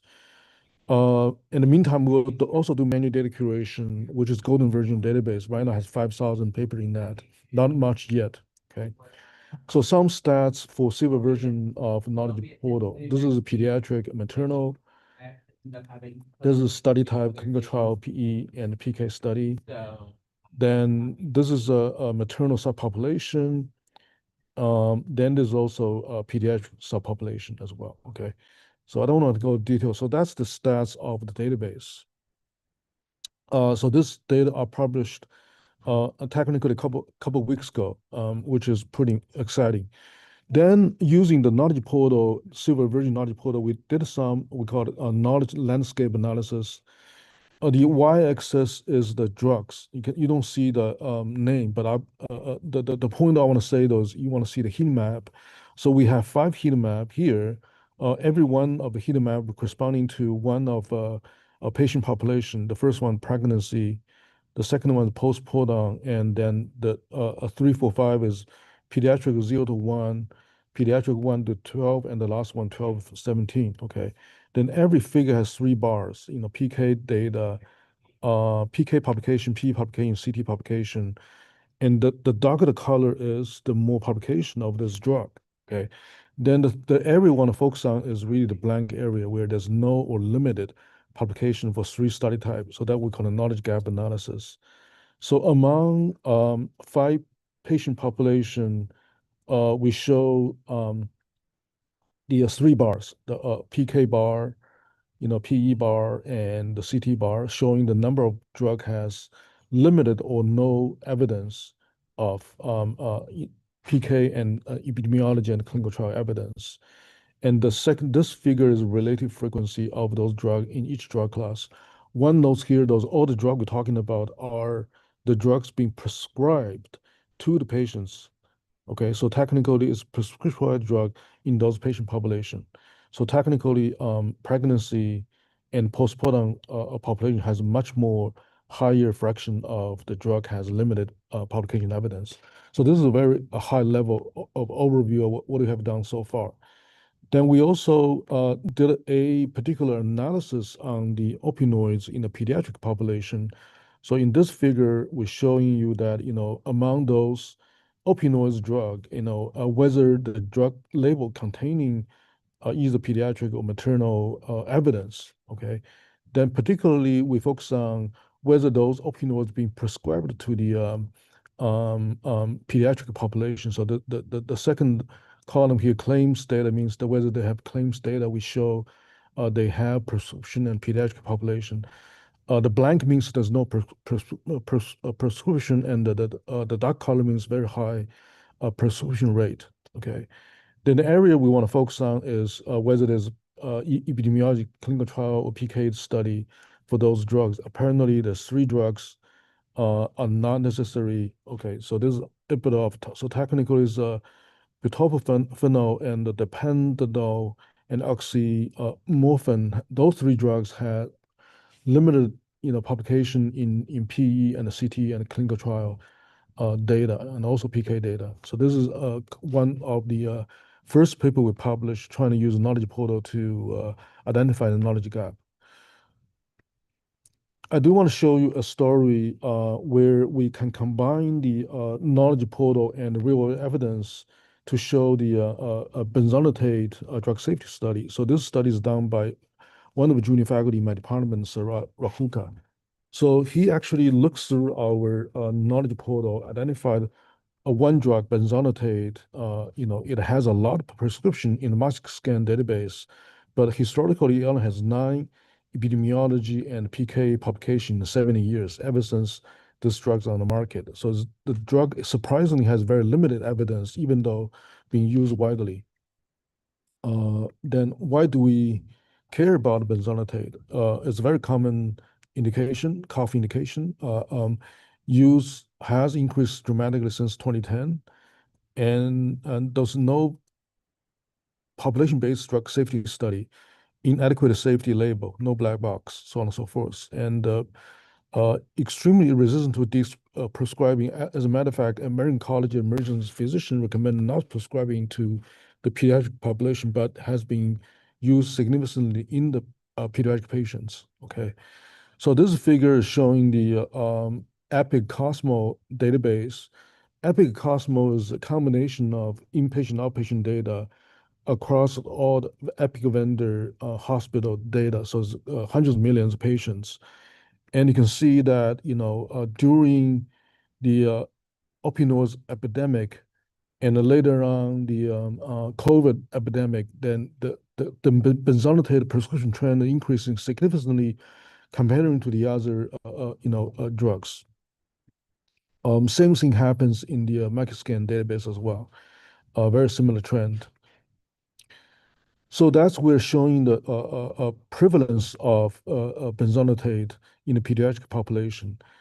Then we circle back to the FAERS data.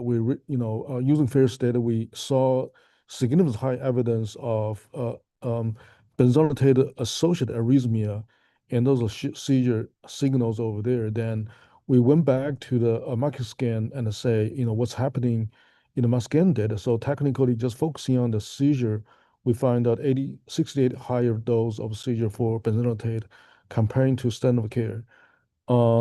Then this analysis is justified for age, sex, all the other confounding variables as well. So this is kind of I think a really nice example of using knowledge-based to generate a hypothesis, then using real-world data to test whether in a pediatric population, one particular drug has a safety concern or not. So this is being published again this year as well.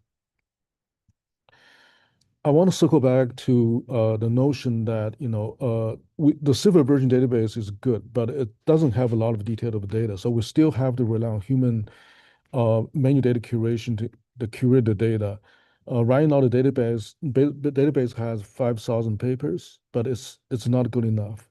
We really cannot keep up with the data in the PubMed. So what have we done during the past couple of years is that we're trying to use AI to help on that. So recently we developed what we call a multi-AI agent data curation system. So technically is 4 different agents designed using AI large language models. So the first one is we're going to decide which paper type of study we're going to do data curation, PK study or clinical trial epidemiology study. Okay. Then if we choose that paper, then we decide on, okay, how do we do the data curation? Is that data curation focused on the PK summary data or PK individual data from the paper, so on and so forth? Then once the execute agent done the data curation, then there's a third agent called a verification agent, we'll compare the curated data to the original text and see if there's any difference between curated data and original full text.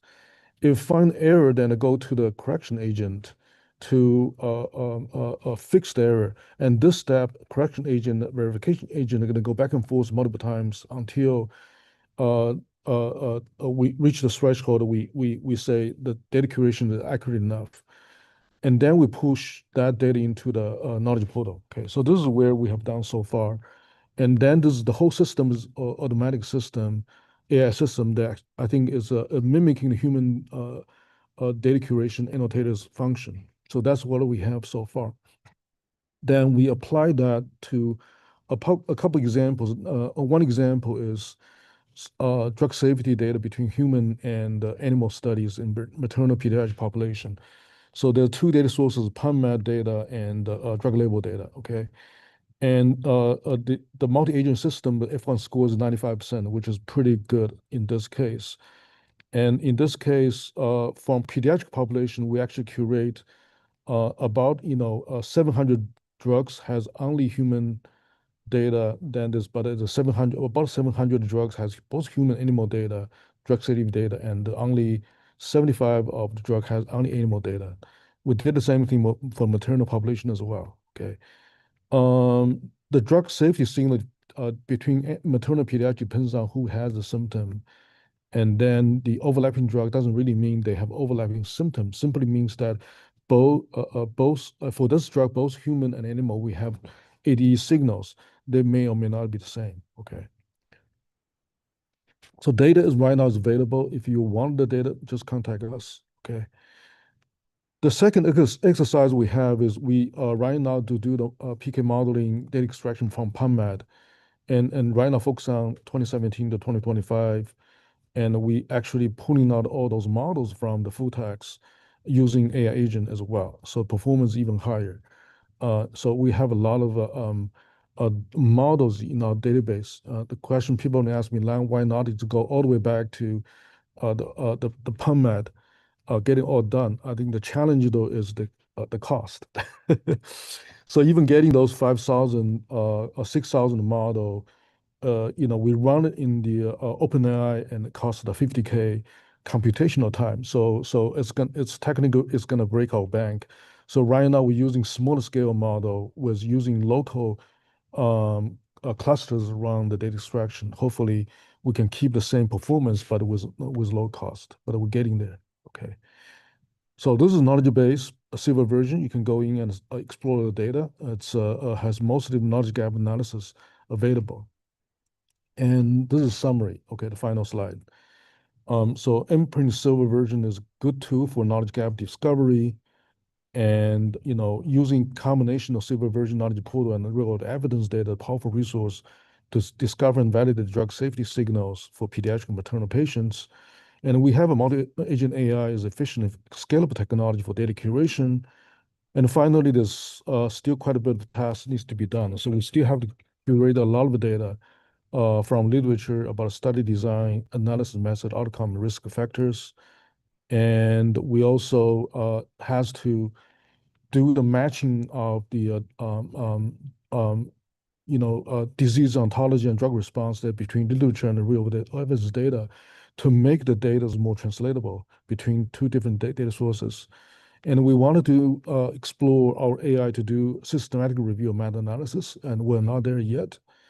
And finally, we also developing capacity for pharmacology evidence summary among the paper where it has very solid data. Okay, so this is an acknowledgement of my lab in Ohio State University and collaborator in the Indiana and OSU and all the other institutes, and NSHD as well. Absolutely. Great. Thank you. Thank you very much, Lang. And our next speaker is Dr. Matabushi, who's going to be discussing modeling and simulation and safety assessment. And I believe he is in the room at the FDA. So.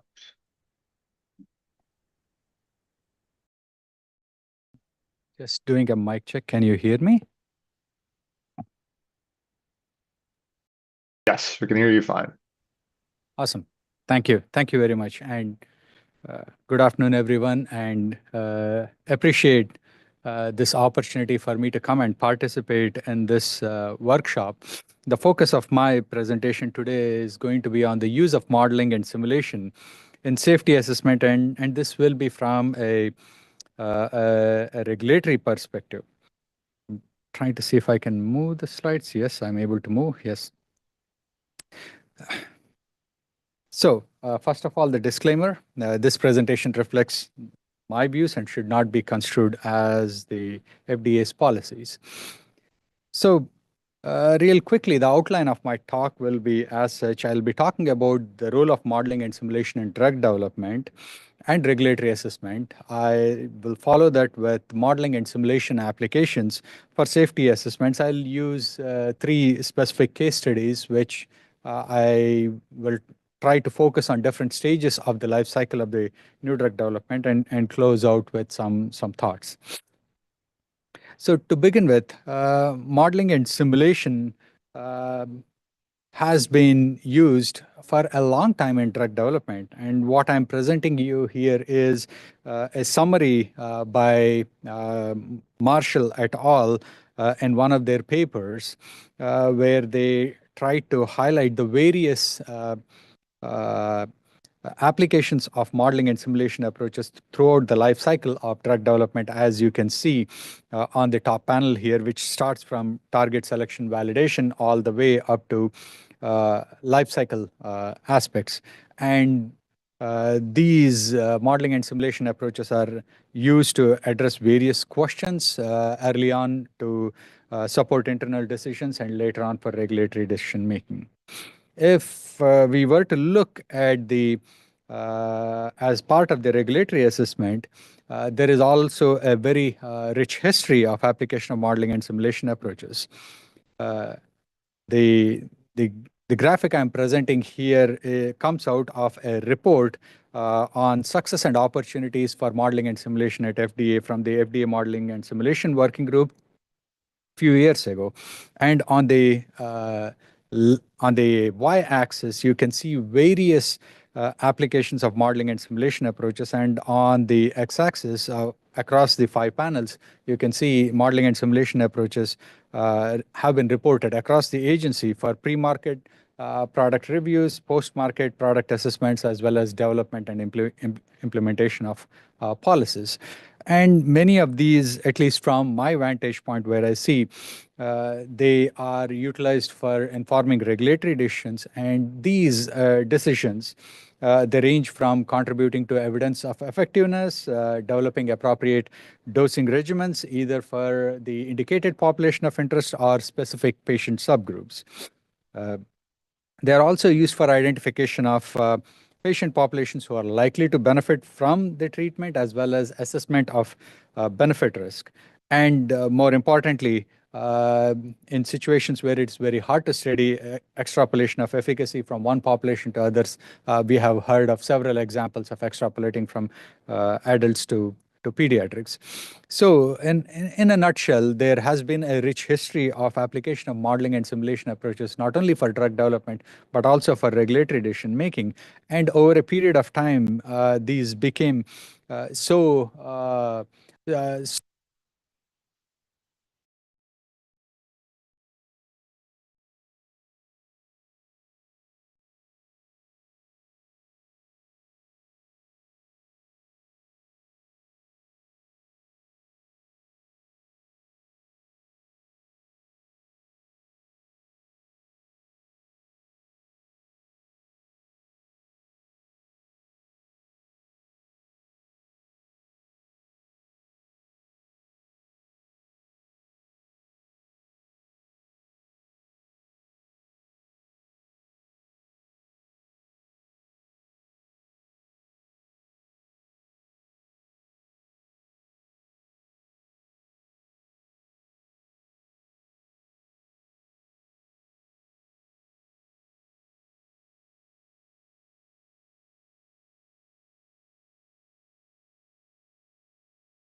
Raj, can you hear us?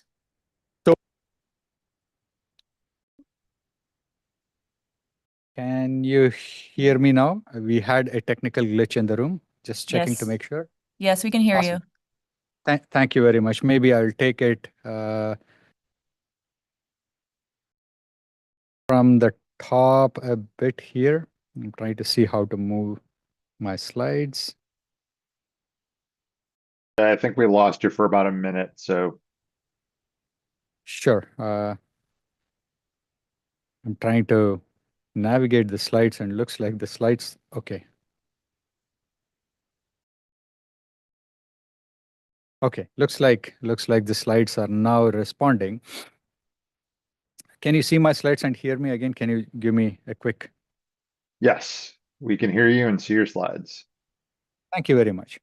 So, so eventually, under the Prescription Drug User Fee Act's Iteration 6, model-informed drug development was identified as one of the key regulatory decision tools, among others, to not only inform drug development, but also regulatory decision tools. Over the time, we have also had specific avenues for discussing the application of modeling and simulation approaches. The first one being the model-informed drug development paired meeting program, which started as a pilot under PDUFA 6. Are you able to see my slides move?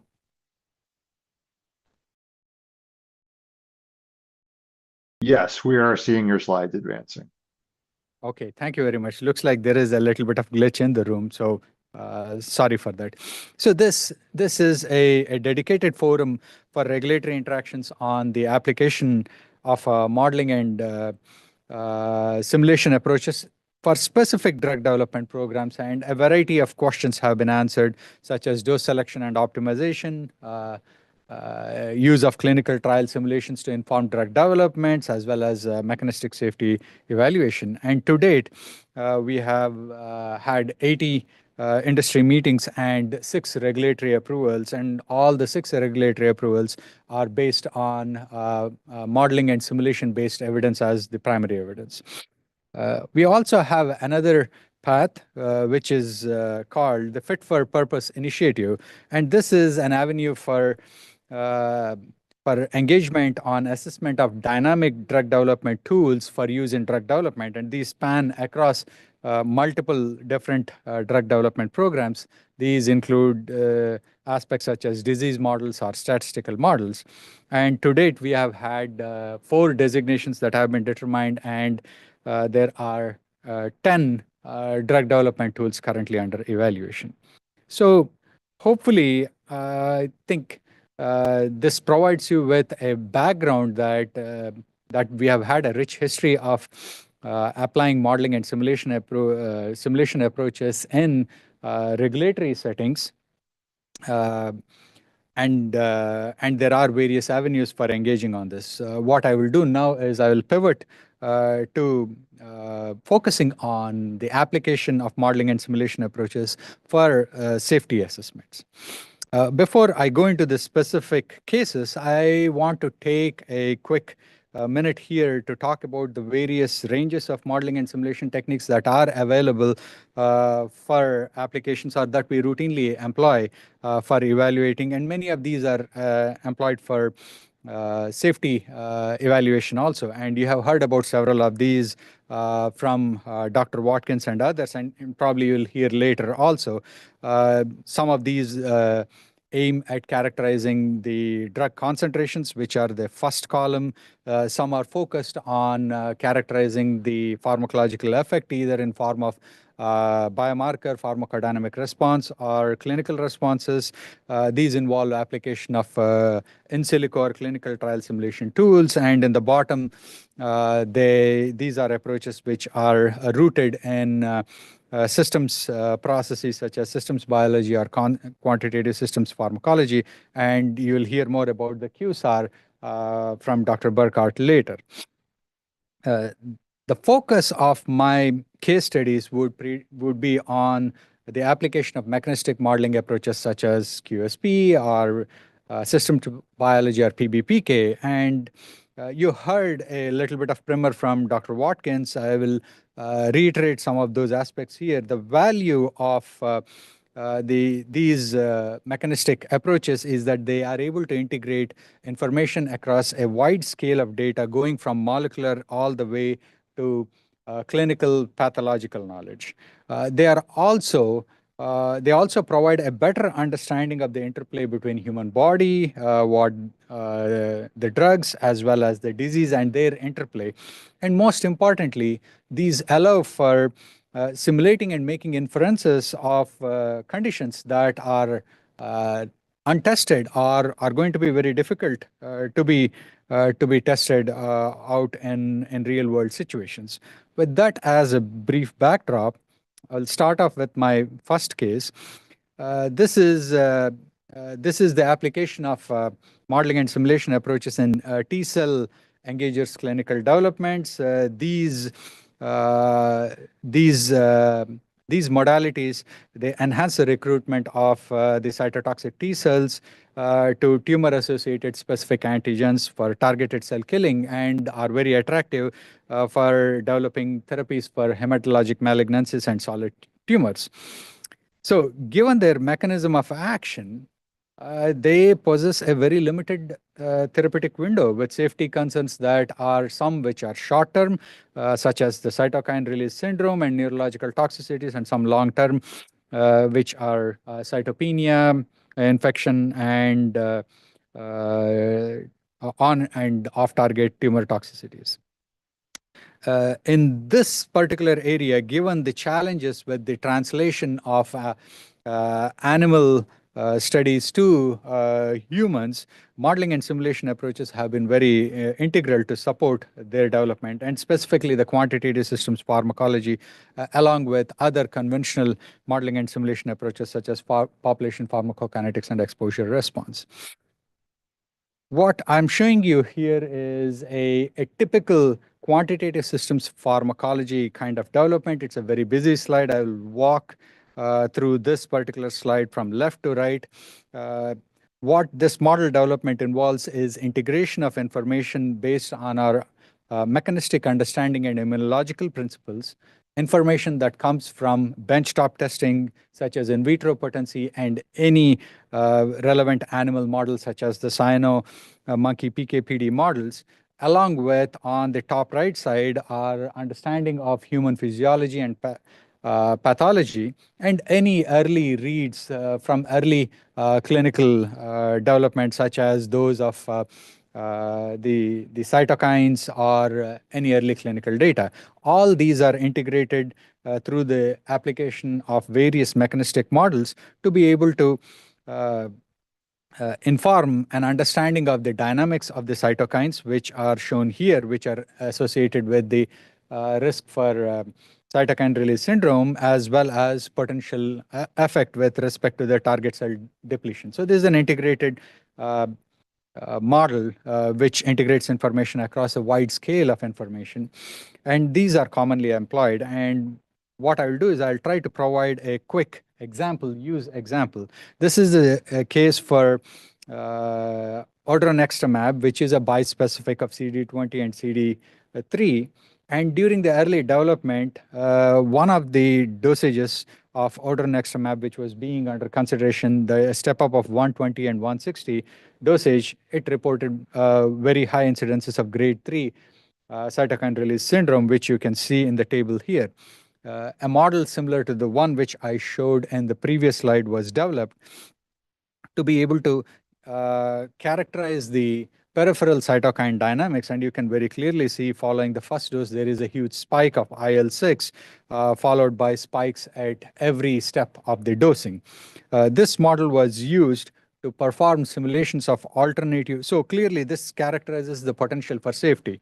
This model was used to explore what might be potential mitigating strategies, and several different step-up regimens were explored. The second box, the box in the middle here, explores reducing the initial dose from 1 milligram to 0.7 milligrams, as well as dropping the second dose to 4 milligrams compared to 20 milligrams in the initial. And you can very clearly see the initial peak is blunted, but now it is shifted a little bit to the right. What followed further was adding another step here as part of the step up. So now instead of going from 120, 160 to 0.7, 420, and 160, you can eventually see a blunting of this IL-6 across all the steps, thereby providing an opportunity for safely navigating this early phase.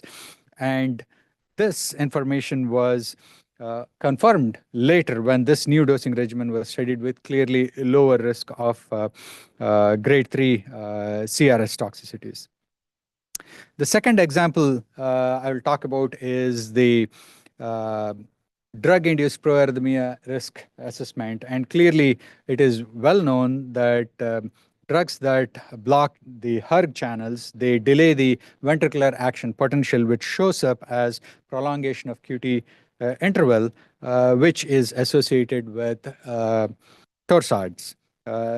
This is something which is a fatal event and which early drug development tries to characterize to avoid this risk happening. And clearly, since 2005, we have known that almost all new drug evaluations, they go through this classic safety study called as thorough QT study to be able to characterize this QT prolongation interval.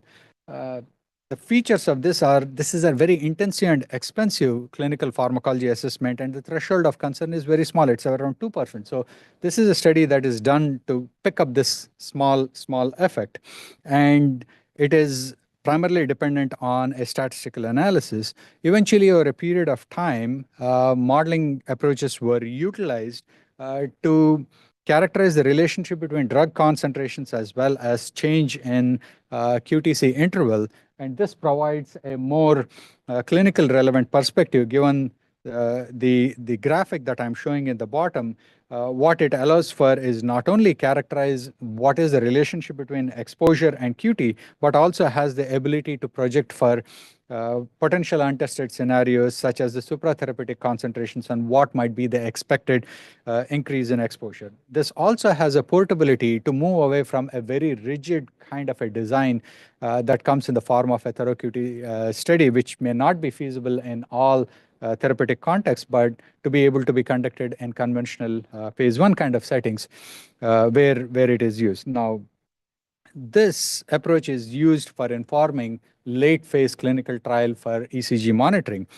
This does not necessarily mean that all the drugs that have QT prolongation, each and every one of them will cause torsade.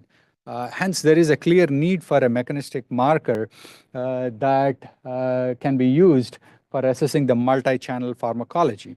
And to this end, the reviewers in our Division of Applied Regulatory Science, they came up with a new approach called Comprehensive In Vitro Proarrhythmia Assay, the SIPA assay, which leverages our understanding of the effects on ion channels from in vitro studies. This information is fed into a cardiocyte, ventricular cardiocyte model, which is the in silico model is recapitulating the cardiac myocyte functions, and when the data from the in vitro are fed into this model, one can posit a potential risk for clinical risk for arrhythmias, and based on this, there could be further assessment of electrical activity in in vitro stem cell derived cardiomyocytes, or even conducting an in vivo ECG biomarker study. So this approach was integrated in the ICH E11A Q&A and has now become a standard practice. What this example shows is that through the use of modeling and simulation approaches, we have moved from what was considered a traditional pharmacodynamic study to left shifting this whole process that relies on in vitro drug toxicity and in silico modeling.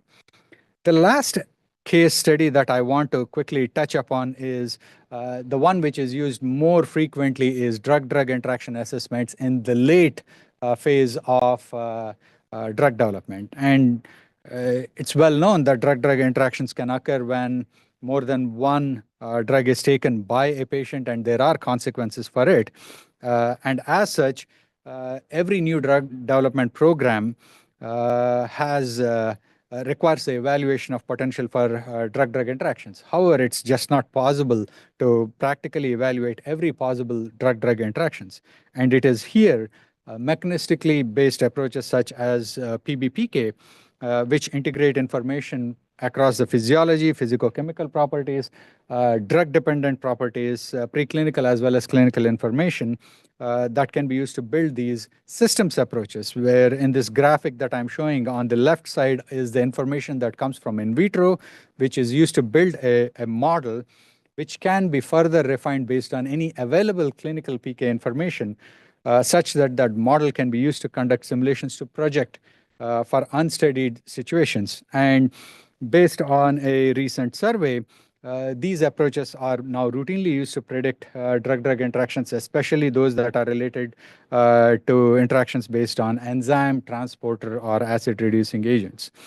Very quickly, I will also highlight this aspect of testing for inferring for untested scenarios through a quick example, and this is for rivaroxaban, which is an orally administered factor Xa inhibitor.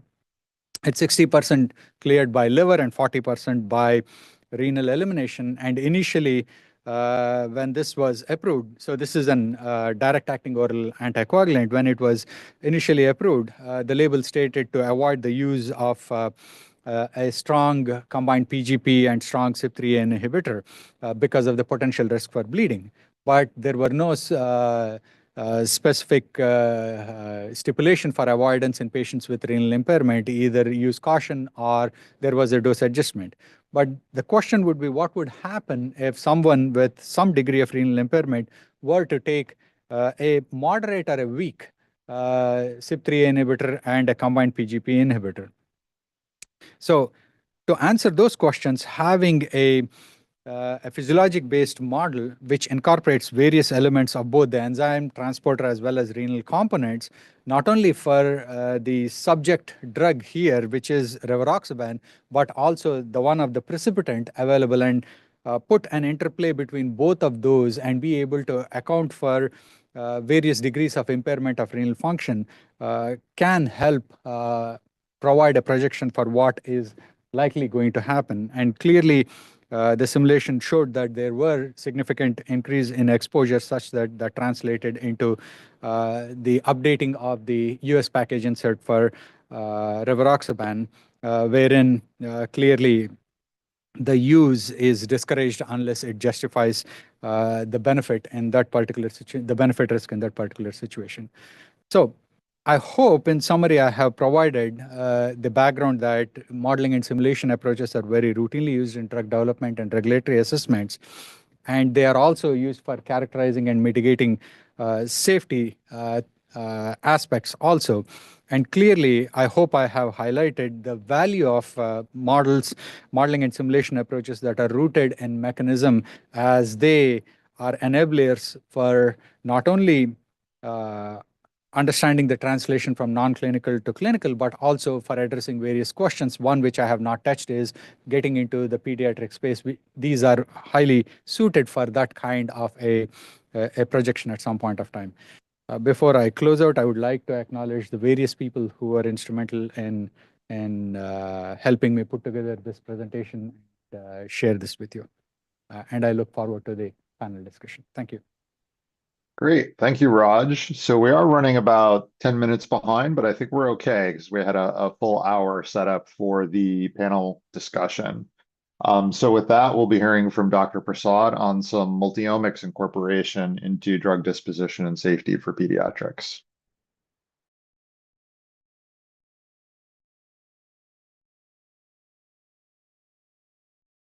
Can you see my slides and can you hear me well? Yes, I can see your slide and hear you fine. Perfect. Yeah, thank you for the introduction and thank you for inviting me to this wonderful workshop. I'm really enjoying the discussion so far. So what I'm going to do today is basically sharing some work that we have been working on leveraging multiomics and how multiomics informed modeling can help in predicting drug disposition and safety in pediatric population. So as we are running a little late, so I'll directly move to my hypothesis that we have been working on for some time.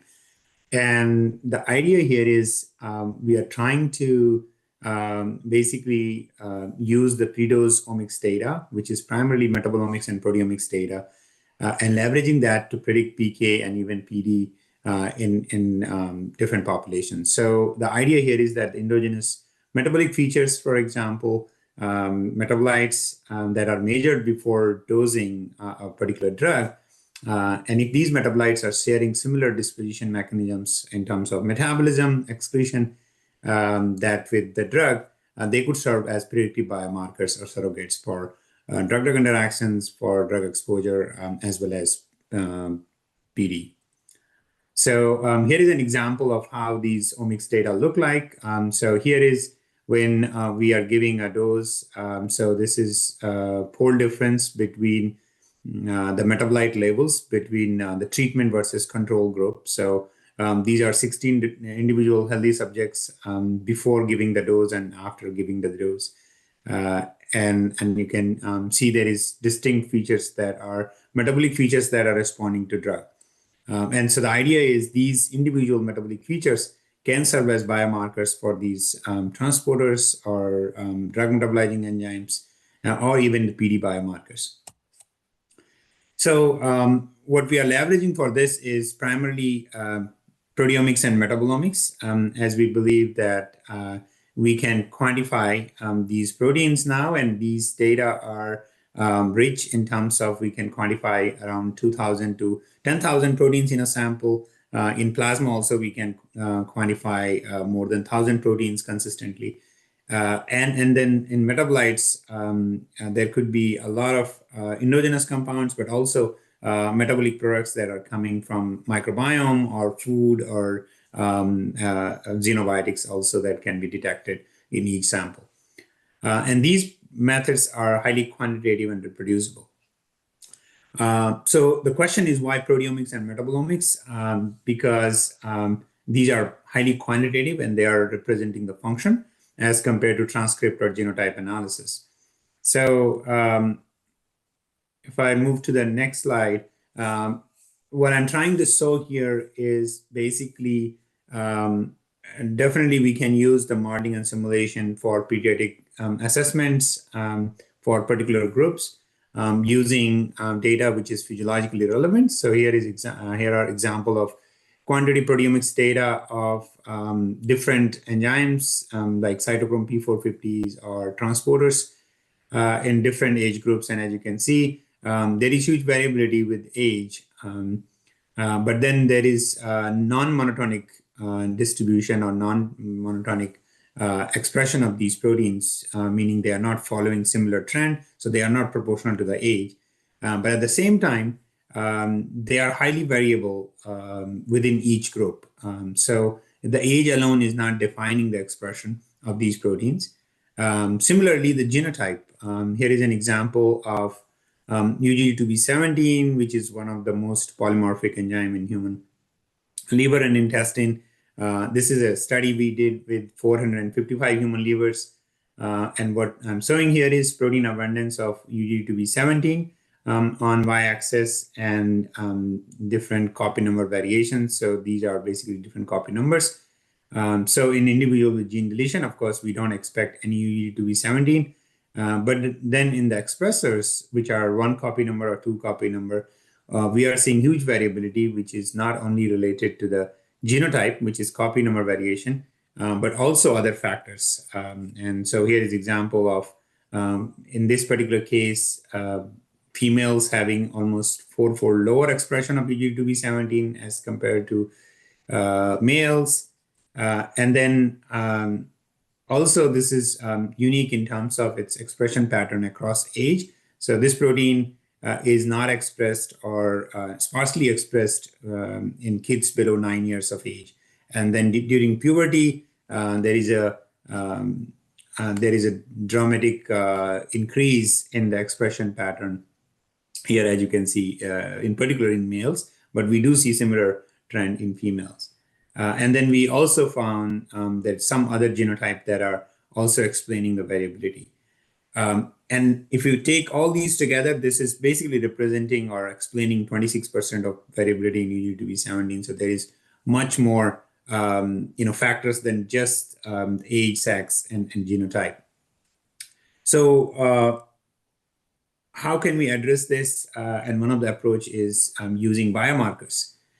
Here we identify a biomarker, which is basically testosterone glucuronide to androsterone glucuronide in urine, and we can literally use 10 microliters of urine and quantify these levels of TG by AG, which serves as UG2B17 biomarker. And so you can stratify different individuals based on the expression or amount of TG by AG in urine, which will serve as more quantitative and also more continuous variable that you can then use in modeling and simulation for more virtual twin modeling.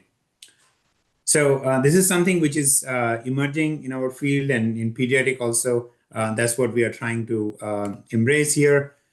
So these biomarkers are basically endogenous probes that are objectively measured and evaluated as an indicator of activity of transporter or enzyme.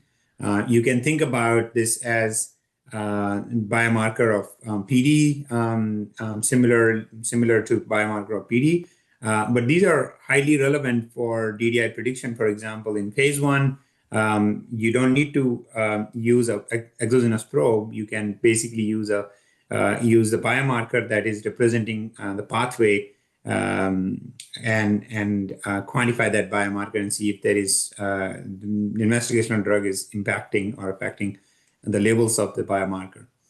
And similarly, it is useful in predicting inter-individual variability as well. Here are some examples that International Transporter Consortium has put together, the biomarkers that are relevant to, for example, organic anion transporter polypeptide, OATP1B1 biomarker, which is coproporphyrin 1. They are calling it tier 1 biomarker, as this has been well established now in clinical studies and is relevant in predicting drug-drug interaction. However, for many of these transporters, the biomarkers are not yet fully validated. So through a case example, I just want to highlight how we are leveraging metabolomics to identify these biomarkers. And in this particular case example, I would like to highlight the biomarker of secretion in the kidneys. So as we know that the renal elimination is governed by not only the glomerular filtration, but active secretion plays an important role. Similarly, active reabsorption also plays a role. But we were interested in identifying biomarkers that are explaining the variability in secretion, particularly those mediated by organic anion transporters in this particular case. So what we leveraged in this study is this approach. We are calling it metabolomics-based DMET biomarker discovery approach. This involves a clinical study in healthy volunteers with and without an inhibitor of organic anion transporter. In this case, we used probenecid as an inhibitor.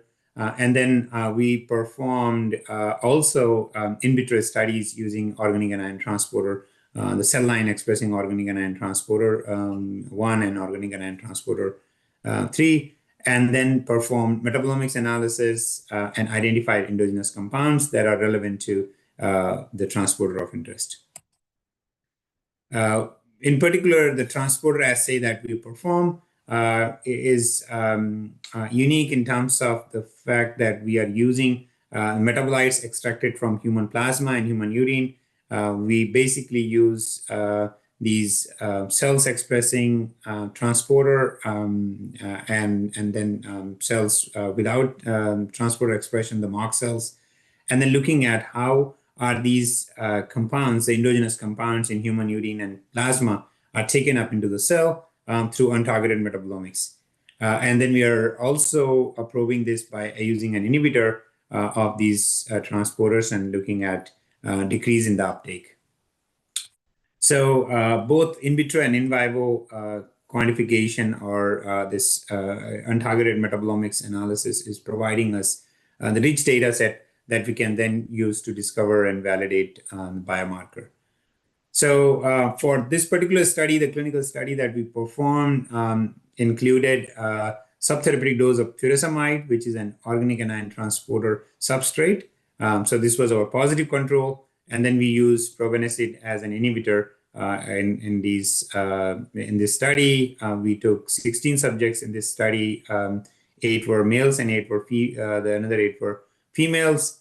And it was a paired study. So we are basically, after a 7-day washout period, we are giving probenecid and then looking at changes in the metabolome as well as furosemide levels. Quickly, how metabolomics works is basically we're using these cell line extract or plasma as well as urine extract. And taking them through chromatography, nano-LC, and then quantifying using high-resolution mass spectrometry, followed by database search for the discoveries that we identified. So here is the data, for example, as I mentioned in the first slide, when you're giving the drug, in this particular case, probenecid, we are quantifying here the levels in the plasma. So this is the y-axis is showing here the significance in terms of p-value. And then the fold difference is basically the mass spec intensity when we are using probenecid divided by when we are not using probenecid. So the treatment versus control arm. And so these metabolites, each dots basically indicating a metabolic feature or its analog, which are higher in treatment case as compared to control case. And similarly, we are doing the same study in the urine sample and looking at these markers that are significantly different.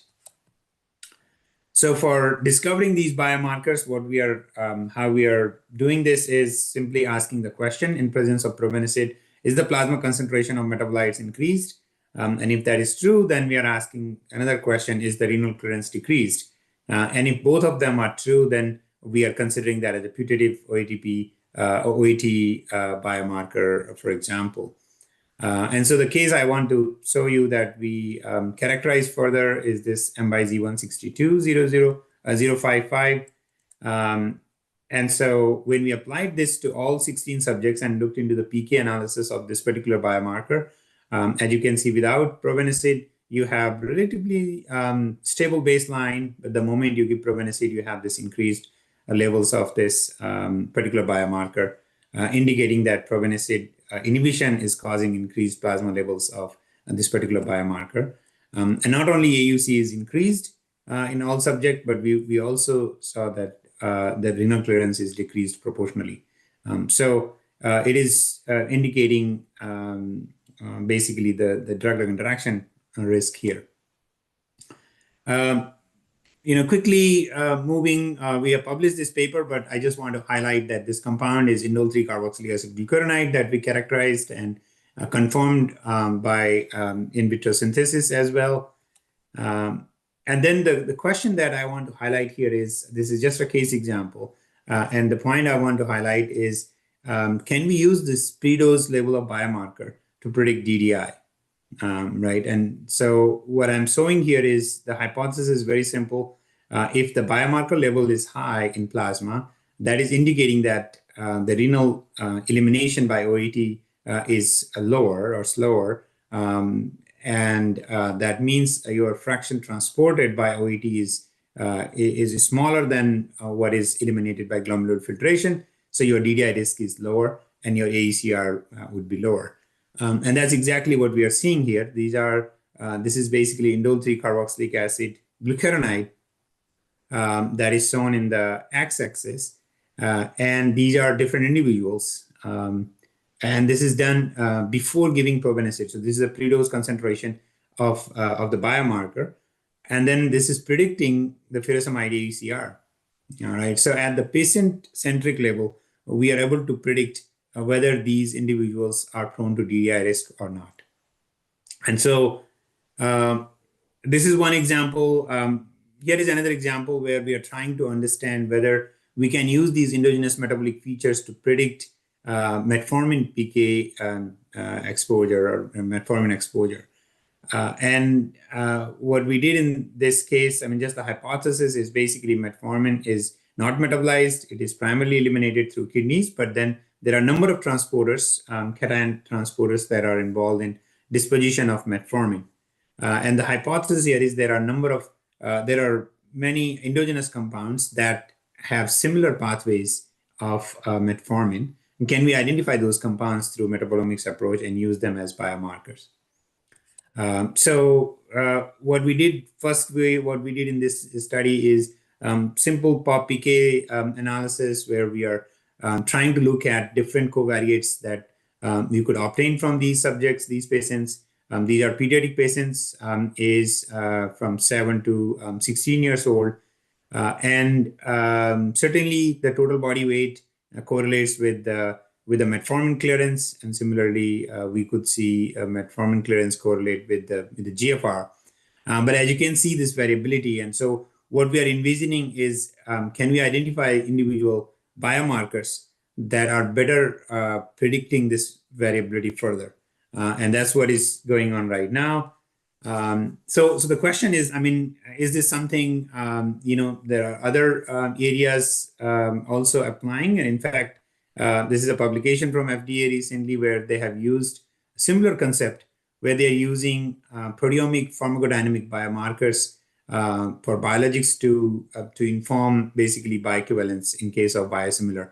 And so just comparing the proteomics level in plasma, the investigators were able to basically establish bioequivalence. And so the concept is already there. I think this is something which provides us huge opportunity to apply proteomics and metabolomics together, or even just the metabolomics if we have identified these biomarkers, and then looking at the patient-centric safety, patient-centric DDI risk or exposure.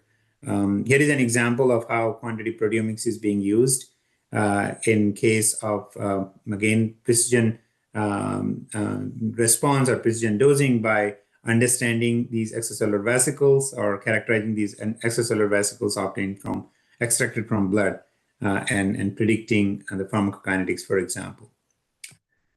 So I know there is limited time, so I just want to conclude this talk by highlighting that the patient-centric DMPK is important, predicting the drug metabolism, transport, pharmacokinetics, and safety for precision pharmacotherapy. And so certainly these omics data can be integrated into machine learning models for better prediction of pharmacokinetics and safety. And so what we are envisioning is the future of predictive and patient-centric pharmacokinetics and safety would be this integration of multi-omics and pharmacometrics.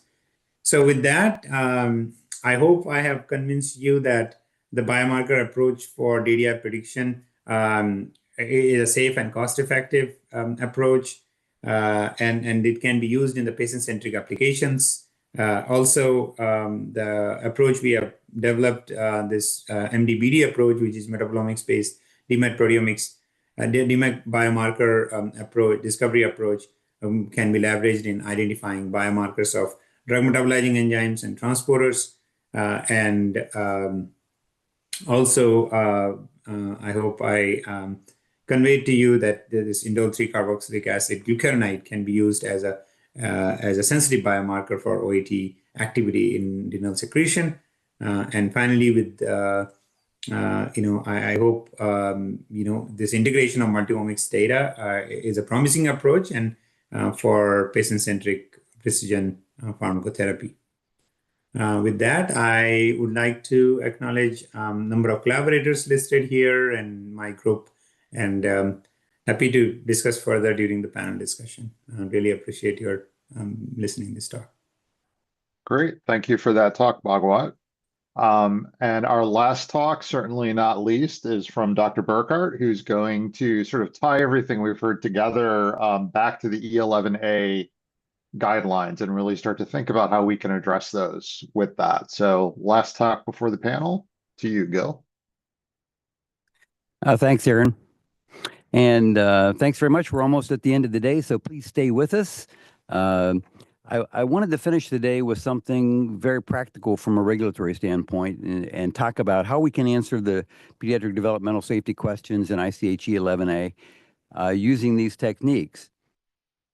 Lynn Yao this morning went over the questions that are in the ICH E11 guidance, and I guess maybe part of the reason I want to put this here is my frustration at the Pediatric Review Committee about the safety information, the organization of it, and the fact that when you want to extrapolate safety, and I think some of these safety questions apply to other situations, but if you want to extrapolate safety, then you need to address these questions. Next slide, please.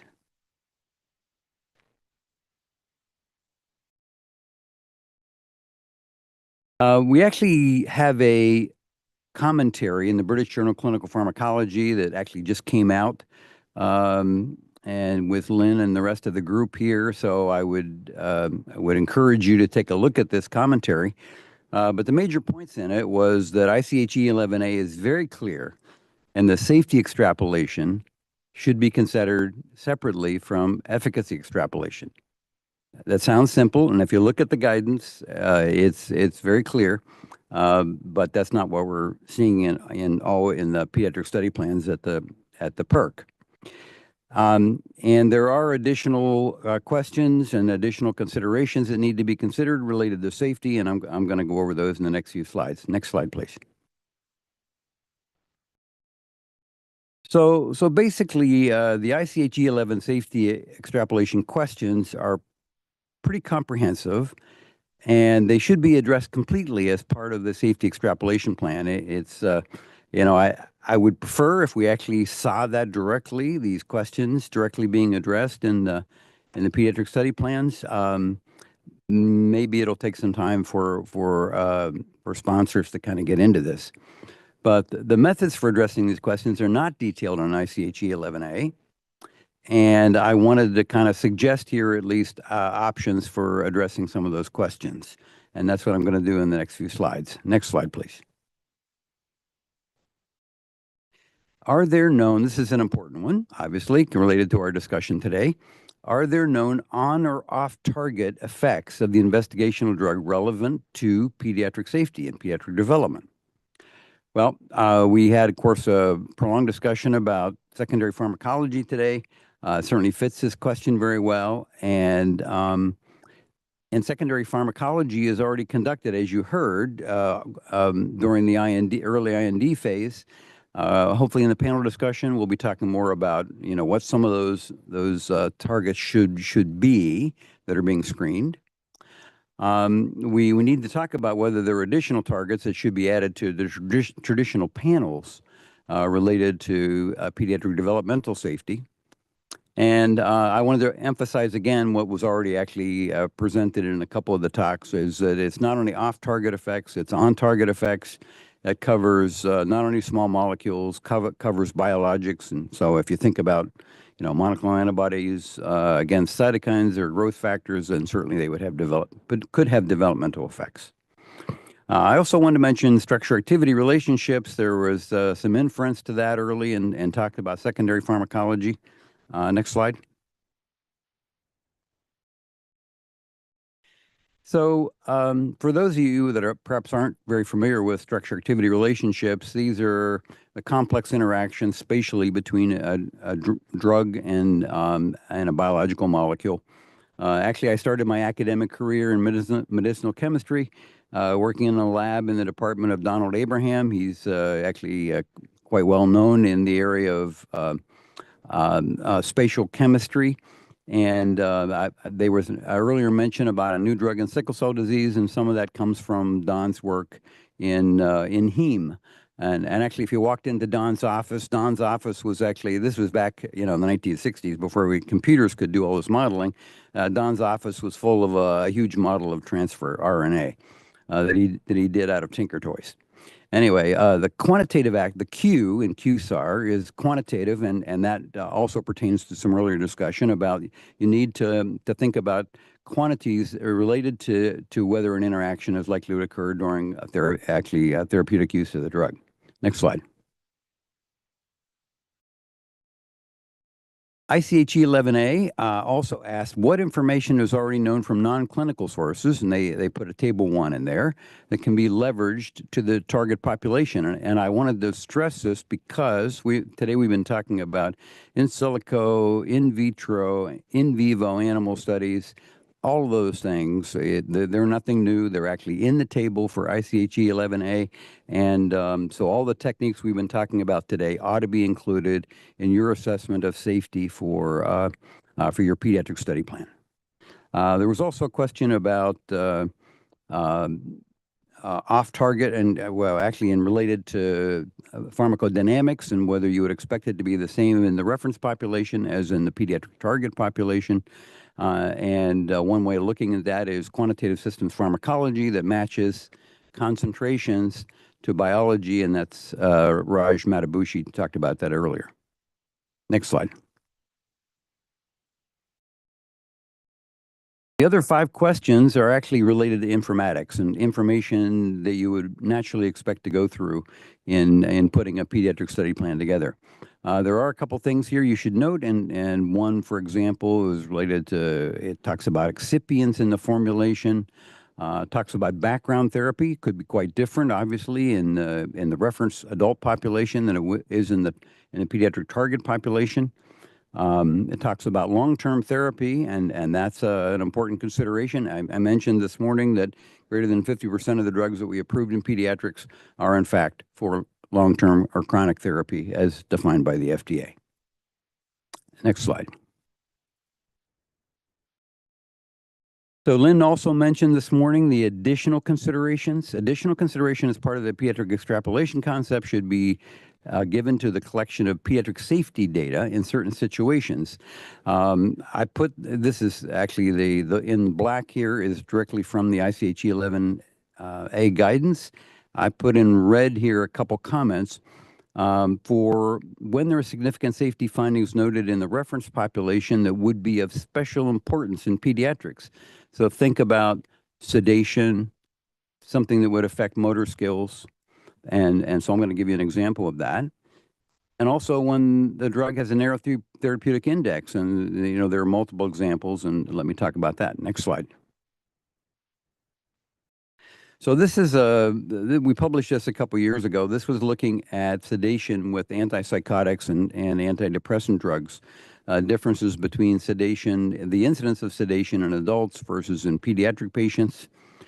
This is a heat map. Basically on the x-axis are the drugs, on the y-axis are all the adverse effects, and the arrow there points to sedation, showing that there is a risk difference of greater than 10% in the red ones. And you can see right across the line, there are quite a number of reds. 6 of 10 drugs and drug combinations had risk differences of greater than or equal to 10%.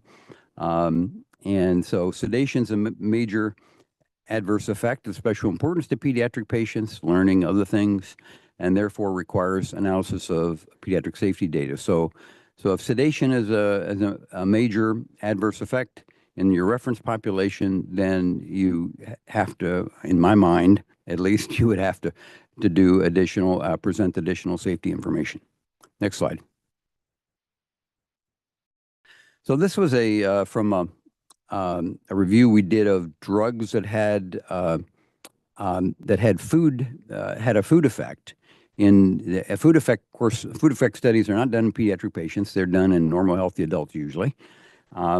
But there are food effects in drugs that are given to younger pediatric populations, and in this case, we pointed out a number of examples of narrow therapeutic index drugs that had food information in the labeling. If you notice the bottom 3 there, they say give without food. Now narrow therapeutic index realizes that even small changes may cause adverse effects. And so it says give without food. In other words, give fasting for those 3 drugs at the bottom. Any of you who have infants or toddlers know that there's no way you're going to be able to do fasting more than maybe 15 minutes or something like that. So those are very special considerations for narrow therapeutic index drugs. And they ought to have additional pediatric safety information. Next slide. So in summary, ICH E11's provided a very reasonable structure for pediatric safety extrapolation, but it requires a separate assessment from efficacy extrapolation. There are clear approaches to answering ICH E11 safety extrapolation questions, and they're generally intrinsic to drug development programs. So we're not asking for a lot of different, different information or doing new things. I think, in fact, a lot of the information that we require is there and has to be carefully thought through. Maybe in the panel discussion, we can talk about adjudicating risk-benefit for some of these things in pediatric patients. And most importantly, a proactive approach that emphasizes the importance of integrating multiple methodologies, strengthens pediatric drug safety assessments, and protects our pediatric patients. Thank you very much, and I think I got us back on time.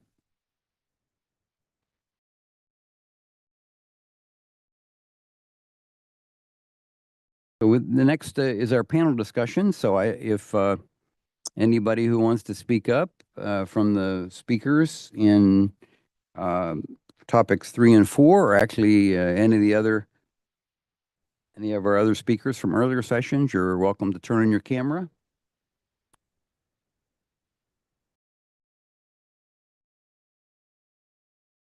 And I guess, Paul, I'd like to start off this discussion session and actually ask for people's comments on if somebody comes to you and asks you how to answer those ICH E11A questions, particularly the one related to on and off target effects, then what is your answer going to be? I mean, we have the Bose 44 that were talked about earlier. There's a Lynch paper in 2017 that's actually got 7, I believe. They have, I think, 77 secondary pharmacology targets, 7 of which actually say developmental, list that as being a problem. So Will, I don't know if you want to be first in taking a shot at this. Do you mean drawing up a list of targets that are of particular concern in pediatric patients? Is that the question?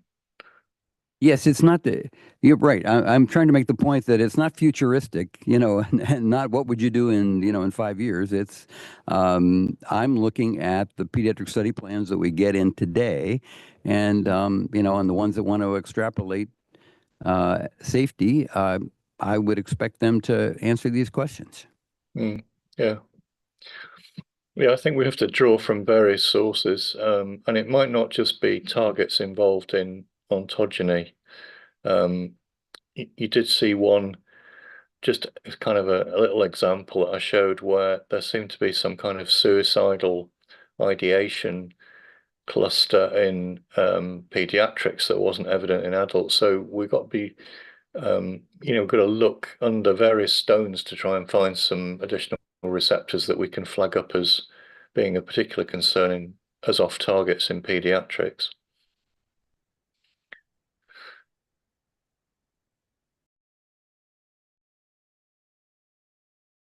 That it?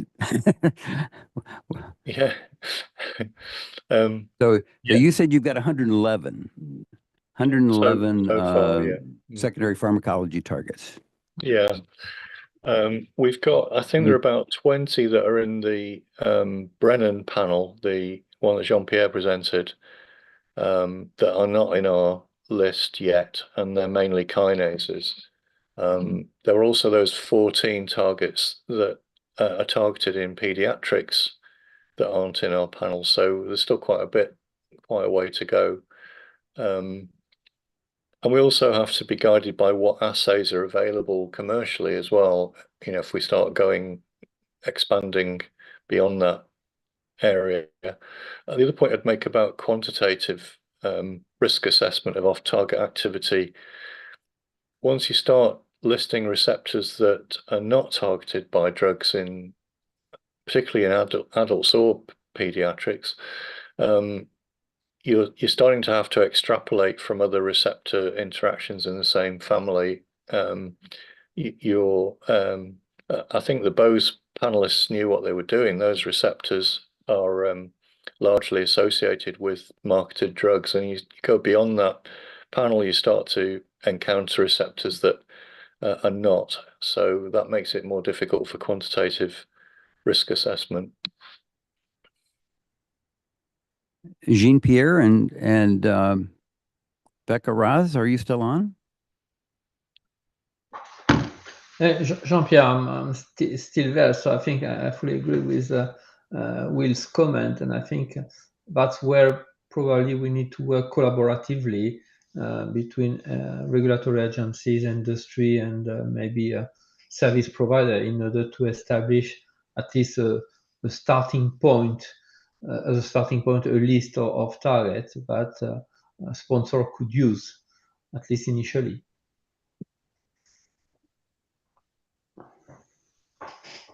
And that's probably a priority that we should all commit to. Yeah, and just on that, I think there were 4 of us presenting on secondary pharmacology, Becca, Nick, Jean-Pierre, and myself, and we were all coming at this from different directions, which was quite good and quite healthy, because if we did work together, we could, reach areas where we're trying to overlap. But it was interesting to see the different approaches. Okay. Any other comments on that? I was baiting you. I didn't expect it to be an easy answer. And I don't know if you can see the hands, Gil, but Lang and then James have their hands up. Thank you, Aaron, and also Gil. I want to switch gear a little bit. I want to talk a little bit about the models. I think we see, examples of QSP model. Then we also see, informatics using EHR data, clinical data model for, I think, pediatric drug safety, prediction, put it this way. And I think the one challenge I'll see is how does golden standard pediatric drug safety data be defined in a clinically? From my standpoint of view, there's so much different data sources like FAERS data, drug label data, then there's all EHR data, claims data, right? And they actually define this ADs and pediatric population kind of differently. They're using different ontology. I worry significantly, how, when we compare the model, if the data is not standardized, there's going to be very difficult to compare orange to apple. Early on, I want to say the DILI system is fantastic, Paul. I think you guys did a great job. But I think somehow the benefit of that model is really early on, you and the consortium actually build up a golden standard where which drug has, a drug-induced liver injury, which was not. That data is very valuable for everyone else doing additional model development.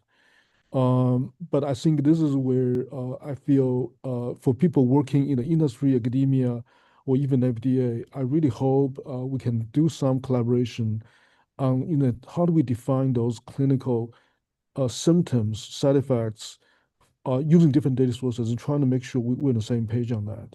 So that's where my comments are.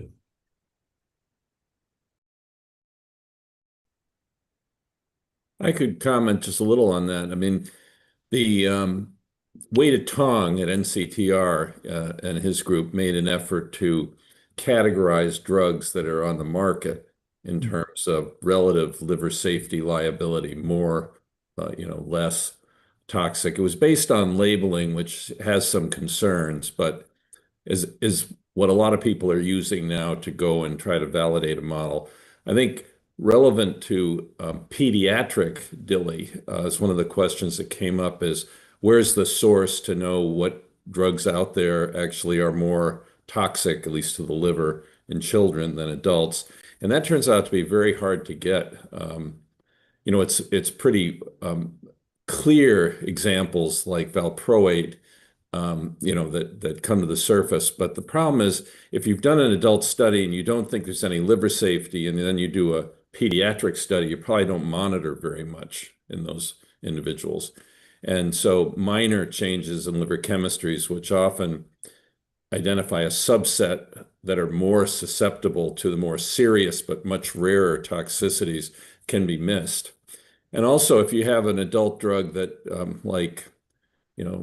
augmentin, that causes liver toxicity, about 1 in 2,500 adults is the best estimate. And that's based on foreign, registries, because we really don't have a good way to look at denominators in the US. Even if you had, twice the susceptibility, it'd be like 1 in 1,200 or something. And the kind of thing you're not going to see in a clinical trial. And how do you pick it up in electronic database and things? So that is a challenge of identifying real world cases to test in your models.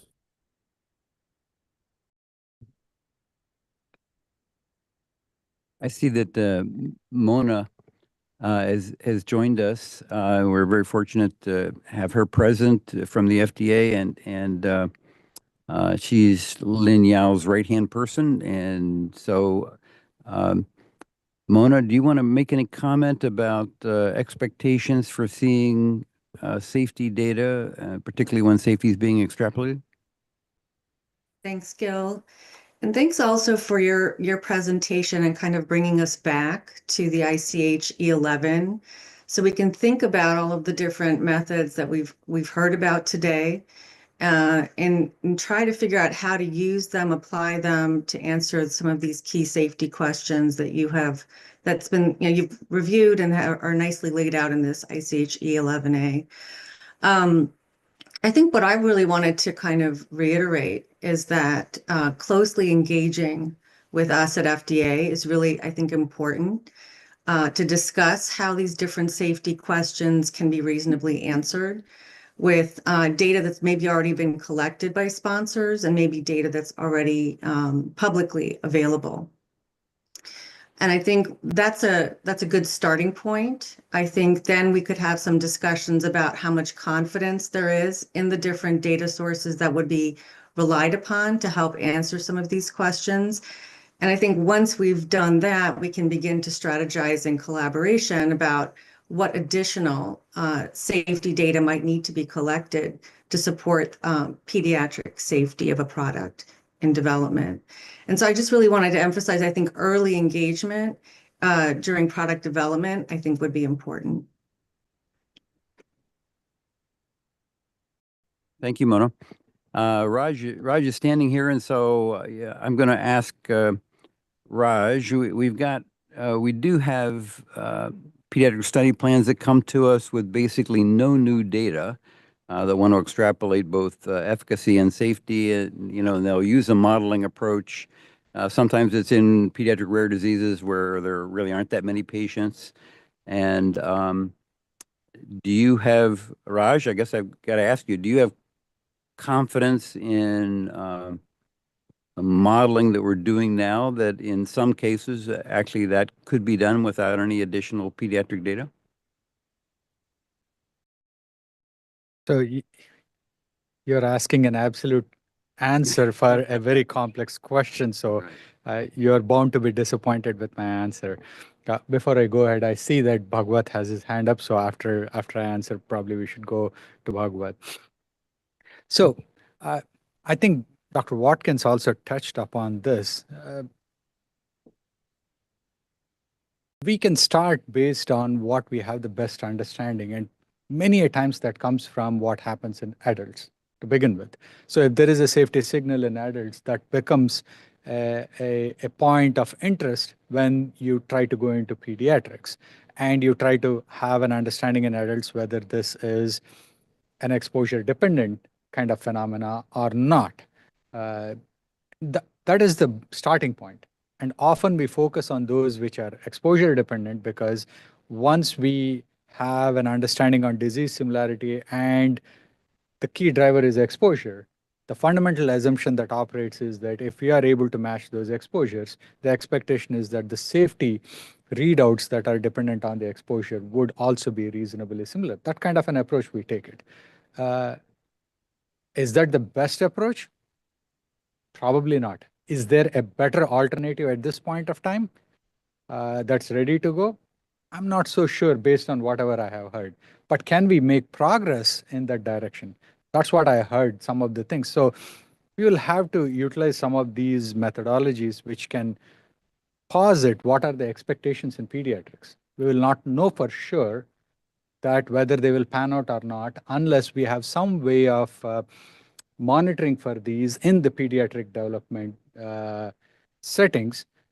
And then maybe there are some that will turn out to be false positives. Definitely, we cannot focus on very rare events which are going to be highly difficult to manage. But those that, if there is a flag that comes out with these mechanistic models that projecting that, hey, this is a kind of safety event that is uniquely different than adults that we are projecting may happen. Maybe it's worth monitoring for some of those over a period of time for us to understand whether how good our models are, or maybe the models will get refined over a period of time. We will be able to project out the unique safety concerns that potentially may pop up in pediatrics that are not seen in adults, and that becomes a paradigm going forward. But I think this would be a little bit of a trial and error over a period of time, and we'll have to use all the resources that we have at this point of time to at least take a step in that direction. Short of that, I don't think there are better alternatives beyond the assumption that this is our best understanding in adults, and matching those kinds of exposures likely provides us with a reasonably similar, unless something pops up in the pediatric development setting or post-marketing that comes up that will force us to calibrate. Maybe there are ways to go about and see what are those instances where these came up and what were the means to be able to predict for them. It's probably going to be an iterative process is what I think. But our current premise is probably the best available based on doing nothing. Probably there is a lot of room for us to grow here based on whatever we have heard. At least that's the way I see it. Well, I'm glad you're the one that mentioned post-marketing, because I think discussions are going that way, and particularly when we talk about chronic therapy. Why don't we get the other hands that are up? Paul, I'm having trouble seeing them, so if you want to. First, and then I think Adam. Yeah, what? Great. Yeah, I think completely agree that we are talking about a very complex problem here to address. But I do see that there is a lot of technologies that can be integrated, right? So there is opportunity to integrate multiple techniques, including modeling and simulation. So from the adult experience, my question for the panel is, how confident are we on these QST models at this point, and how commonly are they applied in the adult safety pharmacology? Just getting thoughts from the FDA perspective, how commonly are these used, or any panelists want to comment on? Did you say the QST, quantitative systems toxicology? Yeah. Well, I mean, I think DILIsym is the only organ QST model that's commercially available. Prolonged QT, however, is another area that there clearly are models and taking in vitro data. Am I missing any? That's my FDA colleagues. I would think that's a reasonable response here. I'm pretty sure it is the industry folks who might be employing some of approaches in their development, and many of which may not even surface up to a regulatory submission where decisions are taken in identifying molecules and maybe they're acted upon. Would love to hear people in the industry on I think that's true. Within particularly bigger companies, they have certainly modeling that they use for internal decisions. I think one of the things that would be great is if there were more pre-competitive efforts in the space. I can tell you the problem with that is even getting DILIsym initiative going was very difficult. And it was largely because of the personal relationships that I made with some of the leaders in industry through my own consulting interactions. And it used to be consulting. You go the night before, you'd go out to dinner, spend the next day, you'd go to their office, you see the picture of their kids. Now everything's 1 hour, 2 hour Zooms. So it's very hard to get any personal relationships, except a little bit at meetings, to sort of, have a bridge, a real advocate at the companies. But the second thing now is a lot of the preclinical tox staff have been gutted at major pharmaceutical companies as part of cost savings. So it's not looking particularly rosy for additional large pre-competitive efforts. And it isn't just the money, it's the actual time of the individuals that are involved that, have to roll up their sleeves to get involved in these kind of things. But hopefully that'll change. Yeah, I just want to add, I think the follow-up that, I think this is important to consider that these pediatric kids and the patients are different, like in terms of there is huge inter-individual variability. I mean, every patient is a population, right? It's a different population.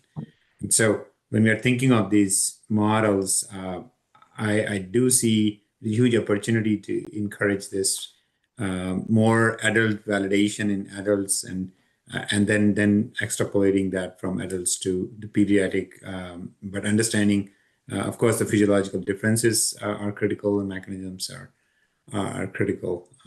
But yeah, thank you for sharing what we have so far. I could just add what you're saying. I think validation is very critical to have, there's a discovery set and validation cohort, and that's a very active area within the DILIsym initiative and consortium is this building validation set. And so far, there haven't been any false positives, true false positives. So killing a development of a drug unnecessarily. There are false negatives, however. It's somewhere in the 20% range. So people will look at that and say, well, the emulate chip's better than that. But they lose the insight that's gained from successful modeling. If you can successfully model it, mechanisms underlying it and can, so it's very valuable mechanistic insight when it works. And I think with a couple of hands up, I saw, Susan, your hand just went up, and I know you're heavy in the space, Amgen. You're muted. You're muted. Sorry, I was worried about lowering my hand. Yeah, I was just very much going to speak to what you were getting to in the deployment of these new models, like even just thinking about DILIsym, which I do have a good bit of experience working with. And it's the timing of when you can deploy it to affect decision making and when at some point it's not going to be effective anymore. DILIsym is nice because you can keep building the model, as you move towards the first time in human study. And so you can, keep adding, because you have to keep feeding the model too, right? You're going to do some compound specific, experiments in vitro, and then better and better PBPK modeling. And so it has power in that, but, I can tell we had troubles, like which programs, when you're going to deploy it, where, and at some point, once you've picked your candidate and you're on a go, like you're not using it for that anymore. Right, to help you pick the best candidate. So, it all just so much, I keep saying it, but it's context of use and really understanding like where you would apply these tools and what usefulness they have. Just trying to get that perspective. Dr. Hickman, your hand's still up. Did you mean it? Yeah. I guess it was getting back to Gil's first question, which would be, how would you deploy these systems? And I think if you have adult data, I think it's fairly straightforward. You can use an MPS digital twin model and be able to get pretty good at understanding the extrapolation from the adult to the pediatric. However, if it's de novo where you don't have the adult data, that would be very difficult. So for me, just looking at it from a standpoint of microphysiological systems, it would be a huge demarcation between the two. But you can basically take the modeling tools that are out there. Again, we work with University of Florida. There's others out there we also work with. Get some idea of what we think might change. Take the most prominent organ systems, okay, and cell types, assemble that, do the experiment, plug it back in a digital twin, and use it for extrapolation. But again, it depends upon having the adult data to be able to extrapolate from. If I could just comment on that, since you're talking, I think the ideal thing would be to get mechanistic data. I understand you're looking at the phenotype, just like the physician looks at the patient, but the ideal thing would be from these systems to be able to actually see oxidative stress or see interference of mitochondrial function, just not toxicity or phenotypic changes, to be able to plug it into a QST model and then do large molecules, gene therapy, CRISPR, et cetera, in these. Do you agree? No, we can do all those things. We look at biomarkers all the time. We just did a beautiful study with a pharma company, where we tracked the EC50 for both the functional output and the biomarker, and they matched within a factor of 2. So we can look at biomarker data, and again, we've done the ASOs, we have done AAVs in the systems. So again, we can plug that data back in, and then you can selectively come in and block certain channels and things like that, and then look at the phenotypic changes based upon that, which is very difficult to do with animal models and certainly unethical with human models, unless you're doing, again, post-market analysis after something goes wrong. So, Dr. Pollack, your hands up. Yeah, I have kind of a little bit of a preamble and a question, and this is really thinking about the NAMS portion of this. It's kind of a two-part question.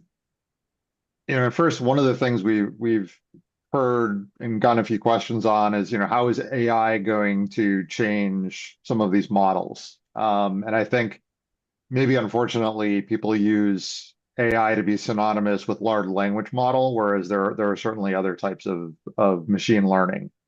And this takes me to first a question for the computational modelers. We hear a lot about QSP and mechanistic models where we have a very good set of equations that we understand, and we're using that to look at effects. But one alternative to that is using these machine learning and neural network approaches on data sets to develop a model that we don't necessarily fully comprehend, right? And maybe that's what people are calling a world evidence model, or a chemical evidence model. So to the computational folks, the first question is, how do you see that complementing QSP and more mechanistic models in terms of safety assessment? And maybe a second part of that is, how would one couple such a model to something like a microphysiological system or microphysiological system data to enhance both, kind of a combinatorial NAM. Hopefully that made sense. Anybody want to take it? I think my own feeling is AI will make all these NAMs obsolete ultimately, right? If you know all the molecules, you know all the things they do. But I think like right now, for instance, in DILIsym, actually getting the data takes time and money to do that. So obviously there ought to be some QSAR way. You look at the molecule, predict the metabolites, predict the interaction with the mitochondria, predict in a quantitative way, and at least initially be able to have data instantly to plug in to the model. And but exactly how that will all transpire with this rapidly moving AI, I'm not sure. Others?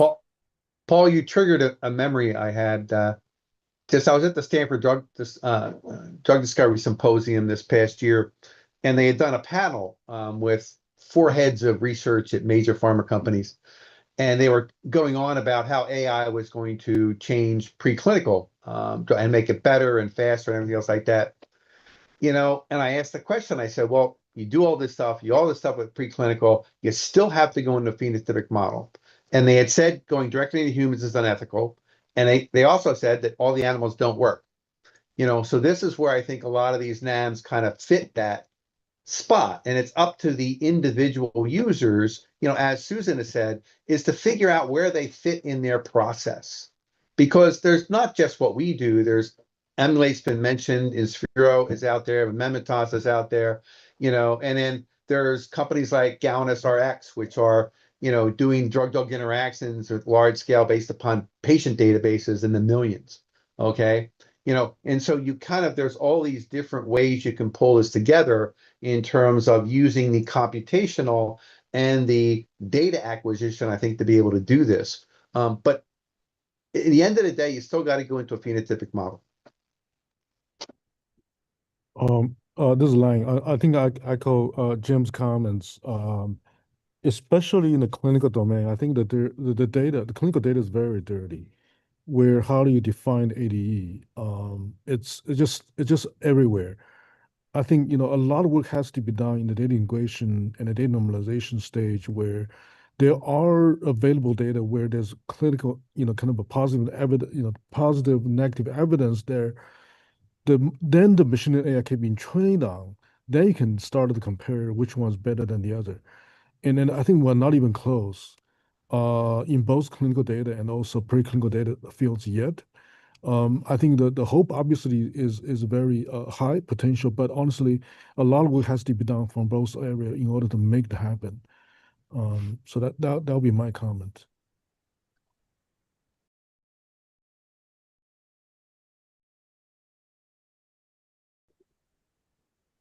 Gil, you have I'm a just gonna direction? second I that can come up with one. Go ahead. Any other comments by the panel? I was just going to second Lang's comment and just say, like, internally when we're trying to apply these AI models or tools, like our current data sets are a hot mess, in all honesty, right? They're all over the place. And we didn't know as we were building those data sets, what we were going to need. And I think even now starting to get our data in order is a whole nother effort, right? And then once we do that, so I don't feel like we're anywhere near ready to be like, oh, NAMs we're going to replace them with AI, because it's still dependent on the actual information we have and no one understands, right? And there's so much that we still have to understand, it feels like, in the field of drug discovery and drug development. So AI readiness of the data seems to be one of the major hurdles right now. Huge. It's a big brick wall, a big one, real cold splash of water when you try to actually put some of these things into play. And then you look at where your data is and how it's annotated and how it, trying to communicate it across. And I would imagine all companies are trying to do that, probably at different stages and levels. I know for sure Amgen has been trying, and it's a lot of work. And you wonder, like, how much work is it and what is the quality of that data? And if you were able to pinch it together, can we just from here on now start to have good data hygiene and go from there to feed our models? Yeah, I do have a question for all you folks is, everybody's talking about the large language models and the database, and a lot of that's dependent upon the literature and what's out there. But Post Biology had a paper that came out, I think, last year that basically said that about 40% of the literature is wrong. Okay, how do you think about dealing with that? Because when I ask this question, nobody has a really good idea. They say, well, we're thinking about ways to try and cull that data out, but I think that'd be a really difficult thing to do. But I mean, how do you deal with that fact that there may be 40% of the data you're relying upon for these AI model systems may be wrong? James, okay, so here's my take. The large language model is really powerful to learning the human language, the linguistic part. That part is solid, okay? However, I think everybody knows that, especially people doing, say, meta-analysis, literature review, it still has to go through human being to synthesize the evidence and pick it out, difference among different publications, study design, data analysis methods, so on and so forth, then really trying to make a meaningful conclusion out of this. So at the end of the day, if you really want to take advantage of large language model, you just cannot solely rely on machine learning to do it for you. It's really about human computer interaction. And how do you build a system in a little bit more smarter way, let machine listen to human response, then go around and around, and then that's probably going to help you even more. Right now, we're not saying solely rely on machine to do research. I think machine, what it can do is that if you build up a guideline reasonably well, machine can follow the human guideline, get the evidence out. That can be very, very powerful. But after you get those evidence out, it still has rely on human being to synthesize that. So that's where I feel, how, academia or research domain has to work with literature using the large language model. It's a human computer interaction. Yeah, and if I could perhaps address a little bit, what I'll call the reproducibility issue that Jim brought up. Certainly that's a big priority for the NIH and the current leadership, as it should be. I think an important thing with that is, one, an emphasis on replication and reproducibility studies, right? And I think you don't necessarily want to reproduce every study. So how do we prioritize that? For today's conversation, before one were to add 5 more targets to the panel based on some machine learning, we would want to replicate and validate those kind of studies. The other thing I think is an important consideration when we say 40% of the findings are wrong is what does that mean, right? And a story I go back to was, I don't recall the specifics, but there was a time, very much when people were trying to reproduce each other's mouse studies, and it got to the point where they're shipping their mouse strain, verifying it's genetically the same, and they're getting different results. And it turned out, it's because they're using different chow, and that chow affects the microbiome in the animals. So my point there is sometimes not getting the same result doesn't mean somebody's doing something wrong, but there's an important aspect of biology that we don't yet understand. So I always just try to be cautious when we frame that we want to understand why there are these differences that we see, and certainly validate the important biological understanding that we're going to go forward with, such as for a safety assessment, or moving a asset forward through a preclinical and then clinical development pipeline.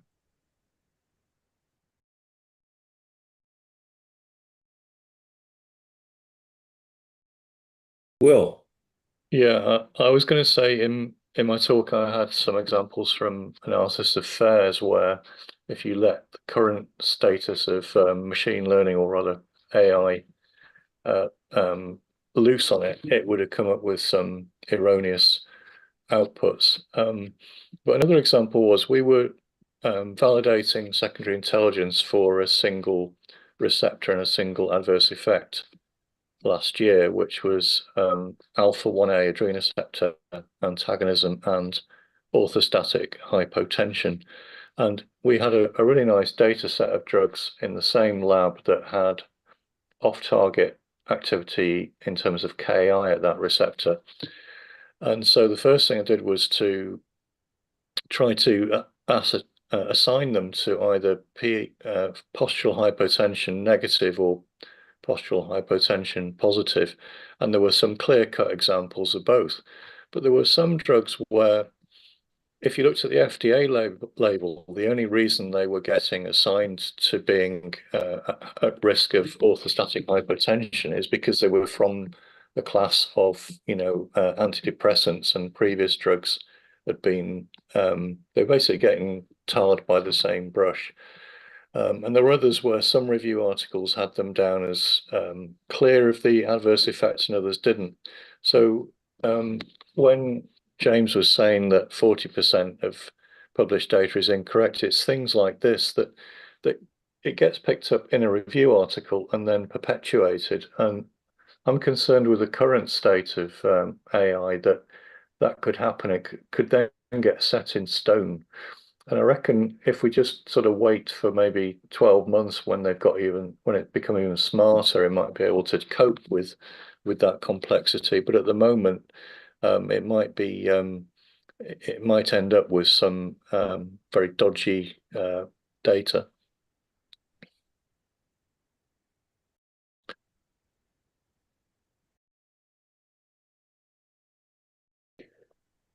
So to change the topic a little bit, someone wrote that the industry is very interested in these models, particularly in pediatric rare diseases. We need to know the agency is willing to have open-minded dialogue to understand where the bar is set on the confidence in data and to pursue their uses for regulatory. In other words, not just a safe haven where you won't hold it against the company, but actually open-minded to review it as part of the communication, and implying that it is that the FDA needs to be educated and be more open-minded into these newer approaches. And I can also say that's certainly true on the management side in industry. I mean, in my experience, once you've got a lead drug, there's a strong desire to get it into people as quickly as possible. And animals is a checklist. There's CROs that'll do it very rapidly if you don't have your own in-house. And the idea of doing anything extra, is just viewed sometimes as a hurdle. Certainly DILIsym modeling. Why are you going to do it? You've already picked your lead molecule. Let's see what happens when we put it in people. So there's this feeling that there's reluctance on both sides to be creative in this area. And what are the comments from the panel?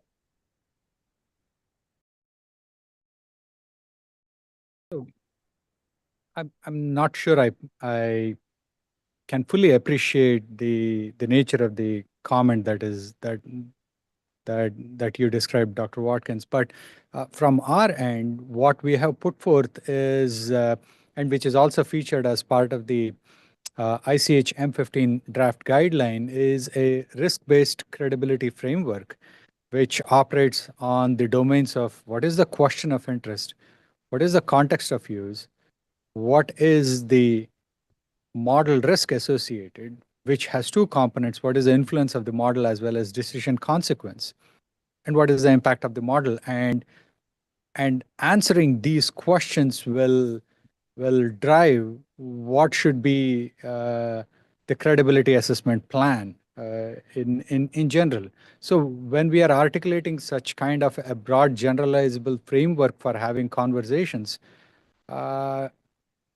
I'm not sure what is the nature of the question that is here, as long as novel approaches can navigate that kind of a framework for having meaningful conversations. I think that should allow us for a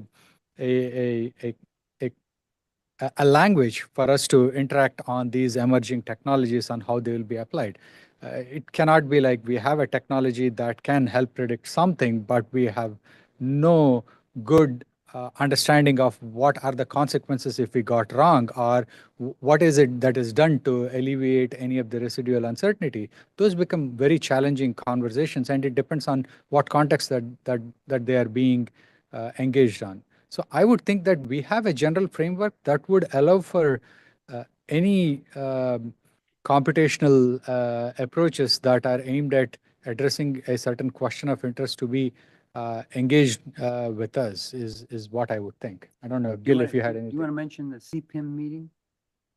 CPIM meetings, okay. Or opportunity for discussion. Yeah, just to raise awareness of people here, what we have are critical path innovation meetings, and these are avenues for engaging in exploratory conversations with the agency on approaches that might be agnostic to a particular development program, but might have an impact of applying or employing a certain approach for addressing a certain question across multiple different drug development programs eventually. These would allow for figuring out what might be the pathway for advancing those kinds of conversations. In addition, we have many other avenues. We have Fit for Purpose initiative, which has some features of what we are talking here, as well as model-informed drug development paid meeting programs, which are primarily aimed at specific drug development programs. Not sure if that addresses the the question that was put forth. Let me go to Mona. Thank you. I just wanted to echo Raj, what Raj said. And Raj, you may want to clarify and correct me if I'm wrong, but I think many of the forums you've just described are not limited to adults, and we have been used to inform PEDS drug development. And so I just also wanted to echo what you said, that we are certainly open to having conversations about newer methodologies. And I would like to just reiterate that it really should be based on scientific questions. If we can focus it on what are the specific questions that we're trying to answer, that might help lead to more productive conversations and strategies.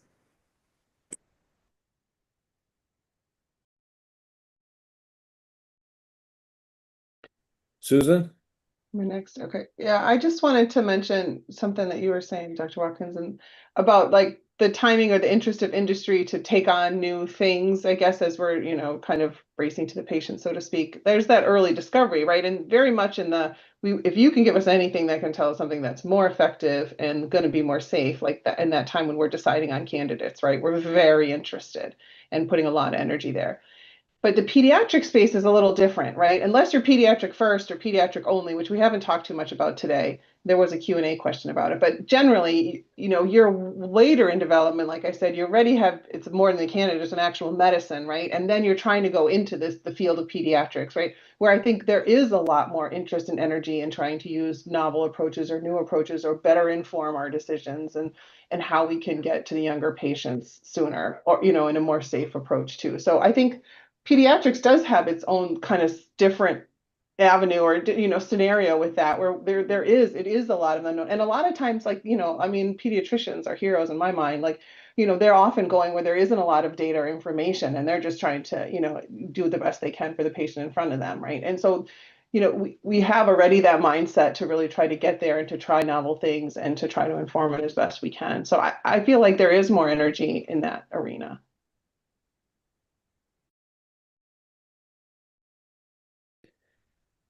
That's all. And you mentioned drugs that are targeted just for children, so maybe rare, bad inborn errors of metabolism and things where there isn't even a large sample size to do a large clinical trial. Do you want to comment on that?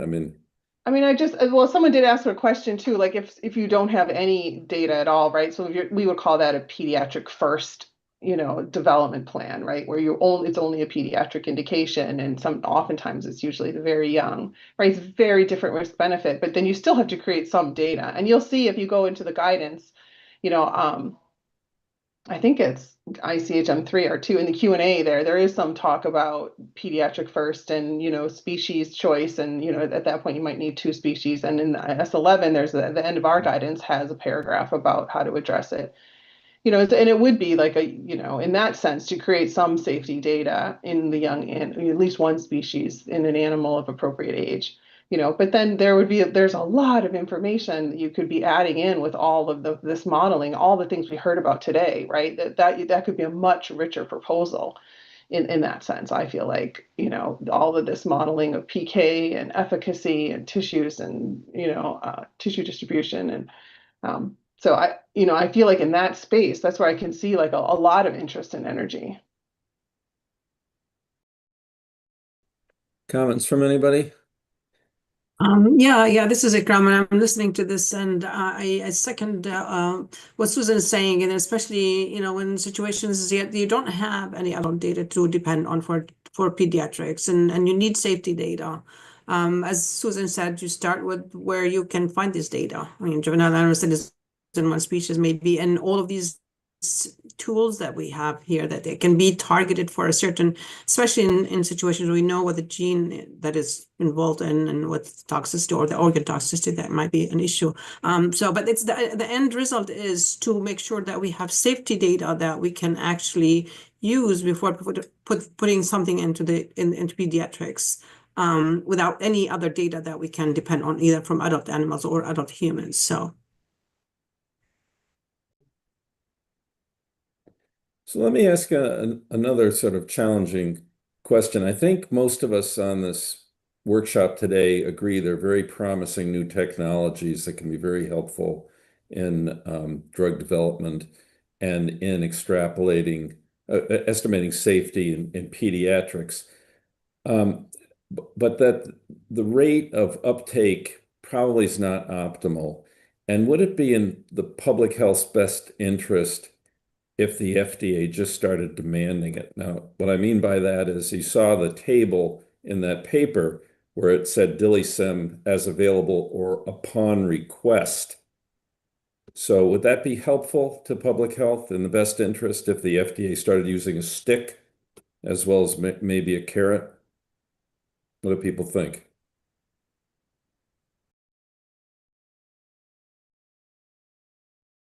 Drug companies wouldn't like it, I can tell you that right now. But is it in the best interest of public health to have the FDA basically start saying, hey, guys, we're going to want to see this data?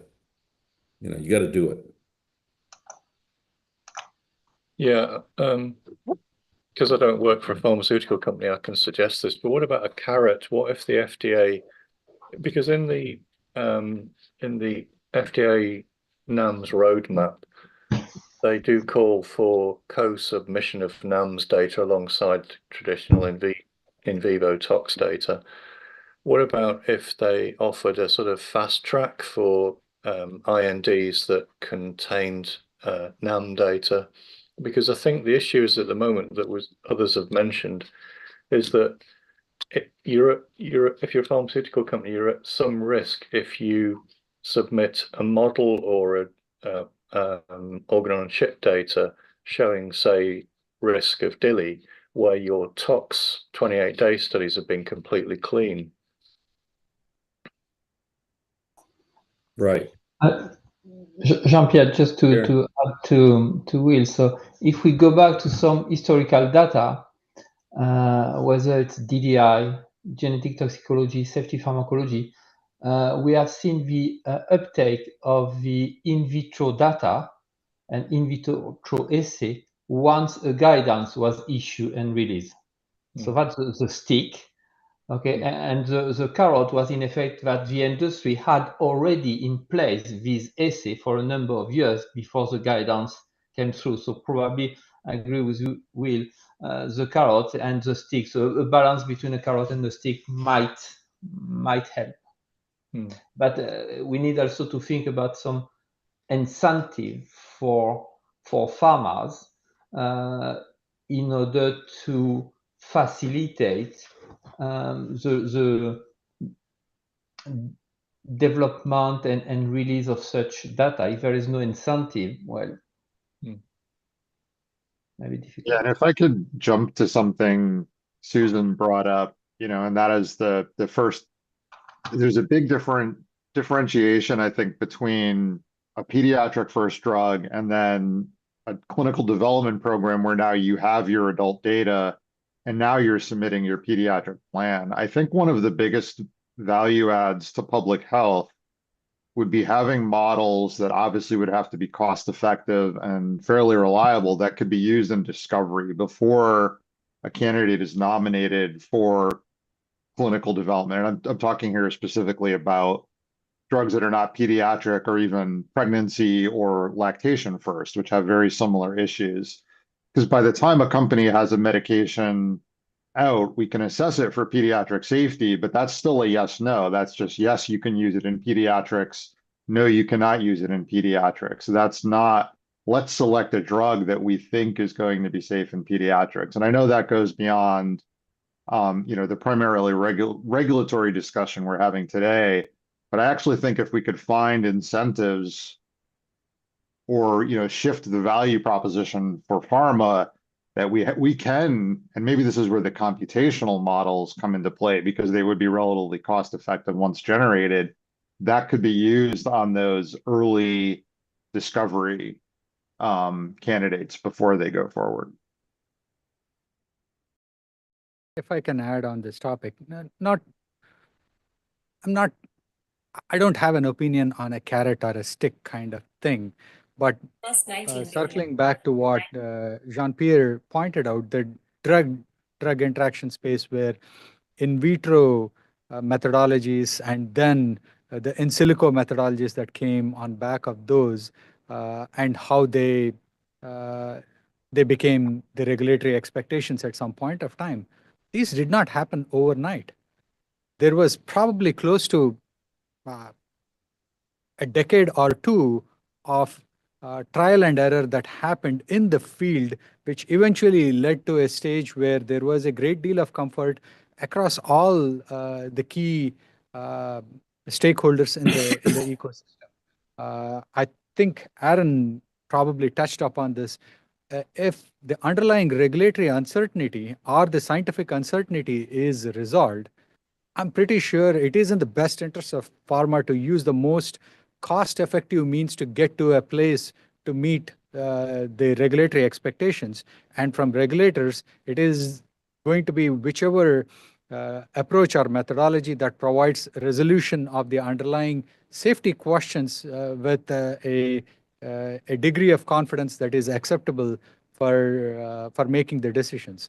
I think that's where most of the action is. I'm not sure if suddenly today we came and said, like, here is what you have to do, when we ourselves are not sure if that is the thing to do, or here is what we will give you if you do it. I don't know how that will actually play out. I'm not sure. So I don't know if that approach is going to provide the desired results of what we are hoping. I'm not sure if that helps. The only comment I would make with that is the 1993, there was the National Academy of Medicine large meeting, well attended by industry and academia and regulators, that proposed screening drugs to find out which cytochromes P450 metabolize them, and that this might be useful going forward in predicting PK and drug-drug interactions. And it was not well received by the pharmaceutical industry. People said, well, you don't know what the concentration is at the endoplasmic reticulum. What about secondary metabolites, interference? And I think it was at 15 years at least before the first guidance came out on that. So I would argue we don't have that kind of time for delays and moving science forward right now. And somehow this very promising area needs to accelerate, and we need to figure out how to accelerate it, basically. I can definitely agree with you that we do not have the luxury of time here, and there are a lot of exciting innovations that are happening. We'll just have to probably get more creative on how to get to a place where collectively we all gain that kind of confidence to be able to take that kind of step. Right.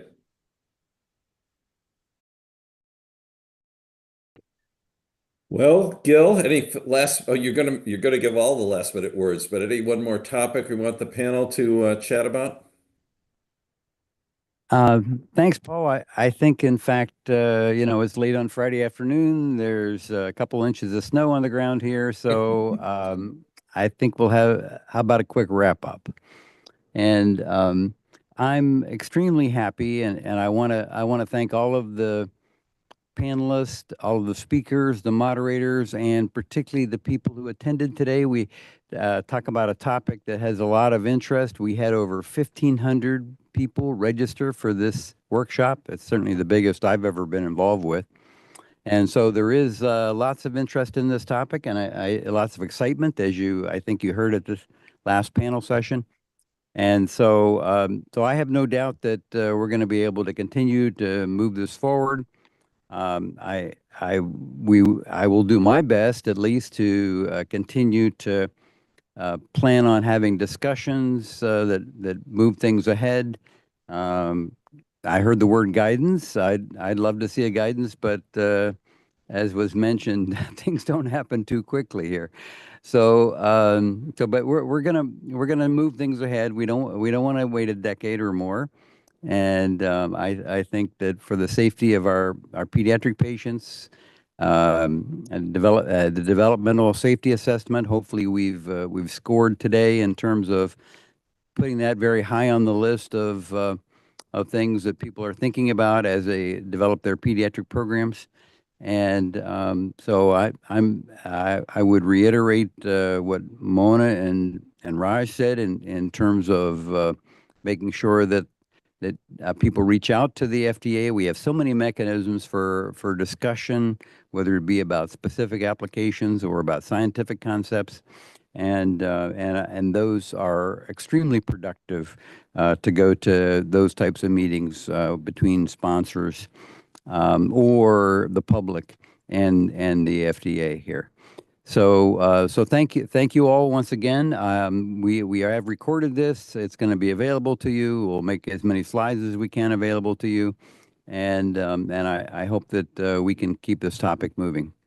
So thank you very much for a long but very rewarding day. Thank you. Thank you. Thank you, Gail. I know. Good.